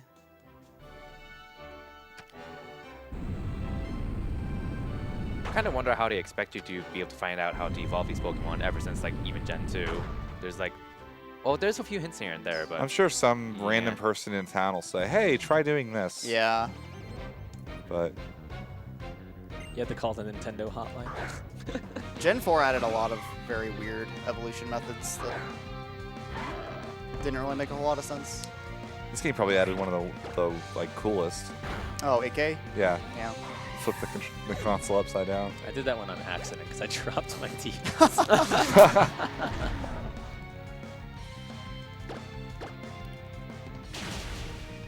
So yeah, the main gimmick of this gym is these big rotating square things. You have to rotate to line up the platform so that you can proceed. What does it have to do with ice, though? They're snowed over. They got little icicles going on. Fair enough. would you rather have another ice sliding puzzle? I mean, he has diagonal In this game, movement. probably, yeah. True. Or you could do something like in Gen 3, the ice walking Yeah. cracking puzzle. I could have gone for another Price's gym in this game, honestly. You like Douglas that much, huh? Well, then you could just go out diagonally around him. That's true. You got the tech. No, they'd probably find some way to make Douglas hit you. And it would Yeah. be Douglas. Like, it'd be the They same brought Douglas. Brooke back, I mean. Yeah. They know. Is Brooke as bad in the remake? Brooke's the trainer in Sapphire. That's a I jerk. don't even know if you fight her in the remake. I think she's a spinner, maybe? I don't remember. I know that in Emerald you can just avoid her entirely. Like, you can just go behind her. Maybe that's what. Oh, yeah, I think that's what it is in the remakes. Everyone's gotta be What's the easy. trainer in Bugsy's gym that was really infamous as well? Oh, Benny. Yeah, Benny. Yep. Yeah. Even I know that one from watching Worcester Good old streams. Benny. Freaking Benny! Benny's the worst. I think he got easier too, didn't he? He's... Oh, there's You- your. Oh, my goodness. Come on, Keys, let's hear it.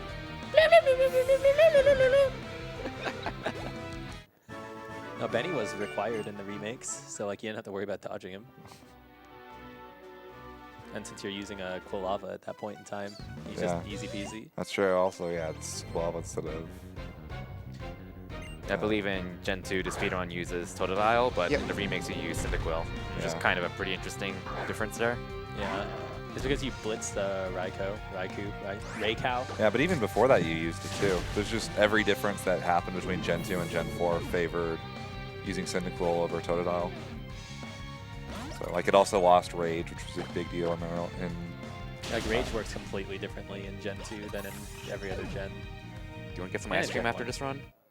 Dude, I was about to say, what are we gonna do for food? Yeah, I after know. this? I'm we need to actually, get like, some- really starving. I'm starting to get hungry. Like, I'm Like, for starving. us, it's like 9 p.m. and this run started like 5 or something like that. Yeah. We have not eaten since. I'm starving. It's been a lot of fun, though. At least for me, I don't know. It's No, alright. this has been a blast. Yeah, especially after that Man game we had earlier today. We got 8-player we got the Bomberman. poop on Alta a little bit, so it's been pretty good for me. I love you, Alta. Do we? Kind of. Also, you can talk to his sleeve.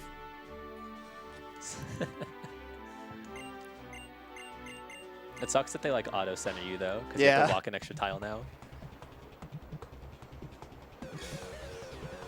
Also, it'd just be funny to have the camera angle just like you straight in front of him.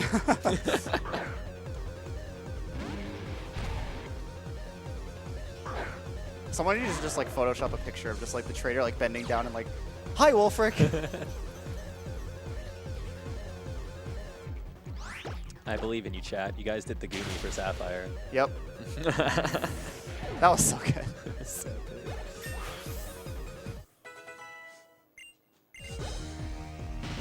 You reach a really high level in this run. Mm-hmm. 68. Shoutouts to the Lucky Egg.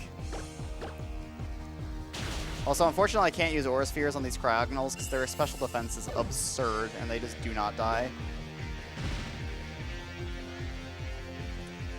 Do you get higher level than you do in Gen 5? You get pretty high there. I think it's just slightly higher, if I remember correctly. Yeah, I think it's a bit higher from what I remember. So I think seeing. you only ever hit 60-something in black. I don't know about white, too. I know Excadrill gets up there. But. Oh, Excadrill.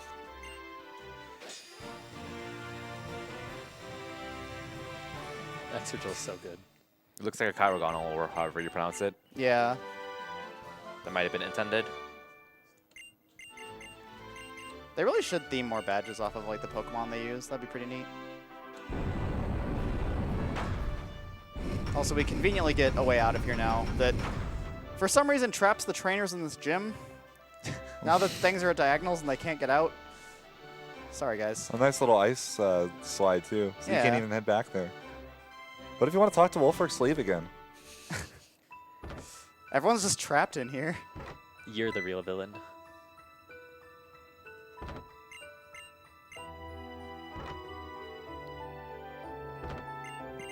Oh, I guess he's got his way out, too. Yeah. I guess he had some fun taking a slide. I would have liked to see He's him trying do to run that. away because he knows he's going to be responsible for murder. I feel like in the Oras, they would have actually had him take the slide before. He's like, yeah, sure, follow me.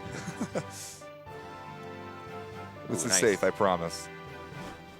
I saw that dodge. Just watch him like comedically like fall off.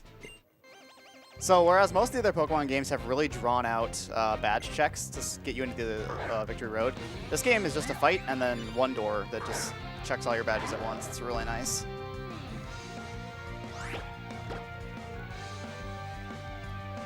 Oh, it's Kirby's favorite move.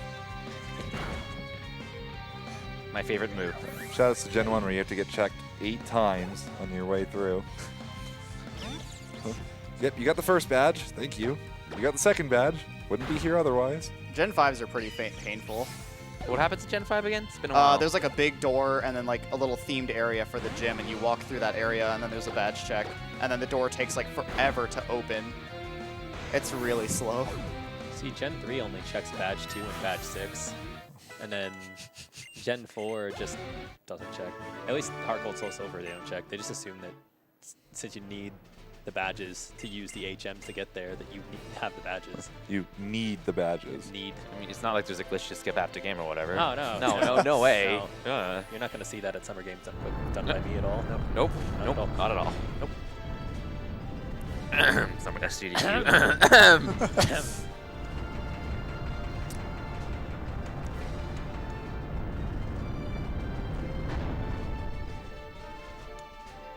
Dry you tire, man, really dries out your throat. Yeah, it does. Was there even a check in Sun and Moon? I I think it was just like an event. Like it was just yeah, like, no, oh, it just Kukui comes up to you and is like, hey, buddy. yeah. Then again, there aren't really badges in that game. Yeah, it's something totally different. Oh, yeah, like crystal check, I guess. Yeah. Makes you wonder what all these ace trainers are doing in the Victory Road. They got their just- badges, but they're scared to move on. I mean, if I just had a Weavile, I wouldn't be feeling too hot either. How do you get 8 badges with just a Weavile? Heart and determination. Yeah, how'd they okay. get past Karina? Like, Karina would just destroy you. Maybe they just main I want to swapped see a that lot. now. I want to see somebody sim 2 Lucarios versus a level 60 Weavile and see what wins. Somebody donate with the answer for that one, like with calculations. So this is the one thing we need Rock Smash for? This one rock? Jeff Smash. We've debated skipping Rock Smash before and just getting through here without teaching it to Lapras, but the trainer has some Pokemon that are kind of annoying to deal with, and it ends up being faster to just get Rock Smash and teach it. Plus, you need Rock Smash for Hawlucha anyway if you get a level 21. Oh, a shout out to Tyrant for not buying enough repels for this before. Oh. Golden During Sun his ripoff. slightly less bad idea. Yeah, Gen 1 through 7 without the remakes. I feel like we should get people to retweet that even more just to make sure he realizes how bad an idea that is. I wonder how much it is up to right now. I think it was past 300 last time. It was past 300. This is also the one strength boulder in the game.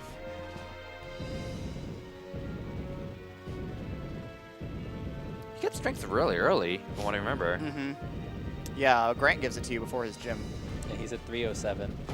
All right. All right, be sure to retweet that. Get it to 500, so I have to do it twice, because that's how it works. On the same day, because he did specify the day. Yeah. Yeah, let me retweet that again. Can we turn that into the Nuggies tweet? What? Can we turn that into the Chicken Nuggets Oh, tweet? yeah, Get yeah, like. Yeah. He didn't actually reach the 18 million, did he? Like, they just gave it to him anyway? I have no But idea. I I know the know- guy I know- sells T-shirts of that I know stupid he thing broke now. the record, apparently. Yeah. So we're except- teaching Shadow Claw back here for the next Callum fight because we pretty much need it. And Aura Sphere is kind of falling off for us at this point as far as damage. Yeah, he's at 307 retweets. Let's get that up to 500. Get on Twitter. Retweet it.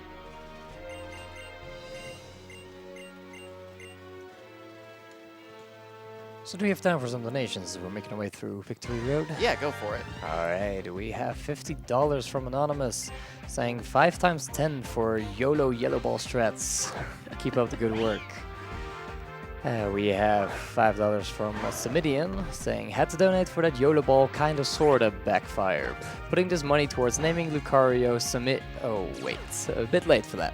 Put it towards Runner's Choice then. And we have $15 from Ferranthia with no comments. And then we have $5 from Essentia saying this is for letting Spiky have some more screen time.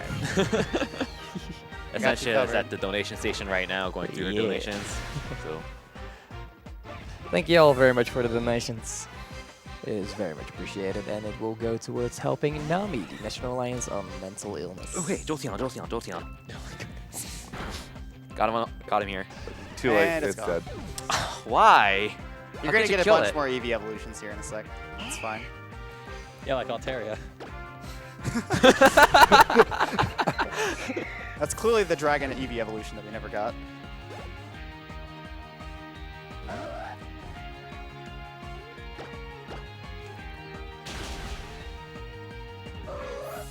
Alright, and that's the last time we have to deal with Callum. And we're going to get a free heal here just to, you know, top ourselves off and get our PP back, and then we're going to get the final slog in Victory Road here. So just curious, but how far from here to the end of the run is it? About 20, 30 minutes maybe? Okay. That's just trying to remind you guys have about 20, 30 minutes then to get in the $10 minimum to try to win the cart used in this run. So if you want to have Alta Biscuit join your Pokemon team forever, or like release them right as soon as you get them. The choice is yours. I hope I win it so I can just give it back to you at SGD. I think I just give it to Alta at that point. No. And of course, the card is not the only prize that we have up during this run, because we also have a Pokemon 3DS Heart Pouch for an entry fee of $5. So if you donated $5 at any point during this run, then you qualify for that. And that was donated by Plexo. Thank you very much. Also, shoutouts to Bayonet. Bayonet is a solid Pokemon. I thought you said Bayonetta for a second. I'm like, wait, what? What are you talking? Is this a Smash or something? Well, if you're talking the game itself, yes. If you're talking about Smash, no. If my shirt doesn't give it away, I'm kind of a fan of Bayonet. Also, here you go, Kirby. Here's another EV evolution. Okay, got my keychain. Give me a second. Oh, you have to sort his name, so I'm going to say, and it's gone. And I mean, at the rate the Kirby's going, Now okay, it's there we go. You might want to get Glaceon ready. I'm pretty sure there's one coming up. I'm like, yeah, Oh, that's yeah. the next one. Get that ready.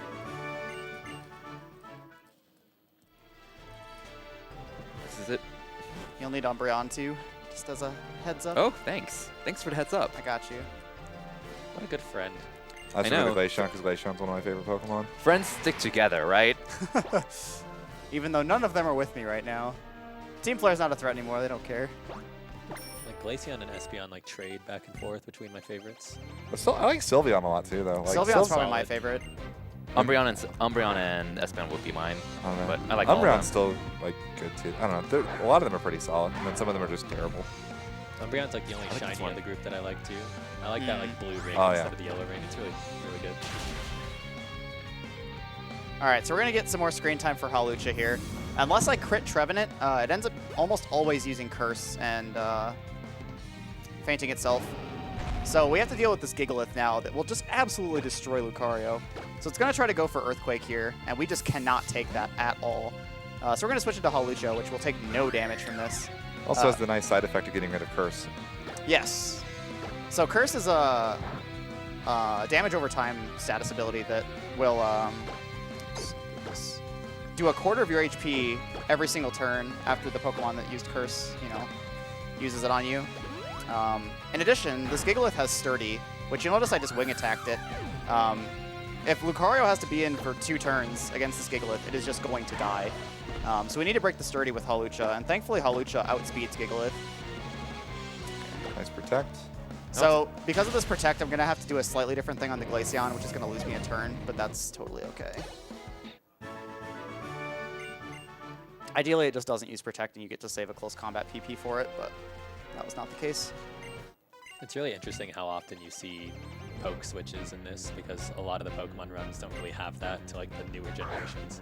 Yeah. Like 6 and 7 with do a lot of Yon. swaps. It's kind of the unique thing because of the whole relay thing that the route does, where you use so many different Pokemon that, yes, they fall way behind in experience, but they're still somewhat useful, Yeah. even regardless. Like, for example, the Lapras is level 33, but it's still such a bulky Pokemon. It Hasn't can still lost take a yet. hit. Yeah. And it knocked out 2 things for me. Like, Jeff's doing work. Yeah, even Spiky got to show up against. Yeah. You got $5 from that from Essentia.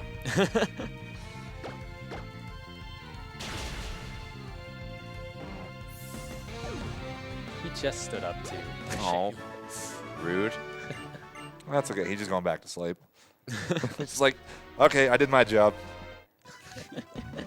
All right, thanks to always having a 6th close combat PP in the route now, we can go for a 98% damage range on this Skarmory, which is really, really nice. And it just makes this fight a lot cleaner than it used to be.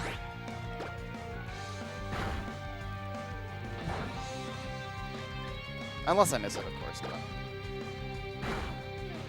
Does it have Sturdy? Is that Yes, part of the it reason does. you use Yep. Shadow Claw to start? Yep. Yeah, so I mentioned Sturdy on Gigalith as well. But Sturdy is an ability that was introduced in Gen 3 with the rest of the abilities, but in Gen 3, it made it so that one-hit KO moves could not KO you. That was all it did. I don't remember which gen it changed in. I believe it was 5, but they reworked it to actually be useful so that if you were at full HP and you would get brought down to nothing, you get brought down to 1 instead. So there's a lot of strats in some of the newer Pokemon games where you use a weaker move that you have more PP of, or just whatever else, to break Sturdy and then one-shot it from there on out. Tends to mostly show up on rock-type Pokemon. It's got on a couple steals, and I think 1 or 2 fighting. Yeah, I know Sock for sure has Sturdy, or can get Sturdy. All right, so we're going to box heal Lucario here and deposit all of our other Pokemon. Oh, all right. Put Spiky in the Hall of Fame. Come on. Yeah, let's do it.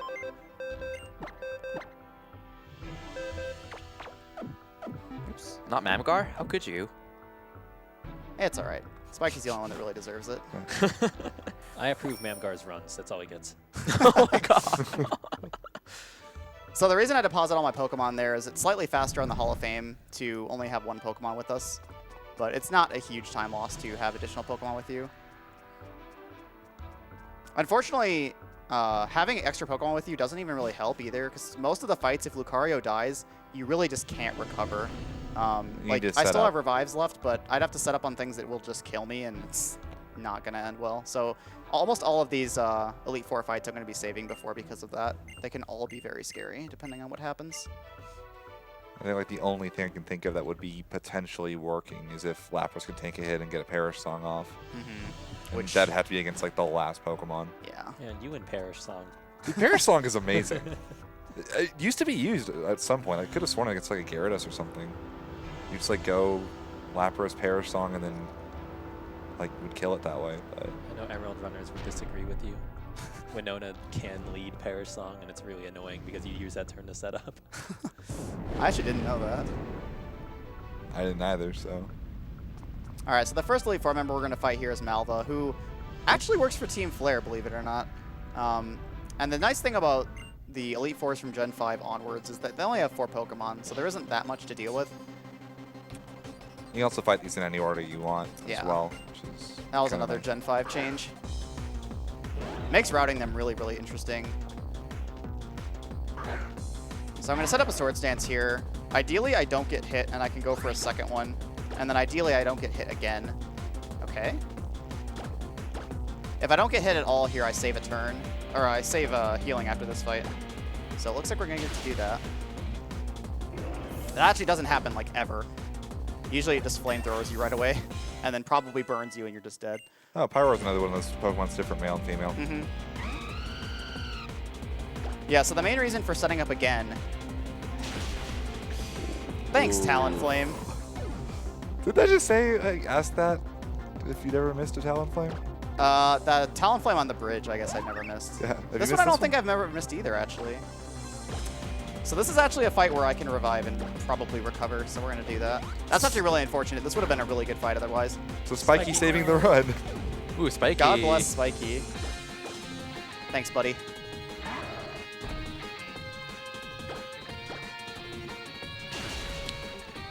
All right, so yeah, the reason you Critical. set up twice if you don't get hit is that the Chandelure is a range with Rock Tomb, or the Chandelure that's coming up after this Torkoal. This actually might be bad. Well, I'm just going to have to pray it does something that misses. Flame Wheel. All right. Well, that's fine. We're going to have to do this fight over. I forgot about Torkoal. But yeah, the reason we set up more if we can is the Chandelure has Flame Body, so if we use Shadow Claw, which is a guaranteed kill on it at +2, it has a chance to burn us, which will make us menu after the fight anyway. But if you set up a second time and then don't get hit again, you stay at full HP, which means you don't have to heal. And you can go for Rock Tomb instead, which counts as a non-contact move, so Flame Body won't affect you. And it is a guaranteed kill at +4, whereas it's a range at +2. Yeah, that Rock Tomb miss was really just unfortunate. Welcome to Pokemon speedrunning.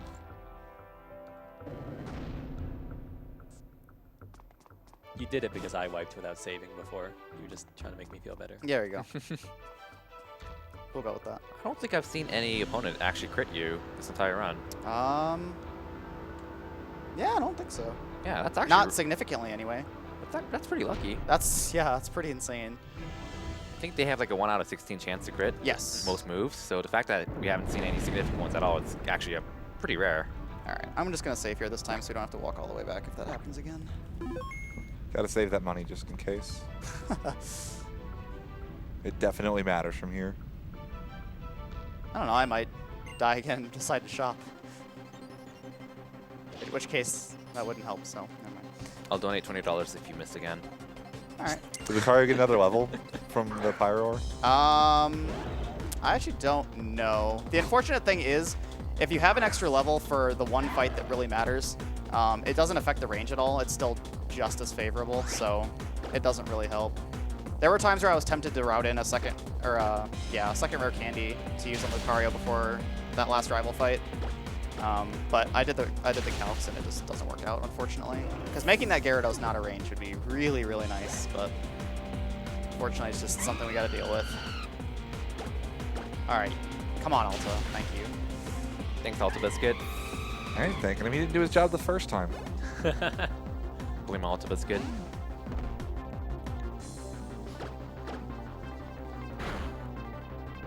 All right, unfortunately we took damage, so we're going to have to just kill Chandelure the normal way and menu anyway. Figures the one time I get to go for that strat again, I'd miss Rock Tomb. All right, so that's Malva. The next one we're going to fight is Wickstrom, which is the Steel-type Elite Four trainer. His fight is kind of weird. His Klefki that he leads with can use Torment, which is a move that makes it so you can't use the same move 2 turns in succession. And we need to set up 2 Swords Dances before we proceed with the fight. So ideally we just use them one right after another and then take out the Klefki without any problems. But that doesn't always happen, and you have to kind of weave in damage-dealing moves in between the Swords Dances and kind of deal with him that way. Just got a text from Alta saying blind-ass Alta Biscuit. Shoutouts to Alta. Thanks, Alta. See, that really just means that Cybold will go well. We'll go with that. So say, have you ever lost a Malva in a run? Yes. There have been times where she's crit me with Flamethrower. There's been times where she's burned me with Flamethrower, and both are basically just unwinnable situations. There was also one time that I misclicked on this fight and had to fight Malva again. Or you can fight them a second time in a row. Yeah, so like if I saved before Malva and then like I died to this and then Oh, I saving, so I had to fight Malva again. Okay. Yeah.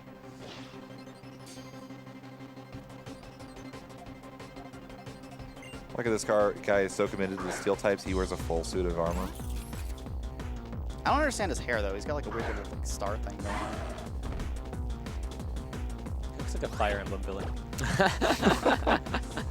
I have not seen spikes in forever, but that is perfectly fine. What is it doing? All right. Well, I get to do this now. It's giving you a solid for that death. It's setting up. It wants to damage Spiky with spikes. Like, come on. It thinks this is Smogan. It's okay. Yeah, I've maybe only seen that once, ever. Use strats named Chespin Spiky. It'll start using spikes. Yeah. That's probably it, actually. I mean, let's think about how they program their games. So this Aegislash has a move called King Shield, which will protect itself from whatever move I hit it with. And if I use a contact move, it'll lower my attack by 2 stages. Thankfully, if I'm below 89 HP, it will not use it. So I can just safely Shadow Claw it. And I'm actually at a range where I can just close combat Scizor. So what do you do if you're above health right there? Or are you always below? That just never happens. I look forward to a random miss or something happening that lets you do that. Yeah, I can't think of a scenario where that would happen, actually. Where you would actually like continue past Probopass. Like if something goes wrong, Probopass will just kill you.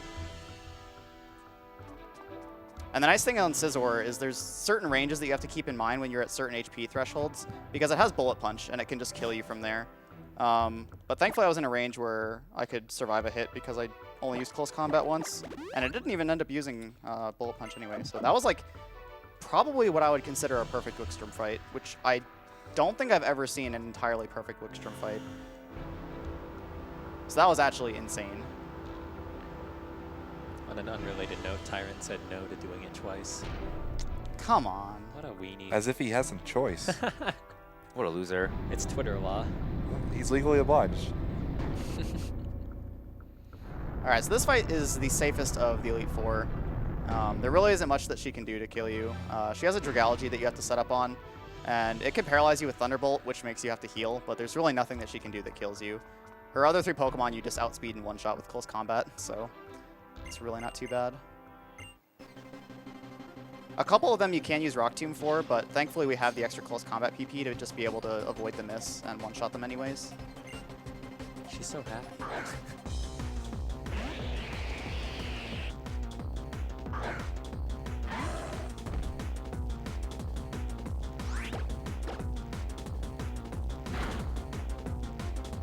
Okay. And damage we take here is really inconsequential. We're going to have to hit the menu after this fight anyway. There's actually a lot of stuff we have to do to prepare for the next fight. So the first time I saw that poke, I thought it was like a really bad fan art of like a Corsi or a Seadra.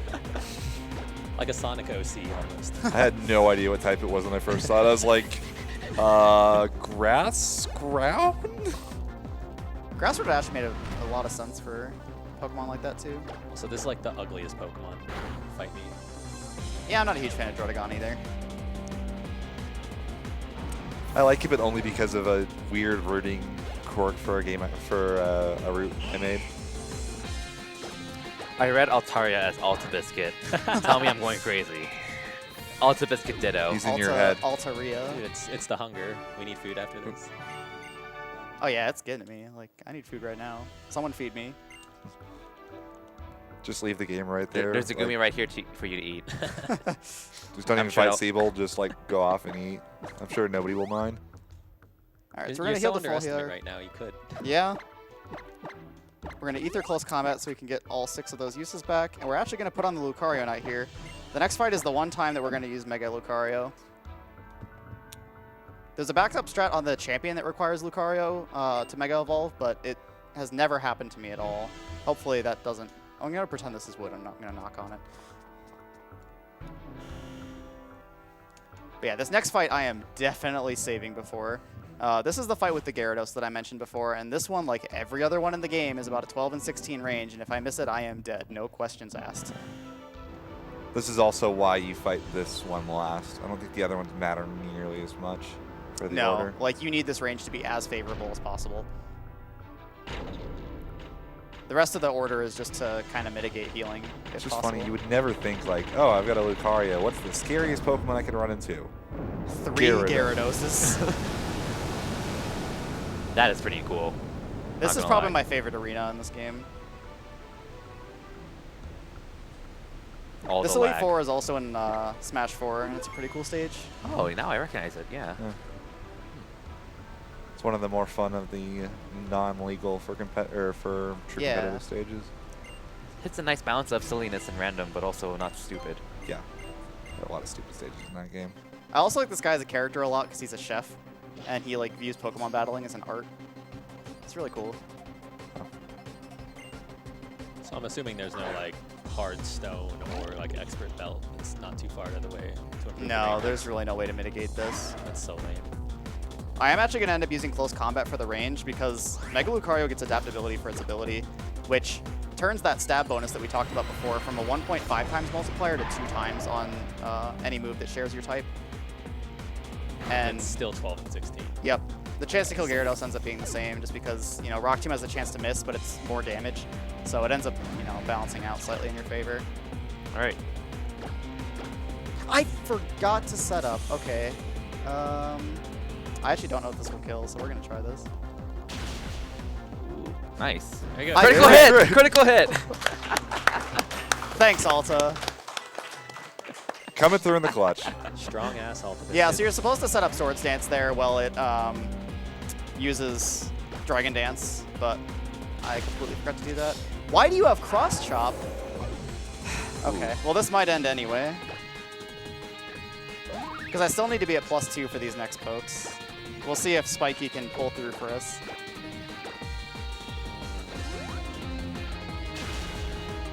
Aw. Man, going for all the super effective types. So I'm just going to go for the kill here. I'm going to just have to hope that Shadow Claw kills Starmie. Just go for I'm the also crits. not Mega anymore, which is a problem. Just going for the crits. Come on, Alta. You saved me before. Do it again. Crit, crit, crit. Dang. All right. Oh! That was my own fault. No, it's Alta's No, it's fault. Alta's fault. Yeah, yeah, exactly. Okay. He forgot to use Swords. I told him to use Swords Dance, and he just didn't listen. He also He's forgot like, to crit the Starmie. Yeah, that's true, It too. was Shadow Claw. Like, come on. High crit rate. Damn it, Alta. He failed again. Actually, he loses his spot on the couch for that. Next time I do a race with him, I'm gonna give him like a purposely gimped ROM. Like, He's like, start like, why is everything spinning? Well, we're doing spinner help. You are.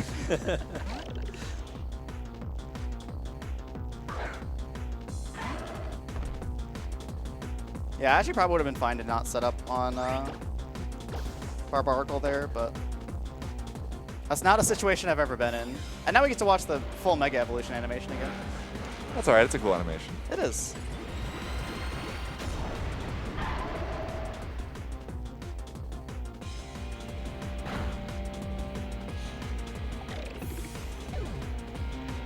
Is there a reason you don't set up on the launcher? It also has Aura Sphere and just kills you. So there's really not a good option. oh, this fight sucks. Yeah. Shoutouts to Aura Sphere not being a Lucario exclusive. Ooh, nice. That's good. I would hate to have to redo that again.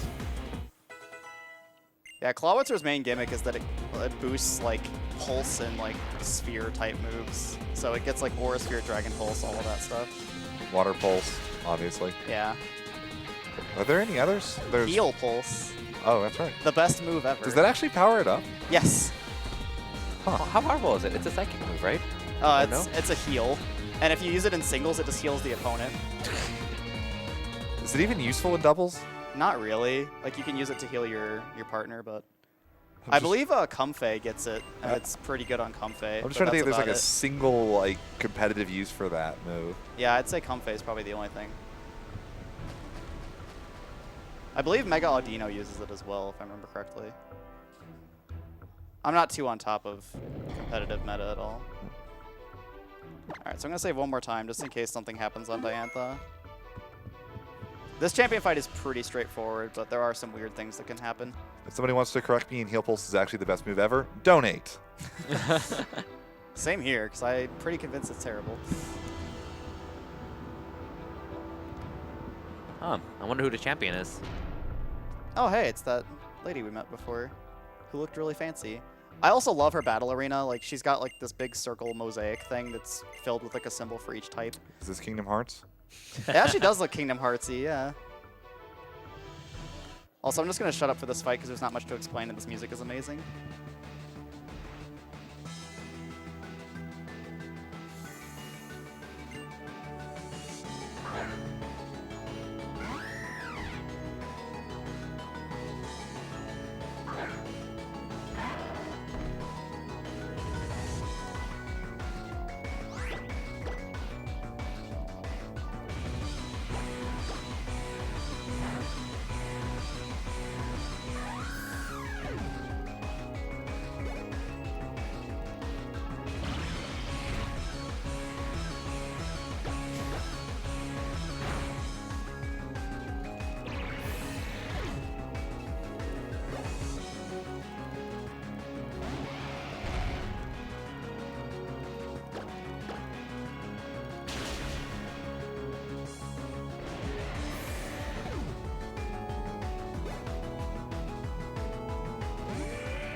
Okay, that's fine.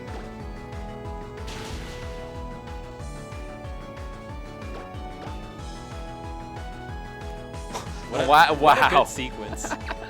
So, missing and getting hit by Thunder is the situation that I just talked about, where I have to Mega Evolve and do it like this weird backup strat. I've never had to do it before. I don't remember what it is. I probably would have had to reset the fight if I didn't just luck out there. So, that's pretty sweet. It's not surprising because Thunder's known for its 30% accuracy. All of my hard gold runs die because I missed my very first Thunder. Every single one. And actually, now that Reflect is up, I'm not sure if Gardevoir will die to a single Shadow Claw, so I'm going to Mega Evolve here. I think it went down. It went down. It did it? Okay. Yeah. Well, I'm going to Mega Evolve again anyway. 'cause It's cool. And then he was somehow overestimated. That's actually interesting. The full Mega Evolution animation got reset. For Because this fight. I didn't save since the reload since the last one. Yeah, must be just for the, I guess. the champion fight. Yeah, it's like Gen 1 where it just I wonder if it turns does that animation because she on. Mega Evolves too. Maybe it does it in any fight. where Maybe, the that's opponent possible. Mega Evolves. That's actually kind of cool because I didn't know that. This is straight up a DBZ fight right now. Alright, so yeah, that's Haven't Diantha. even seen her final form. Actually, we have. So when do you call time? So time is going to be after the next fight. Yeah, there's another fight after this, and it's with AZ of all people. And you don't even have to win it. Yeah, it's faster to lose, but it's tradition on my stream that if I'm not on PB pace, which I am not at this point, I will fight him legit. So it's not the most interesting fight ever, but it's still kind of cool. I remember casually, I was like, can I actually just lose this fight because I just beat the thing? So I actually intentionally lost. I like how the game just auto-saved right there. Yeah, in case you lose to AZ. Actually, what happens if you reset here? I think it just goes through this Yeah, again. I think you just go here again.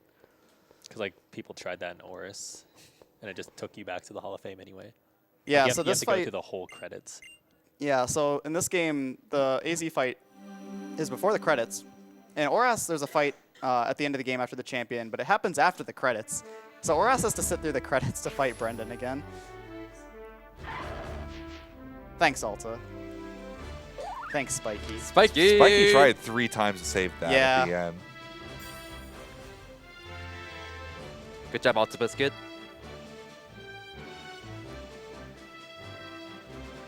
I was going to say he lost his place in the catch, but he's not on the catch anymore. So Yeah. He's with the other Pokemon. Oh yeah, also all your friends are getting commended for being the defenders of the Kalos region against Lysander and Team Flare, even though, as we know, their contribution was very, very minimal. They What didn't did- do crap. what did Trevor Trevor? Trevor and Tierno actually just weren't there ever. Shauna was the only one who debatably did anything other than Callum. Oh my God, that. That animation Yeah. for walking. I think that was about 4 frames per second. Probably. I've seen GIFs with more frames. I've seen Sun and Moon with more frames. That's saying No, a lot. I don't know if we could say that one. Hold on. That might be going a little too far. No, going too far would be saying Donkey Kong 64 has that. Good point. Yeah, pretty much. You know what I'm That's a saying. good point. I can't talk. So yeah, time is going to be the fade to black after I defeat AZ. So it's coming up pretty soon here.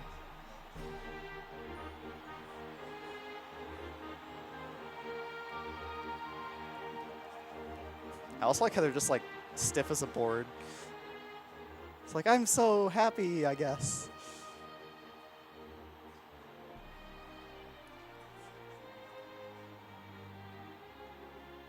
Talk about it, it's kind of creepy. Just He's like like- he's the a middle of villain, this so that's giant like celebration, and then the ginormous dude just walks up and says, "Yo, you're the champion. Battle me right here." He wants to know what a trainer is.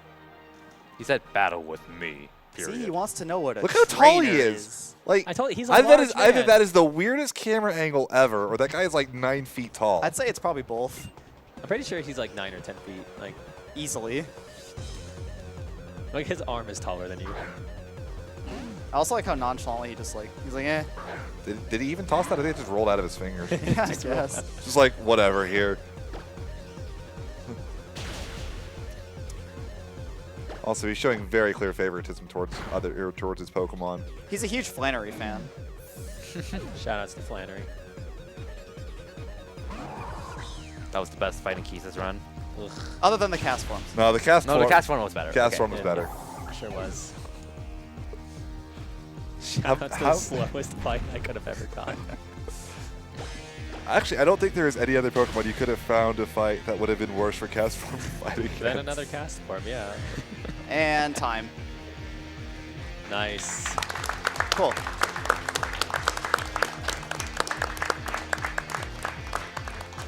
So there's one little part of this cutscene that I have to show before I send you guys off to the next run. It couldn't be a Pokemon X run at a marathon without it.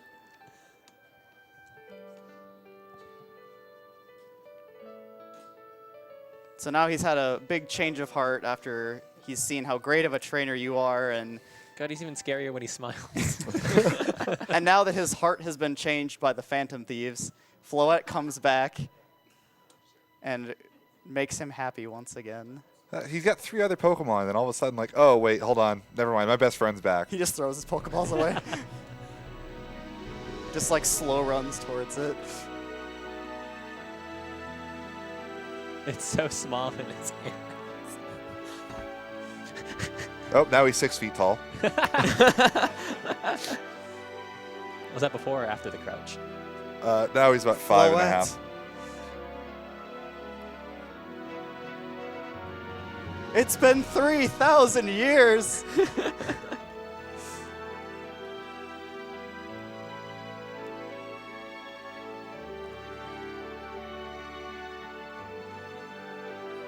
Oh, isn't that beautiful?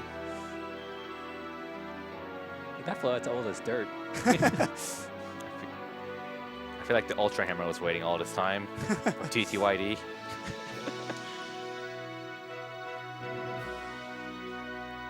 They could have really done a mind game and it just shows up and it's like, and this is my final breath, and just dies in its Oh my god! It's awful. Chad just went from a wall of Bible thumps to a wall of Swift Rages. just a bunch of dance game. So yeah, that was Pokemon X. Thanks, you guys. Good run.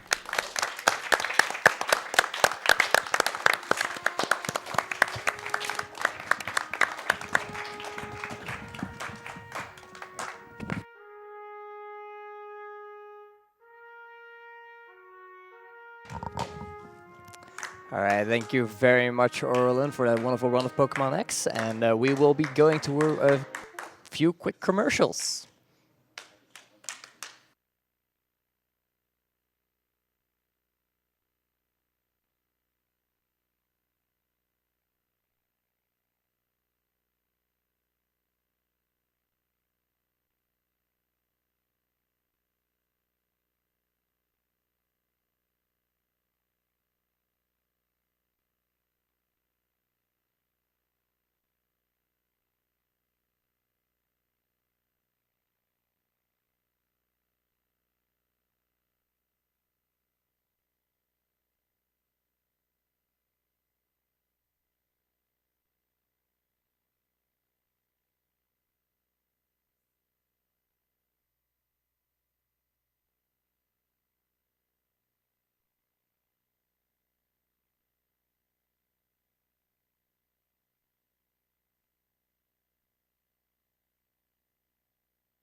And we're back. All right, hello everyone.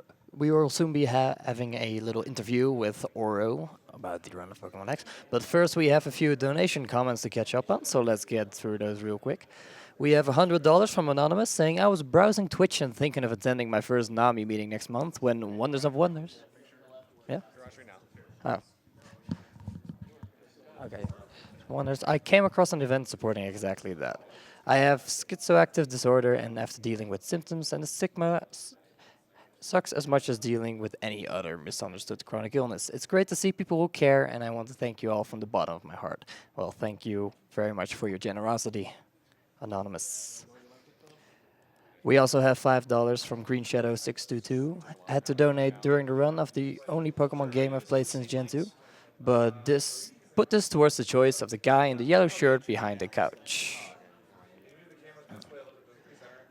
We have $10 from Zedonegi saying a level 60 Modest Weavile with 0 attack IVs cleanly one-hit KOs a level 25 Impish Lucario with max HP and defense using the low sweep he found the TM4 in the Tower of Master right before going into the gym. Yes, very compelling argument for that Weavile to be able to get there.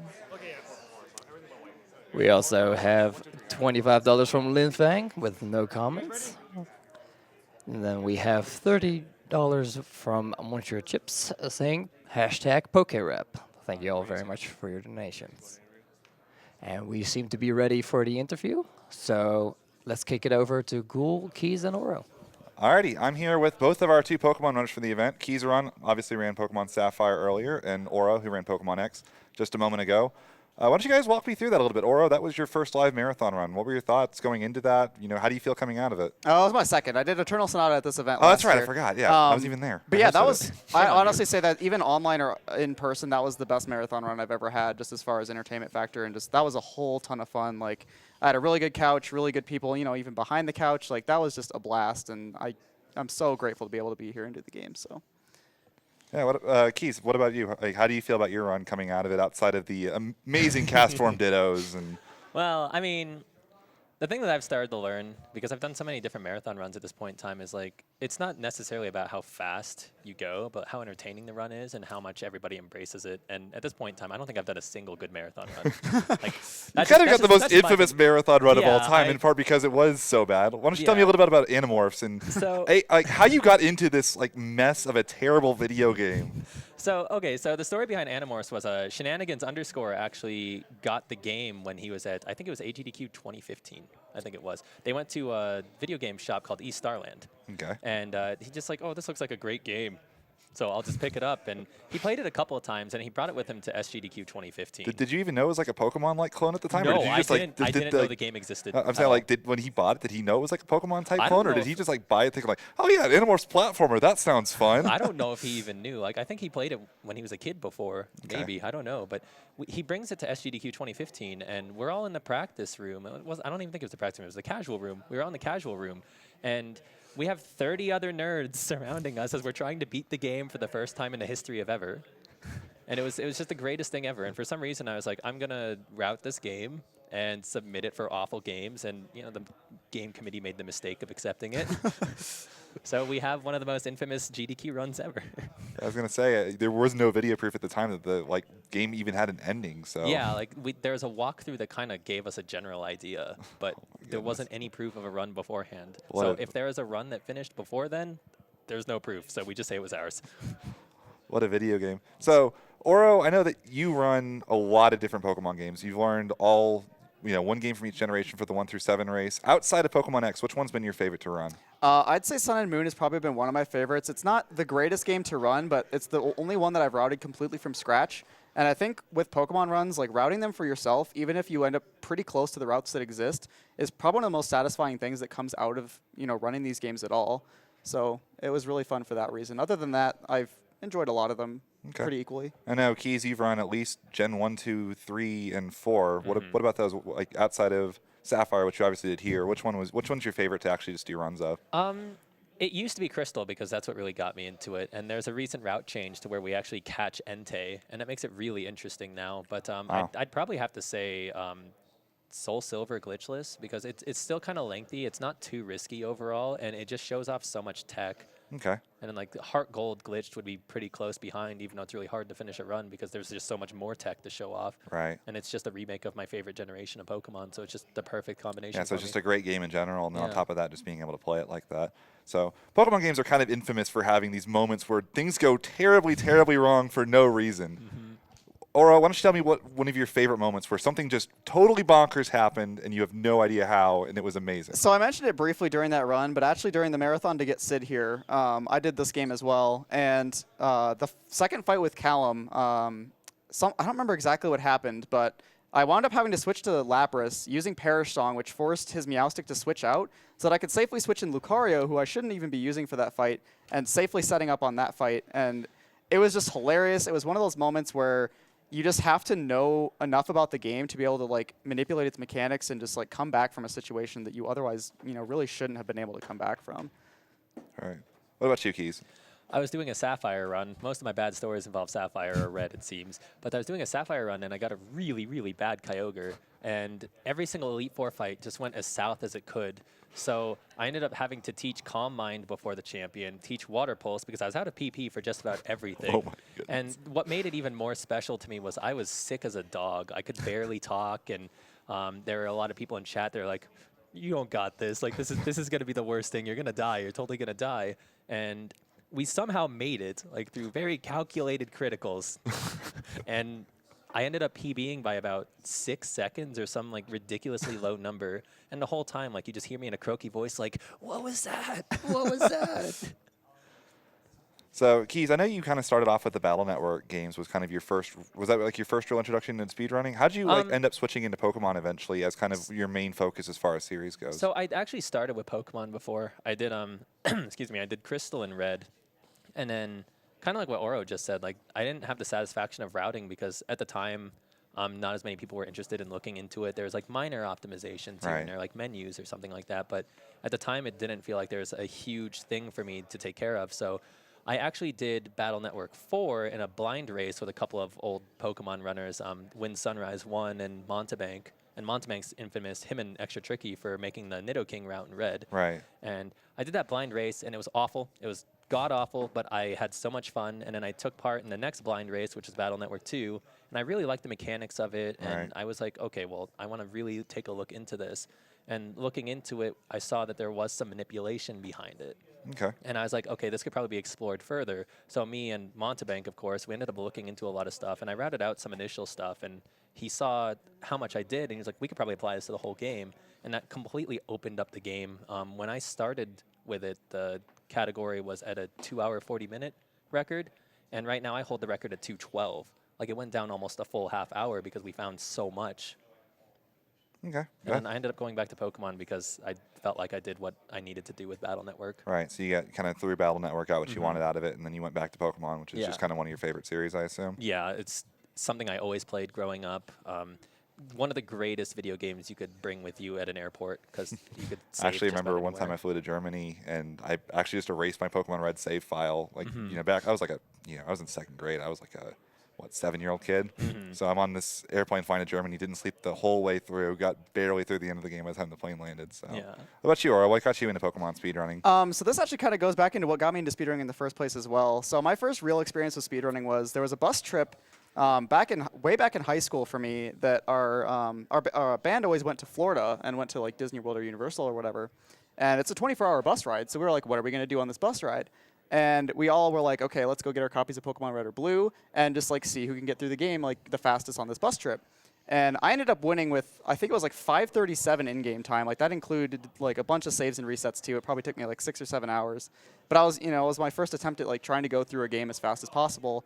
And then, a couple of years later, I ended up finding like GDQs and like getting into it that way. And I actually put off running Pokemon games for a long time. Just, I don't know why.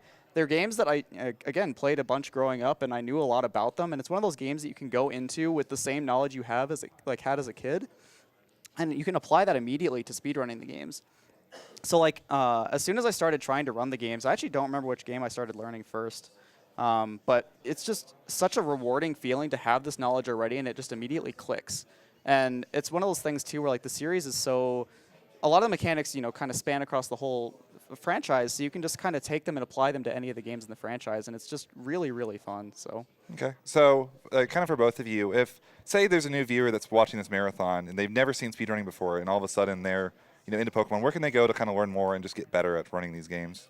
Well, we have a Discord channel, and if you don't know what Discord is, it's kind of like the gamer version of like Skype and TeamSpeak kind of put together.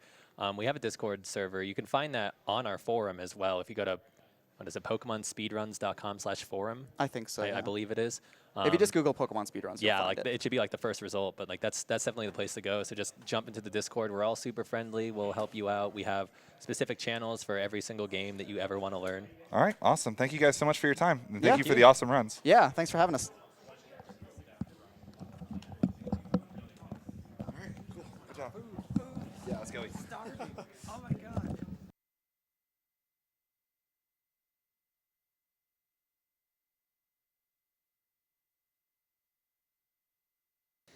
All right, welcome everybody to RPG Limit Break 2017. My name is TurboDog702. I'm going to be your host for the next game, which is going to be Breath of Fire Dragon Quarter, run by David K5.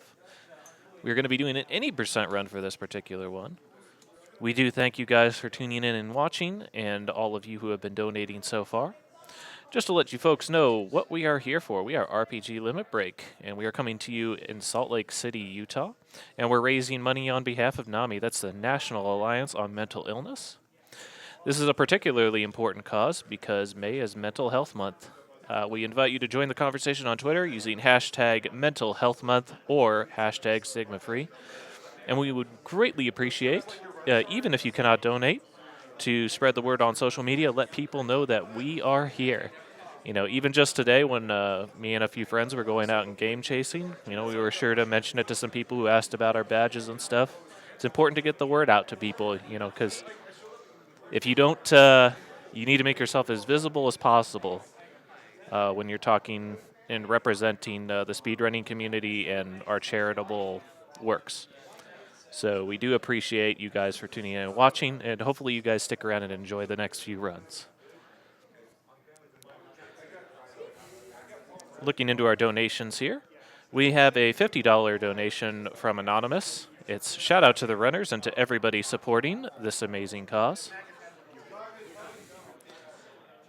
But we're going to go ahead and get Breath of Fire Dragon Quarter set up just as soon as possible. We'll be right back.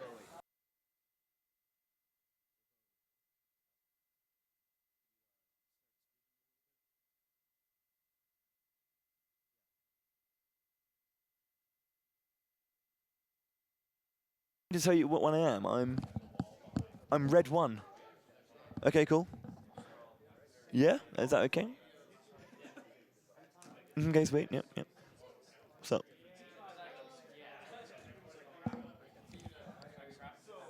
Is it cropped? Oh, as in, do you mean the camera?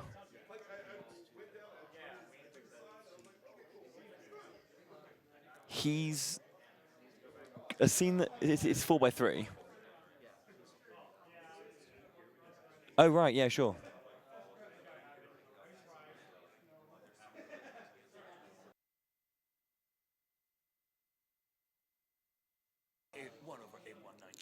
Yeah.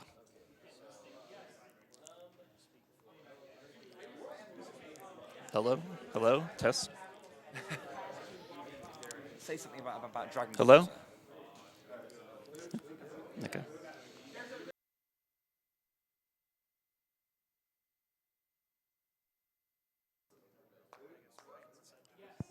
Hello.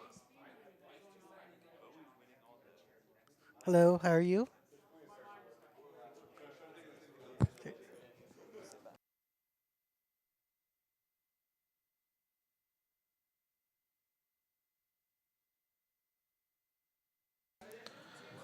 All right, guys. Just kind of keeping you guys up to date. We're just doing the last few checks here, getting set up for Dragon Quarter here.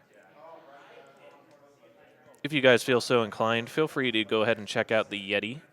They are currently putting up some fine 9 amazing-looking t-shirts. You can head over to theyeti.com/RPG Limit Break to take a look at all the new designs. Just know that $3 from every T-shirt purchased will be donated directly to NAMI. And the Yeti is spelled YETEE. That is theyeti.com/RPG Limit Break. They also have a fine array of other shirts. Some pretty sweet ones over there, including some FF6 related ones. I know I've been trying to get a hold of the Blitz comic one for some time, but just haven't gotten around to ordering it myself. But lots of great stuff on that site. We'd also like to give a shout out to our restreamers. We have 3 restreams as of this year, including Le French restream, German's restream, and the new Japanese restream. So be sure to spread the word to all of your friends overseas as well. I want to try to get as many eyes on this as possible, as it is actually a worldwide issue that does need to get addressed.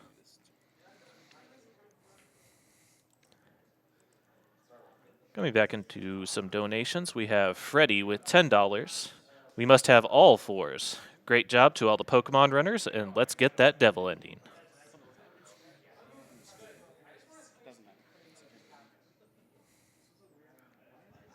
We also have Star Poi with a $4.06 donation, 406 for a great 406 run. Thanks to Ouro and the entire crew for making this great event. I love Pokemon, and even though XY isn't my favorite game, I loved watching Ouro run through X. Keep up the great work, everybody, and we will continue to do so all the way through this week.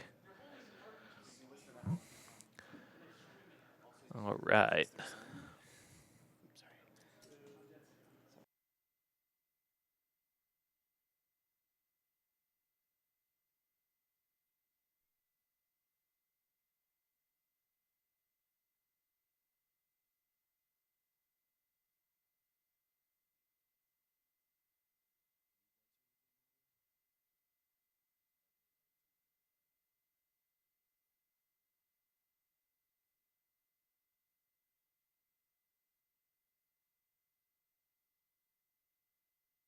So kind of talking through some of the other people that I would love to give credit to. There's a lot of people that work kind of behind the scenes in order to make RPG Limit Break the great event that it is every single year. I'd like to give out a special shout out to another group of folks that deserve tons of thanks for working on our overlays.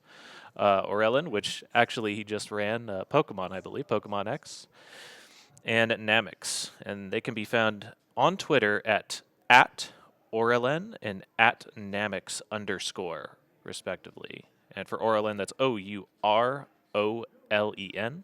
and Namix is NAMUX _. So be sure to give them a shout out, thank them. I know we have been kind of throughout the course of this event, but let them know what you think of the overlays, and hopefully we get some great positive feedback on that.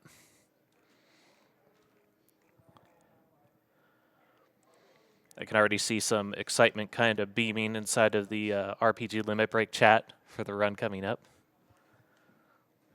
So hopefully you guys are just as excited as we are to have this rolling out. Just as a reminder, we do have a fairly large prize incentive here. If you were to donate $25 during the course of this marathon, you are entered to win a Nintendo Switch. So, you know, kind of a little incentive, a thank you, if you will, for your generosity throughout the marathon.